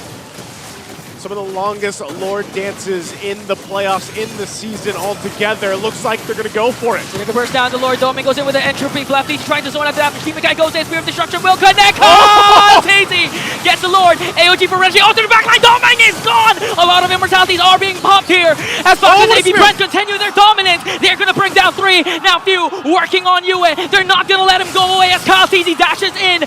Few on the chase, wanting to bring down the opposing mid laner. But the problem is, he's gonna fall down in the hands of El Capitan! Edward left to fend for himself. They have the minions. A desperate attempt from Legend Zero to defend this. But Falcons APBren, with the heart of a champion, will extend the series! In the heart of a champion, coming together, still looking calm and collected, as if they weren't facing that match point. Now taking this series 2-3 for FCAP here, Aurora. What a game for them, and then turned around from Kyle TZ. Man, there's so many things to point out here. Let's go ahead and throw it to our panelists to break down the game. You are absolutely correct, bro. Cool, calm, and collected, as a heart of a champion should be. It's a help. I don't know. It's something with MPL Philippines. It's something about MPL PAs and something about that Faramis, man. The Faramis of Few. And Falcons APBren, just how they play around it. It's again, it's world class. World class, 100%. Yeah, I mean, we gotta be honest. Aurora, they did have that on the bag, but again, it's something with the Faramis, and it's something when Kyle DZ steals your Lord in front of 4 players of Aurora MLBB, which is why he is the game MVP for this game. An amazing performance on the Suyo. And we thought this was something that Aurora MLBB was prepared for, but they were not ready for the dash second skill Reggie steal from Kyle TZ. Yeah. Soul Sever, the Soul Sever tap. Or did he? Yeah, Soul Sever tap. Yeah, it's just we were talking about this the other day. Yeah. We've already also set it up in the panel in previous times before. Like at max, it can do like 6k worth of damage. The Soul Sever tap on the Lord, which makes retributions much easier. That once a Suyo is free during a Lord team fight, and he can quickly tap that and retribution, it's almost always a sure thing. Yeah, it's kind of like a Balmond ult, you know, but on a second skill. And add to that the layer of control that Falcons APBren showed as well on the Lord. The Wild Charge was there from Ogwib. Again, going back, I mean, Falcons APBren, they did look like the early game was theirs, but come the mid game, they found a big problem. They didn't have enough damage to go up against Aurora. The Alpha was dealing so much damage, and Doming, you know, standing in the front line was being a big nuisance to Falcons APBren. But this overextension, when both Edward and Renegade died, paved the way for that Lord steal from FCAP. Yeah, you also can never underestimate the iframes that Asuyo has, surprisingly, right? It was beautiful. No matter how well, it looked like it was very well zoned. It looked like it, right? But Scout Easy Care, not really. From 6k to 3.5 to nothing. Yeah, that's how fast. That's why Suyo was like, other than the fact, like, guys, remember, jugglers, your main job is one thing. Get those objectives, man. It's so easy. Soul Sever or... Wow. So keep easy. It simple, to keep it simple, tap to retry, secure. Yeah, boom. tap to win. Tap to win. And that's why, you know, Suyo, again, I thought he was going to get a blemish on his record today, but not really. I mean, we were already talking about how broken the hero is, and now we face this one facet of, you know, the Suyo. Like, he's amazing in Lord fights. And what's also amazing about this win from Falcons APBren is that, again, it's on the Faramis, which is why we were kind of surprised that Aurora let this hero through. They instead chose to ban, I think, if I'm not mistaken, that was the Aurora and Phobius, right? And then they opted to let Few have his Faramis. And FCAP, they're really comfortable with this kind of lineup. This is their composition. This is the Falcons APBren signature. In the late game, if they're able to fight, they find the right cause, they find the right macro decisions to make. And that's what punished Aurora in the late game. Yeah, and punish Aurora as well in terms of them wanting to end it, trying to be just a little bit over-eager. The entry of the Avatar of Guardian not working. Falcons APBren finally responding to it properly, and them just layering their crowd controls a little bit better. Yes, Game 1 was great, but with all of the struggles that RORA dished out on them, I feel like this was the best Ogwen Flap Few performance that we've seen all series long in terms of how they time and layer everything together to make sure that they maximize all the crowd controls they have, from the pull of the Faramis, everything that the Grok and the Edith have. Yeah, and overall, you kind of just have to really commend as well how Few keeps this lineup together. Yeah. Oh, yeah. Despite, obviously, they looked like they were gonna actually slip out in that last one. Aurora was waiting for that last Lord to just break through that trio of inhibitor turrets, and it looked like they were gonna run away with it. But then again, just slow and steady as the captain calls your play. Yeah, which is why it's kind of suicide to give to give the captain of Falcons APBren his signature here, because like he's gonna be able to make the ship work. Yeah, able to go steer the ship. And again, time and time again, FCAP has been here before. Let's see if Antianar also thinks that as we throw it over to our solo analyst. Never underestimate the heart of a champion. Falcons APBren are still alive and are continue to gain their momentum after that victorious win against Aurora MLBB in game number 5. And what a wonderful showing. Magandang buhay, my name is Antianara. Welcome to the analyst stand, and we will break down whatever happened in that game against Aurora MLBB and Falcons APBren. If we will look at this entire gold difference timeline, for a majority of the time, it was Aurora MLBB who held the gold disparity. Up until the 14th minute mark, wherein Falcons APBren were able to masterfully steal the Lord against Aurora MLBB. That is when their momentum started. That is when they were able to turn the tides against them, held on to the streak that they have been continuing to do, and they were able to secure the win. After 2 consecutive Lord steals, Lord Retribution steals against their opponent, Falcons APBren are now able to extend the series to a possible Game 6. Hindi pala possible. Game number 6 na talaga ang kanilang ipinakita. And this just goes to show the mental fortitude coming from Falcons APBren. The fight is not yet over. And this is what we were talking about, right? It's hard to be able to turn the tides against you, but if you're dealing up against a Falcons APBren, that is what you have to point into. Now, if we will look at this highest CC dealer, it's mostly into the hands of Aurora MLBB. We are seeing Yue, Renege. But in the 14th minute mark, wherein Ogwen was able to cast the wild charge against the jungler of Aurora MLBB, Demon Kite, and Kyle TZ was able to cast the Retribution, that is when the time started to make a difference for Falcons APBren. Again, it is in that specific sequence that Falcons APBren was able to, in a way, win against the sieges given to them by Aurora MLBB. Now, we will be paying attention specifically to Super Marco in this item progression. We see him picking up the Rose Gold Meteor, and take note that he is going up against a Nolan. After they were able to steal the second Lord against Aurora MLBB, the Rose Gold Meteor procced, he was able to survive, and he was able to kill Doming with a shutdown gold. That cemented Super Marco's not bulletproof experience, but this just goes to show that the end is not yet here for Falcons APBren. Now, let's head on to M News with Mara Aquino. All MPL fans are sure to be at the edge of their seats with what's happening right now in this best of 7. Mara Aquino here once again to bring you M News, the latest update in the competitive world of MLBB. In today's episode, we're heading over to Turkey. The MTC Season 4 Upper Bracket Finals is set for S2G Esports and Fireflux Esports. We've met these two teams prior in prior international tournament appearances. They'll be going up against each other for their region's first ticket to Malaysia for the M6 World Championship. The losing team will be facing Istanbul Wildcats in the lower bracket final for a final opportunity to secure an M6 spot. The lower bracket final and grand final for MTC Season 4 is set to be happening tomorrow, October 20th. And now we are heading over to MENA. For the latest update on MPL MENA Season 6, here's a report with our M News correspondent, Yasu. Pasok. Welcome, MPL Philippines. Yaso is here, your M News reporter for MPL MENA. Our grand finalists are Twisted Minds and GK Esports.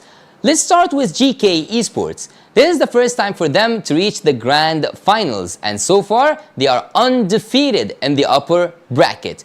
After the previous season ended, many imports joined us in MPL MENA, and with them, MENA gained more experience. GK almost changed the full roster, and now they have Corvi playing as their gold lane player. And yes, he is the same Corvi from Deuce Volt, the team that finished as top 4 in the previous M5. Twisted Minds, on the other hand, are the most consistent team in MENA, keeping the roster as it is for the second season in a row. Their players represented MENA at M5 and at the last MSC, so it's the most experienced full roster in MENA, and they finished the regular season as top 1. Their ace player, in my opinion, would be the jungler, would be Huda. He joined for the first time with the team this season in a critical match at the lower bracket and led his team to the grand finals with his great assassin gameplays. I think it's gonna be a really close match, and I expect it to go to a full series. Since I have to give my prediction, I'd say the winner would be GK Esports, and it's just based on a feeling that they really want their first title. If that happened, GK Esports would be our M6 MENA representatives, and Twisted Minds would be our M6 wildcard representatives. MENA will have its grand finals on the 19th of October, and I would love it if you watched MENA representatives fighting for the title and the direct spot for M6. We all know that MENA hasn't passed group stage so far, but guess what? There is no group stage anymore, so there is no problem. I think that problem is solved. Anyway, can't wait to see MENA compete once again on the international stage. Oh, I almost forgot. I also have a question for everyone watching from the Philippines. Will we say at the end of M6, Pinas lang malakas? And now, back to you, Ms. Mara Aquino. Pasok. Thank you, Yasu, for giving us the latest in your region. MPL MENA Season 6 will begin tonight for their playoffs, so don't forget to support your favorite teams. Now that's it for M News. I'll be seeing you once again tomorrow for the latest happenings around the world of competitive MLBB. But for now, babalikan natin ang ating mainit na laban. Falcons APBren kontra Aurora MLBB. Kanino ka? Write it down below. And to discuss more of that, we'll be heading back to our casters. Panel, pasok. Thank you so much, Mara Aquino and Yasu. It's been a while, and I don't know what's wrong. Midnight. I'm at the edge of my seat, bro. Can't wait. You're at the edge, brother. Can't wait for the next game. Come on, bring it up. Bring it up. He's so Come on. excited, and it's probably because we've seen this before, right? We've seen Falcons APBren in this scenario before where it feels so hopeless. It feels like there's no way out. But then again, they just pull something out. Yeah, they make it out. It's not like we've seen this before. We always see this. We always see this. In MPL Philippines. We're a lower bracket country. We see this all the time. Yeah, I agree. Agreed. So right now, we are waiting for draft for game number 6. We're in game number 6 All now. right, game number 6. And Suyo's still undefeated in this specific matchup. Am I correct? I will have to double check that. Yeah, I think in my magical system that I can't show on camera right now. the 100%. One thing I'm sure is you get a better chance if you get the Suyo so far. Yeah. And again, the stats. Damn broken. The stats on that guy is just too much, I guess. Yeah, I mean, considering all the win rates and stuff, like he does have, I would say, a balanced win rate. I mean, 60% is not balanced, but in the scope of, like, in a big picture, it's not that broken. But still, conceptually, the hero is kind of broken. It's like he's the only hero in the game right now in the meta who deals a more than 5k damage to the Lord. Yeah, I believe the term you were looking for was a buttload. A So I'm gonna say buttload. more. It was a buttload of damage. Buttload of damage. Like 5k, sometimes 6, right? 6.5. At max. At max, Yeah, that's the 6.5k with one Blade Surge tap. Yeah, Oh, sorry, you don't Soul have Sever tap. you don't have to test it because I tested it myself. I'll be posting a clip of it Yeah. once the playoffs is over. But basically, 6.536. That was the cap. 1 second skill, Retri, Lord's gone. So things that for you guys to maybe take as a good advice from Mr. Midnight. Please practice your Suyos. No, please don't. No? Just ban it. Just ban it. It's annoying. I mean, you have to be ready to pick it up if your enemy doesn't ban it up. Yeah. Right? You have to still practice. It's Like, a cheat code. Come on, man. You know I'm pretty low mechanic. I'm forcing myself to play Suyo. Okay. Same with me later. I mean, so, I myself were practicing Suyo for a little while, and then I just figured out the lore thing. I was like, you know, I love balanced heroes, even though I love playing broken heroes as well. But it just feels sturdy, man. Like I get all the lords. Yeah. I get all the lords, and I can't even get hyped about it because like it's a cheat code. It's like it just feels nasty. It's like you gotta take a It shower is. after a game of It Suyo. is. Which is, I You gotta think, wash your hands. that's something that we did see in the previous game, right? Where it felt like Aurora was in control with like 5k, 7k gold lead. But you know what? I'll just go in. Kati says I can do it. Exactly. It's a walking win condition. So it just feels like it's too much, and we'll have to wait and see because right now Aurora is picking up the blue side. Okay. So more leeway to ban it out, number one, and number two, options to also go for it first if it's left open. Yeah. I think if Falcons APBren give that Suyo to Aurora, it's gonna be a very low death game for Demon Kite. He's an incredibly safe player. And all the Suyo games we've seen him play this playoffs have backed up that idea. Yeah. He knows when to enter. He really bides his time. He doesn't force any Suyo plays. He plays it like how a Leo Mord would be like. He'd sweep. Deadly. Yeah, I was about to say, you know, Falcons APBren might just repeat what they did in game number 3. So it's the same thing. Chip, Suyo, and Juicin ban out from the side of the Bees, and Aurora might just take up the Gatot Kaja or the Edith. And I love that. Oh, we forgot about Matilda. Matilda's open. Okay, Alpha's about to come out. They Alpha. take the Alpha! And oh my goodness, Okay, that's you powerful. You go Hayabusa here, right? You go Hayabusa Moskov. Blitz. At the Don't very- you? I think so. Yeah, I wouldn't want to Ling here. I'd rather go Haya or Nolan is too one-hit pick-off bursty. Might not be. If I'd have to pick, it's Haya or the Julian. Yeah. But then it's still up against an Alpha, so yeah, you fall into the Haya. So I think you go Haya Moskov or Haya Zask for Aurora. Zask is kind of annoying to deal with if you're an Alpha or a Harris. Or Okay, you go for Bane Edith. Jungle. No. No. If they do Bane Jungle, should be last pick. But they should be, you know, both XP and Roam should be visible already for the side of FCAP. So instead of going for the Hayabusa, they go for the Moskov now, and then maybe force 2 bans on the jungle on the side of FCAP so they free up the mage role. I like that. Speaking of mage, I think if you're a Falcons APBren, pick up the mid now, and then just take out 1 or 2 of the best options for Aurora later. Paramis just will enable Super Marco to just go ham. Yeah. Farah, Alpha, Harith.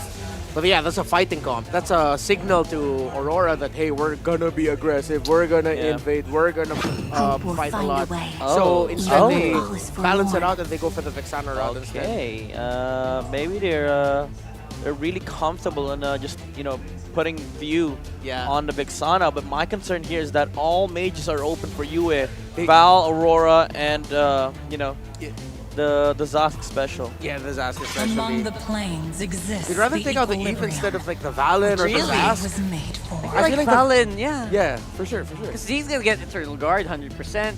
And if you go for like a big time mage like, it's big time Roam Ultimate, he's probably going to take it as well.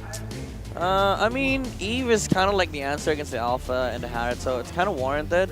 But yeah, the question that Renmar, you know, put forward here is very alarming. Like, you would rather play against the Val, Zask, Aurora than the Eve. I think it's still a valid point for both sides, but still it's a it's a big concern for FCAP at the moment that UA is gonna be able to play whatever he wants in this game.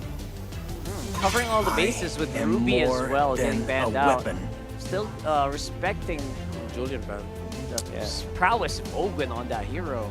They banned the Ruby on the side of Aurora. I wonder why. Yeah, that's what making me scratch my head too. I think they're looking into Nolan. And maybe they've Could seen, maybe they've just done their homework that, Ogun picks up this hero in clutch sometimes. Yeah, I'd rather ban the Tick though, because like that's a big concern. Even though you have Mathilda and the Moscow when you're on the playing field, like if you put Demon Kite on an assassin that does not have the same mobility as a high-end Ling, he's gonna suffer against the likes of Tick. So I think that's where FCAP's mindset is at the moment. Like, there's no way Aurora's gonna pick the Ling. High is the only next option. So yeah, Tig is a very much viable pick here for FCAP. Tig or Cho, honestly. Wow, that's a big wombo combo that seems to be getting set up here by FCAP. Yeah. Maybe get the Cho now, because like you can still play it on XP on Flap. Exactly. Or the Gatot Gatot still open.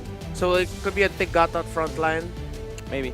Ooh, that can be so tanky. Oh, what if they go Hylos instead? Hylos is great against Alpha, against No, I mean FCAP.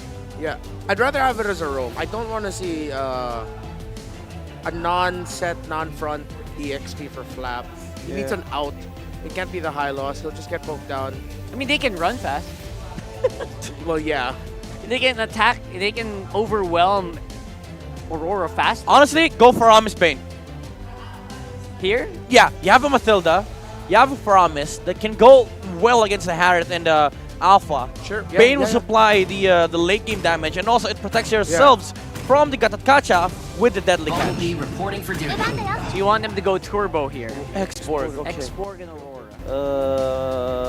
When was the last time we saw this? Demon Kite. Demon Aurora. Kite. 1-0 against. And then FCAP tried replicating it against Onyx, didn't work out against the Alpha. Yeah. So it might be the same storyline. This X-Borg might not work out that well against the Alpha. I do love the Aurora though. Like, it adds more aggression with the Edith, but they're playing for mid to late game. It also adds a layer that FCAP has to play around. You can't go straight into the Frigid Glacier. Yeah. Why ban Ruby though if you're gonna go X-Borg? Either way. Yeah, I don't know. Good point. Now that they go X-Borg, it's like, what's the Ruby for? Yeah. Honestly, Ogun can go whatever he wants here. Even the XP. I'd rather just go Cho. Something I can pick up here, or Arlot, somebody with a displacement or a stun. Yeah. Wherever I go, pain.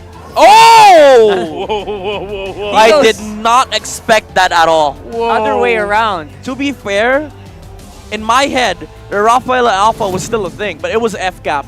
I did not know they play both the Alpha and the Rafaela. Okay.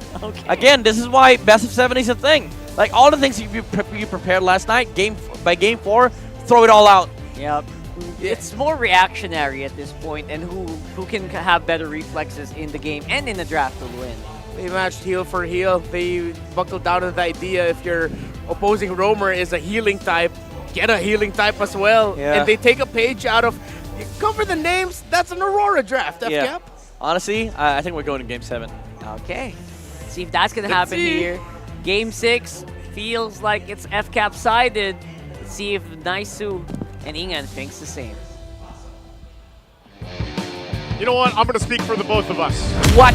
We want Game 7. Of course. We're thinking the same thing. This is going Welcome to to Mobile an Legends. FCAP game to take it all the way. Again, I wouldn't have it any other way, man. The last time that we had a best of 7 in the lower bracket final was never. It's now. Yeah. So we need 7 games, and that's what we want. Now, Demon Kite on the Jungle X-Borg.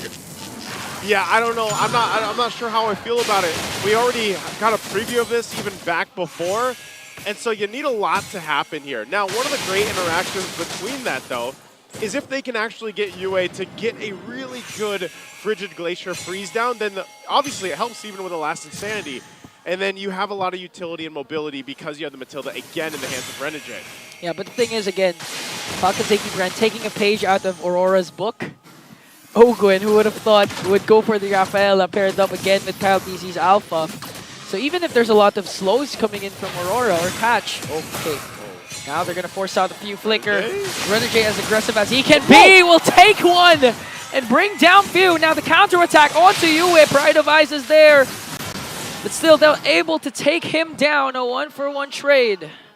Good little trades happening here, but you know, the fact that it was Yue that goes down, it's going to have a little bit of a delay building up there, but expected from Renegade. Oh, another! Guiding Wind, and just look at that. Just not afraid to burst down Marco. Oh, okay, he's not there in time. I was just going to say expected from Renegade earlier on, and then he does that as well. So this is Aurora making a statement, man. They want to be able to get that early game lead. They want to be able to establish themselves in the early game. So for Falcons APBren, they're seeing the tone that's being played here.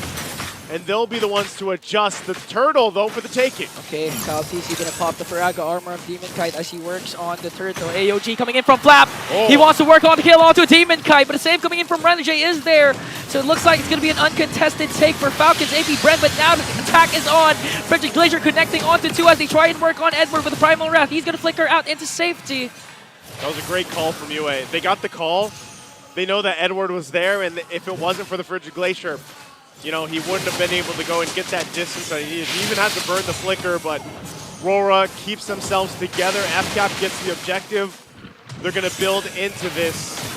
And you're seeing it, right? Some of the struggle here with the export jungle showing some of the weak points, at least in the beginning of this game.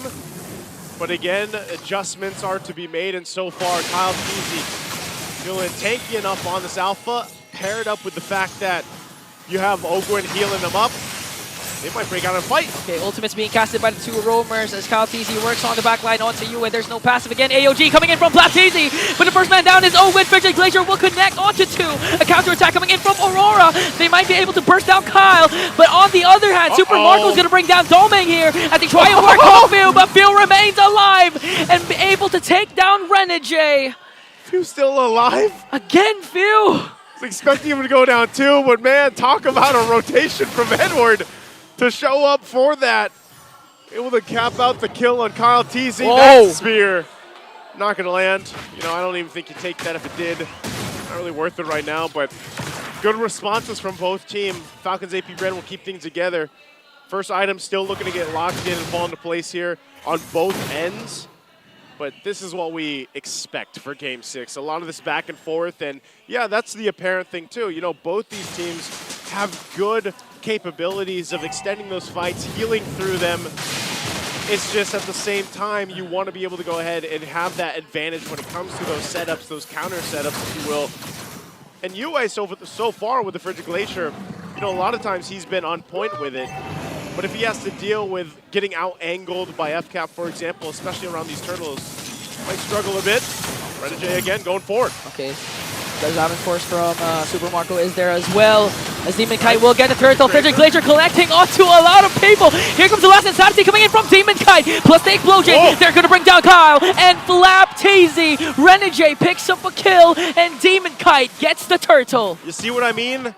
They're throwing their bodies forward, especially Edward. Frigid Glacier goes down, and that allows the fire and ice combination between the Aurora and the X-Borg. The last insanity, enough to pop out enough damage and just cook the members of FCAP.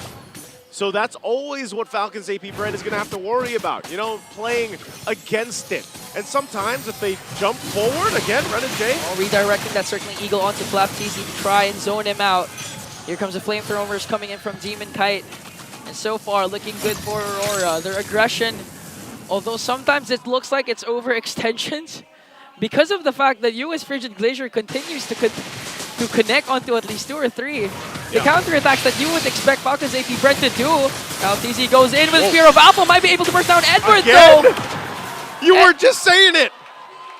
The Frigid Glazers. The this Glazer! Time and time again, Ingon, they have been on point. Bottom lane again, Renegade just taking a trip around, but that's the thing. This Aurora pick was so good for the lineup here that they wanted to work, and it's obviously it's been working great for the past 6 minutes. Falcons APBren will have to go ahead and adjust to it because eventually, you know, again, that was just a little bit of a lack of damage that they had where they couldn't cap out on the kill. And UA was able to save them right there. So once again, you're kind of just playing catch up for now. Both turtles, each one for the team, the third one coming up here. And we'll have to see this time around, how does Falcons APBren adjust to it? Flap has been able to jump in, but usually when he's able to jump in with the Avatar or the Guardian, he's not able to get the targets he's looking for. And they still have to work through the passive as well from UA once he has it up. So they'll take their time here. Super Marco. So there, Domake still on the bottom side. They're going to break it out. Okay, Demon Kite gets the turtle AOG. Okay, not going to connect though. As Aurora trying to disengage Falcons APBren, they didn't have a trade. And all throughout, look at Doming just working on the bottom lane, forcing a reaction onto Falcons APBren. Spear of Destruction won't connect though. Oh, the chase. Good Spear of Mystery coming in from Doming. Now Flap TZ charging his taunt. It's not going to connect though. They're trying to go for Doming, but Doming manages to escape. Very closely. Again, trying to use the spear. Didn't land. Able to escape. But now the attention here from Falcons is going to be on that tier 1 bottom side. And there's nothing that RORA can really do. Demon Kite also still up there on that top side turret. He's been doing great, you know, on the X-Borg, although we talked about how there could be some weak points and everything else, but just, again, the combination between him and UA really allowing things to fall into place at this point. We'll see if there's enough firepower coming out from Falcons APBren up to this point. We saw a little bit of glimpse of it, and the more that Super Marco also gets those items on this Harith, they should be able to fight, even if they get frozen for a bit. Again, the Zaman Force can help them play enough time, and a jump plus the healing plus the Eternal Guard knockup in the air might be able to buy enough time for FCAP to extend a fight in their favor. But right now, it's more so of just kind of getting us situated, getting buckled in for Aurora's control, because they've been controlling the majority of this game. Yeah, especially the man in front for Aurora, Renegade, has been performing phenomenal with his aggression, aggressive circling eagles, guiding winds as well to save the team of Aurora.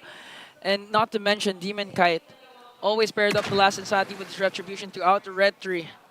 Kyle TZ, that's why he had 2 turtles, Kyle TZ's 1.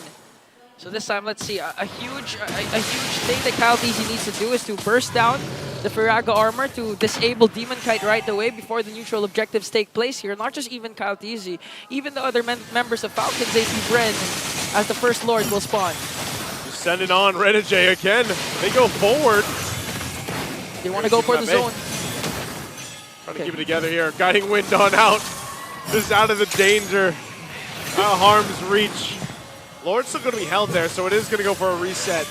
They got the Eternal Guard out, so that's not going to be available for you right now. So it's RORA keeping things together. Renegade also still doesn't have that Circling Eagle. So they got to wave through this. Domang still working on that wave, pushing it through. Lord still on the reset. Right now, the tier 1s mid lane for both teams still up too, so pretty much even grounds to work with right now, and neither team really committing, waiting for those crucial ultimates back up. Renegade's is up, Circling Eagle again. Oh, they changed their target onto Few. They want to burst him down, but the flicker is out there. Now Falcons APBren on the retreat. They're going to bring down Few. Yua in trouble, though. He then able to cast the Frigid Glacier, but Super Marco will fall down in the hands of Doming. Now the attack from Aurora is just too much for them to handle. 3 Bs are down. Kyle's easy with Spear of Alpha just to walk away. And Aurora executed that to perfection, dividing and conquering the Titans to gain the advantage for the clash and get the First Lord. What a good play and a great call for Renegade and Demon Kite to switch it up. It focused down Few, forcing the flicker, and then still diving in with the last Insanity. And again, it's UA. I know I've been saying this many times, but that Frigid Glacier is buying so much time for them to do something like that and then show back up to the fight and collapse down on the rest of Falcons APBren. So right now, they have this big objective secured. They've got a big lead against FCAP. Their work is going to be cut out for them. They have to be able to maintain the line, the front line here. and deal with just what Renegade is doing. He's been a lot of the start of these initiations with a certain Eagle. Sometimes he's starting up, sometimes he's pulling back, but initially it gets something, whether it's a battle spell or the other. Out from Falcons. They're going to keep it together here, working to keep as much space on the map that they can work with, but right now the top just being focused down from Domeng. Lord waiting down to the bottom, slowly making its way. They're holding on to the Holy Shields the best they can, but RORA is looking solid as they approach the base here of Falcons APBren. One last check at the items to see if they have enough firepower. Mid lane Holy Shield down. And slowly but surely that Lord making its way down the bottom as FCAP eyes off RORA here. They're going to go in. Oh, Easy goes in with the Frigid Glacier from UA. Might be able to bring down Easy. The Winter Crown play is there. Will they be able to save him though? They're going to burst him down in the hands of Demon Kai. The Lord is still there onto the bottom as they work on it. They want to bring down an inhibitor. The Lord's still up as Falcons APBren works on it. Now Kyle Teasy. That was a huge effort. Oh, they still have minions, Naisu. They can. They're going to push in, trying to sustain through this. Got to clear the waves. That top turret going to be the next target from RORA. And FCAP in a very dangerous position. Wave's going to be cleared up. Eternal Guard dropped in. But they hold on for now to the top and mid turret. As Kyle Teasy will be back up. That's all RORA is going to get this time. But man, oh man, talk about a lead, talk about unanswered initiations and unanswered startups from RORA here. As Falcons APBren still scrambling to get what they need. Looking at the items, really behind. Nearly in every aspect, every lane. And Super Marco, he did have the Holy Crystal now. He's got the Starting Scythe, Feather of Heaven, should have enough firepower, but again, it's all about the spacing that they have to work with. It's so hard for FCAP to set up the way they want to because of what Renegade's doing half the time. Yeah, and of course also UA. Again, the crucial Frigid Glacier. Most of the time it's not for the offensive, it's for the defensive for him to enable his squad mates to go and re-engage as they work on the second Lord. 7.3k gold lead for Aurora. And here we go, they find themselves once again in this situation. Falcons APBren. Can Kyle Teasy pull it off again like he did in the previous game? They're going to zone him out as much as they can. That mid lane being pushed in, top as well for the minions. Edward goes in with the Earth Shatter Flicker combination. AOG to answer right back. But Kyle Teasy is going to fall down. Domeng working on bringing down Flap. Two members are gone. Demon Kai also gets the Lord. Flickers are out from Falcons APBren. Fear of Destruction coming in from Domeng. Gonna do the free hit though. They have minions. They also have the Lord. Now Falcons APBren. Oh, they need to defend this, Naisu. They're going to keep it together. They got the Lord. Now they go mid. UA goes in with a beautiful stun. And the bees soar too high to the light as Aurora burns them down to ashes. The light within shines brighter than ever as Aurora seizes the win. A super team dethrones the Titans. And with that, a grand final spot and a chance to go represent the Philippines at M6 in Malaysia. A new world champion will rise in M6. What a series. Man, you said it. What a series. New teams will be representing the Philippines.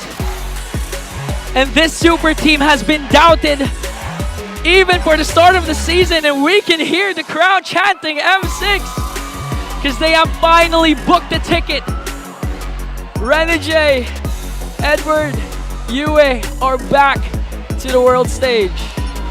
Oh man, again, so tough to see a team that has won so much and accomplished so much as Falcons APBren. The current world champions won't get to defend their title in M6. And talk about the improvements that we saw here from RORA. Again, I'm Naisu, this is Ingan. Thank you so much for joining us here on the English desk. We're gonna throw it over on stage with Mara and Falcons APBren.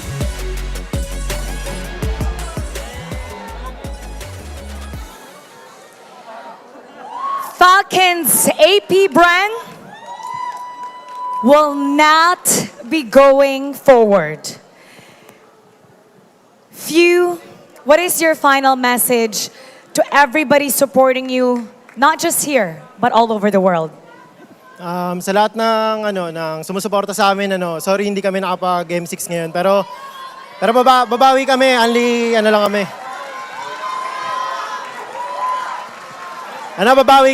bawi naman kami. Tapos siguro ito yung time para pahinga rin muna kami. Tapos babalik din naman kami sa grind. Alam niyo naman na lagi tayong bumabawi.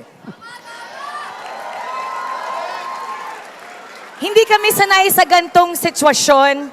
For so many times, I've announced you guys as champions. Pero napatunayan nyo na ang inyong kakayanan, napatunayan nyo sa buong mundo.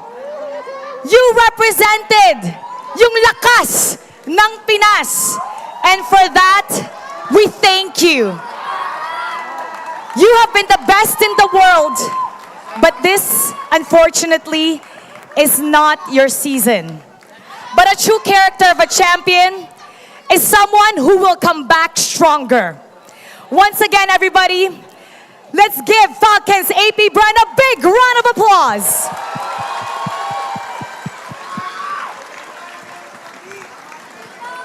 Ogwin, keep your head up. Falcons APBren, chin up, because I know you will come back stronger. You may now take your bow.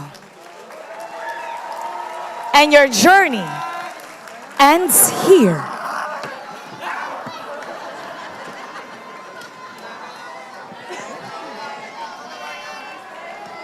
And now,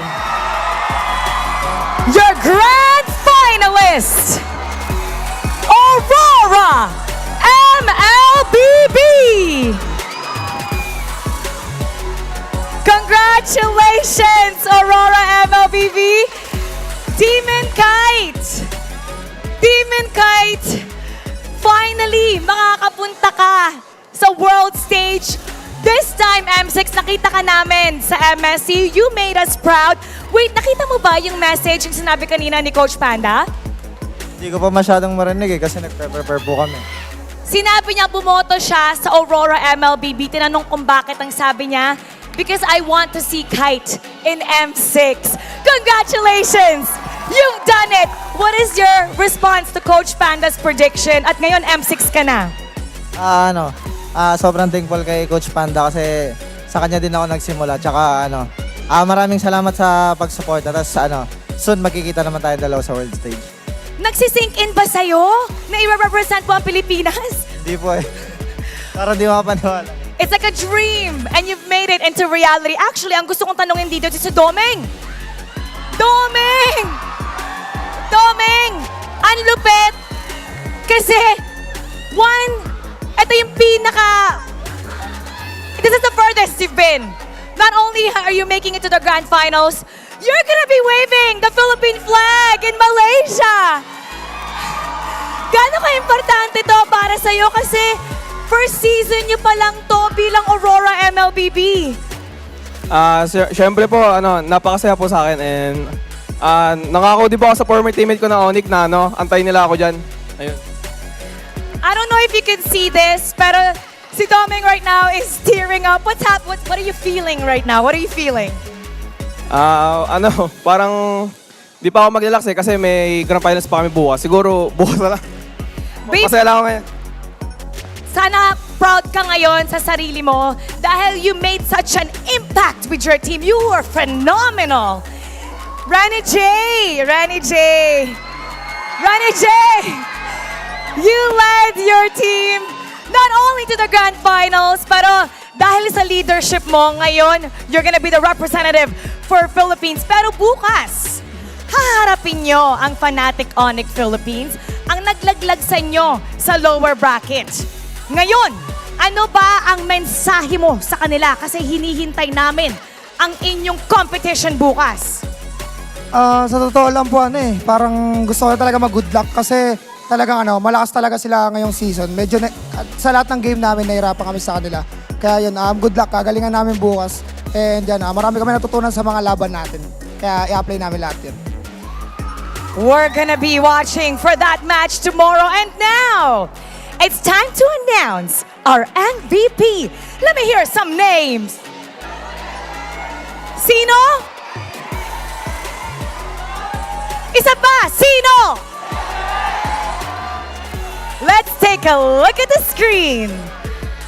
Our MVP is Demon Kite. Demon Kite. Anong mensahe mo sa lahat ng mga manonood? Imbitahan nyo sila, suportahan kayo para sa Grand Finals bukas. Maraming salamat lalo na sa mga nagpunta dito tsaka sa sumusuporta sa amin online. Yun, lagi lang namin bibigay yung best namin tsaka sobrang thankful kami sa inyo sa suporta nyo. And yun, good luck bukas tapos abangan nyo kami sa Grand Finals bukas guys. And now it's time to announce our lucky fan who will get 5,000 diamonds. Come on up! Ang ating lucky fan ay mag-uuwi ng 5,000 diamonds. Siya ang na-recognize natin na fan of the day mula sa Aurora MLBB. Isang RORA. Sino dito ang paboritong player mo? What's your name, by the way? Rhyme po. Rhyme. Who's your favorite player? Yue. Yue, dito ka. Bakit nga ba palagi natin sinisigaw ang pangalan ni Yue? Bakit mo siya hinahangaan? Magaling po siyang mid laner. Tapos, ano po, gusto ko yung playstyle niya kasi kakaiba. Message, good luck sa Grand Finals. Yue, anong gusto mo sabihin sa ating lucky fan na talagang todo suporta sa'yo? Congrats dahil nanalo ka. Tapos salamat sa pagsuporta sa amin palagi yun. Congratulations! Aurora MLBB, you're heading to the Grand Finals! You may now take your bow and take your walk of victory! Ayan na! Nakilala na natin ang ating kupunan, second team, who will support and represent the Philippines in M6. What a match that was. We're gonna break it down for you, so we're gonna head back to our panel. Pass up. We have locked in our second representative for M6 World Championship. Damn! And we are also going to see them in the Grand Finals. And I'm just a little bit shocked here. Help me out, boy. Well, I am not. I expected FNOP, Aurora, we're getting FNOP and RORA. But I did not expect that Aurora was going to be able to win this game. Honestly, not gonna lie. I thought Falcons APBren had this game, but Aurora wanted to go to M6 so bad they ended the series right there and then. Yeah, overall the series, it seems like the ones that we thought had the better lineup, they would eventually end up losing the game. That was the thing for the entire series. And Renegade on the Matilda heal man back in action, but with the Matilda build right now leaning towards magic damage. This is actually one of the hidden hitmen of the game right now with how much you can do with your poke and single target damage once you lock in with that circling eagle plus the blooms. And how Demon Kite played this, I feel like has to be commended as X-Borg up against a lineup that Falcons APBren showed. There is one thing though that I realized as the fights went on. One of the reasons why Demon Kite is having a good time, you have the spacing provided not only by the Edith, but the ultimate, the Frigid Glacier of the Aurora provides so much space for an X-Borg. Yeah, and space was what they were fighting for all throughout these fights, right? It feels like they're revolving around the Gatot Kacha jumping in and jumping out, and Renegade, he had to make a really good decisions for this to work. Yeah, I mean, the one thing that we have to also consider here is that they didn't really play the X-Borg Matilda that much, because Renegade was always trying to zone out Kaltizi. So instead of the usual typical like alpha games that we keep on seeing, Demon Kite was just having a fantastic game, and he played an amazing X-Borg. But because of what his teammates are doing, like, he's just able to play his own game. Yeah, that's the best way to put it. Aurora played a much better team game consistently all throughout the series. The 2 games Falcons APBren won was them at their peak of being able to do great team play. Aurora, the 4 games that they won and even the games that they lost, they showed tremendous team play together. Yeah. You can see how they want to do things, how they want to play together as a team. While Falcons APBren, coming from their long era of domination, you can see each and one of them have their own mini agendas of setting something up alone and then hoping that everyone else can follow. Yeah, and the downside of this composition is that it's not the typical Falcons APBren that we've seen from the past few months. Like what Renmar said, a lot of question marks on the Raphael pick. It works wonders if you're Aurora. But if you're FCAP, this is not their typical lineup. And it's very much obvious because like you take away the macro from FCAP, suddenly they're a normal team. And now Aurora, they have the macro advantage because guess what? They have the Moscow, they have the Mathilda, they have the ability to zone the Alpha during the turtle fights. And you stretch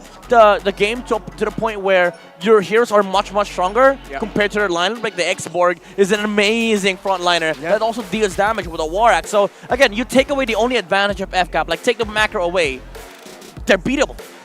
You guys actually mentioned that. Like if you covered the nameplates, that's Aurora. It's Aurora draft. So I guess they didn't play too much into their strengths. FCAP were trying to adjust to what the battlefield was. And they thought, you know what, Aurora's reading this very well.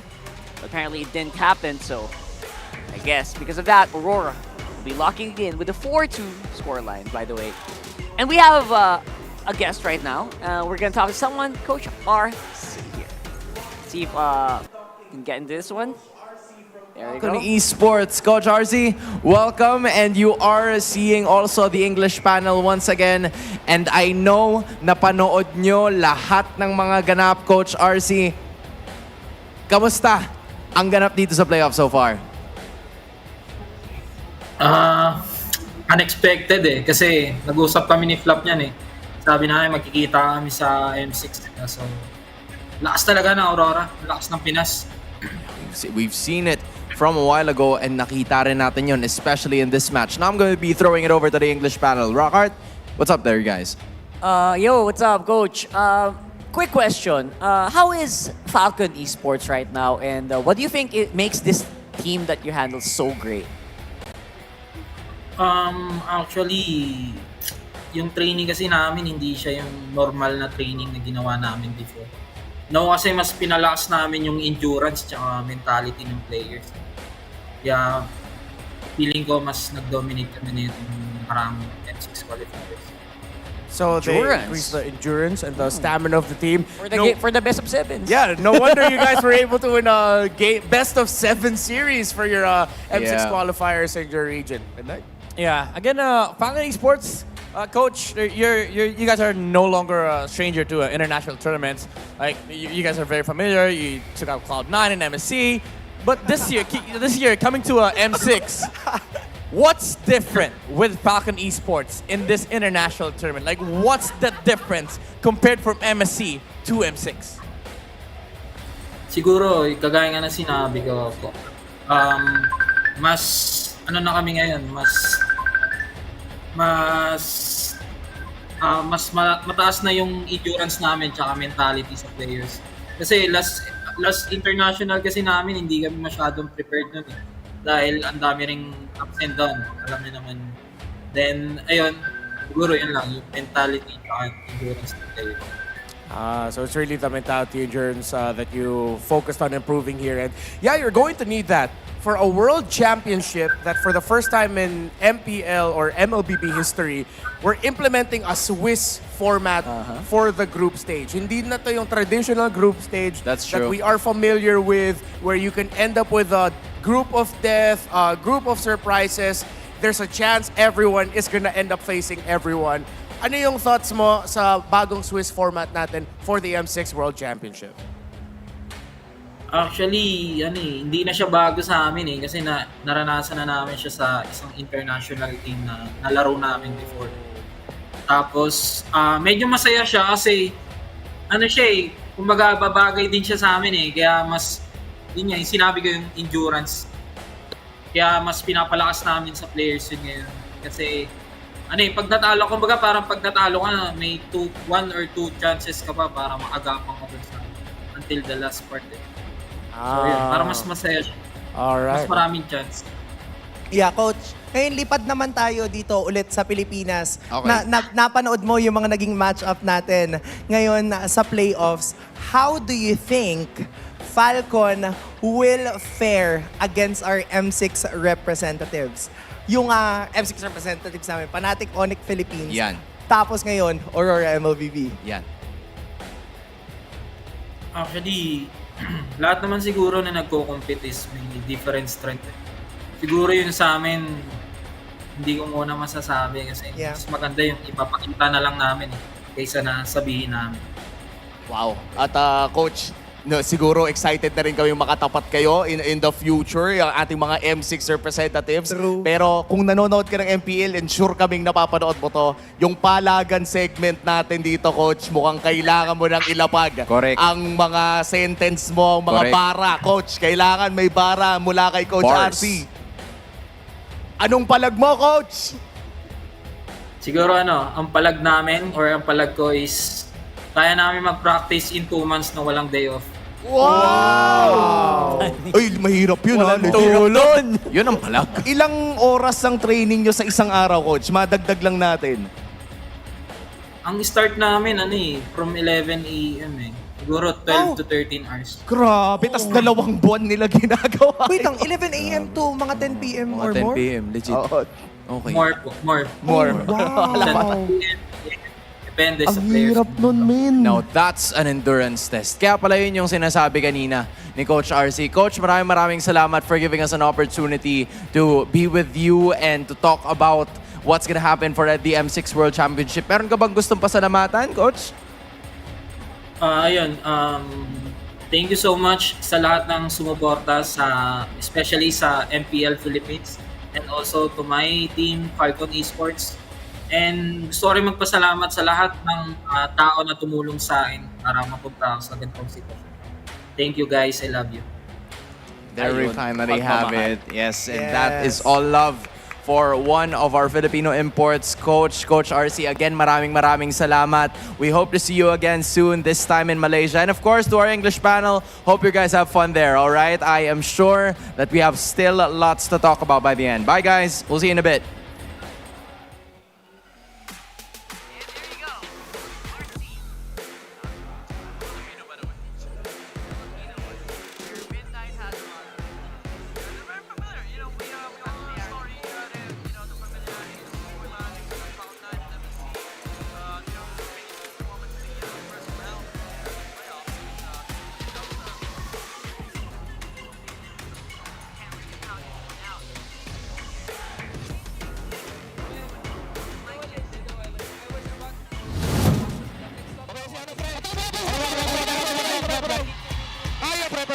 Sige, tara. Nice! Sobrang boy! Tama. Nice one, boy. Kalma. Mamatay. Kalma. Game mo, sustain ko kayo pa rin. Nice!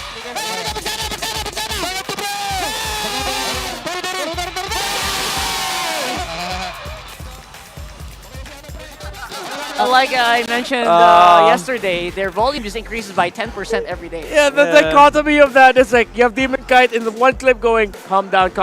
Suddenly cuts to tower! Chalak! And then the very last celebration was just like, ah! Not even words, just ah! It's just pure unbridled joy. I love hearing the mic checks that we have. Yeah, the Congratulations shout check. again, Aurora. The shout check. Very happy to see that. The boys are very happy. And again, not gonna lie, sorry to cut this short, but they do have a lot of stuff to prepare for. Yeah. FNOP is no joke. Yep. So it's gonna be a really big day tomorrow for both of these teams. So hope you guys are ready as well. And I suggest you guys also just keep it together. But before that, of course, also get your Maya cards. Get those limited edition MLBB cards and get banked up with Maya. And of course, he's the #1 digital bank in the Philippines. Starts for as low as $199, by the way. You can already get that cool card. You can pay online with it. Not a lot of people with that card, and they get a lot of bank. Big bank. Yeah, they got big banks. Yeah, apparently I missed the opportunity to get that. Apparently there was a thing for us talents to get that for free. I know. Oh, really? Yeah, like a few seasons ago. I missed it too. So we can catch up now. Did not know about that. Yeah, and before anything else, let's take a look at the MPL fans who are giving their all-out support on the watch parties being held all over the Philippines. Right there, you see all the way from Luzon and Visayas as well. Whoa. Everyone's having a lot of fun. And you know what? We didn't get out as late as often, so you know what? People who are in the malls still have some time to get dinner.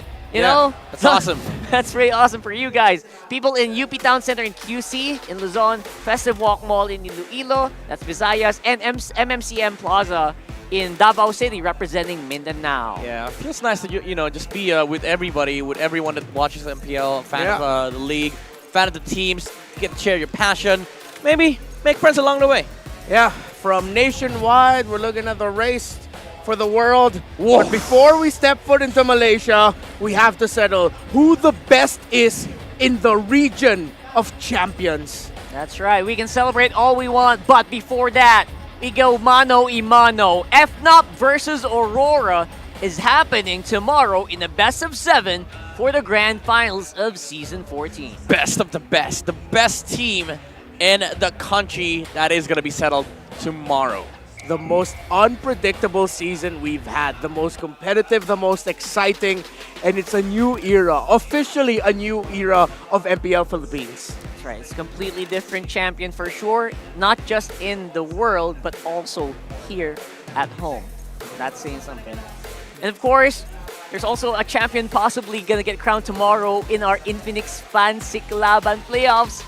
And that's between the Barangay and the Cavalry here. Being held at the Community Hub at Green Sun, Makati City. That's happening at the same time as MPL Philippines Season 14 playoffs. Yeah, they have their own stage. So the people from the Atoy Army, or should I say the Kabarangay, that's Riota's family. And of course, the Cavalry are going to be facing off tomorrow for a chance to win an Infinix GT20 Pro and 25,000 diamonds. That's 5K each. I hope we can watch that tomorrow before the grand finals. Can they do that? Hopefully we can go downstairs and then, watch it ourselves. I think they finish before our show starts. All right, cool. So let's go downstairs. Let's hop downstairs and watch the grand finals. Let's make it a date. Thank you so much for joining us here in Infinix Game. Tambayan, Renmar, Midnight, and Rockhart closing off for the day, and Mara to close out the show.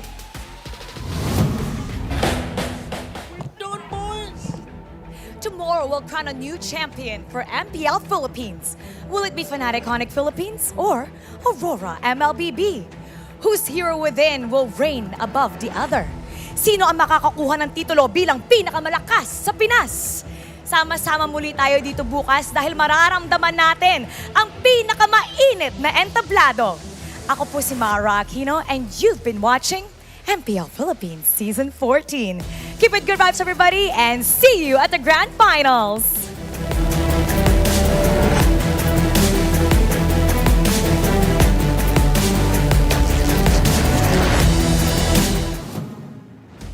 The 14th season of MPL Philippines is brought to you by the following sponsors.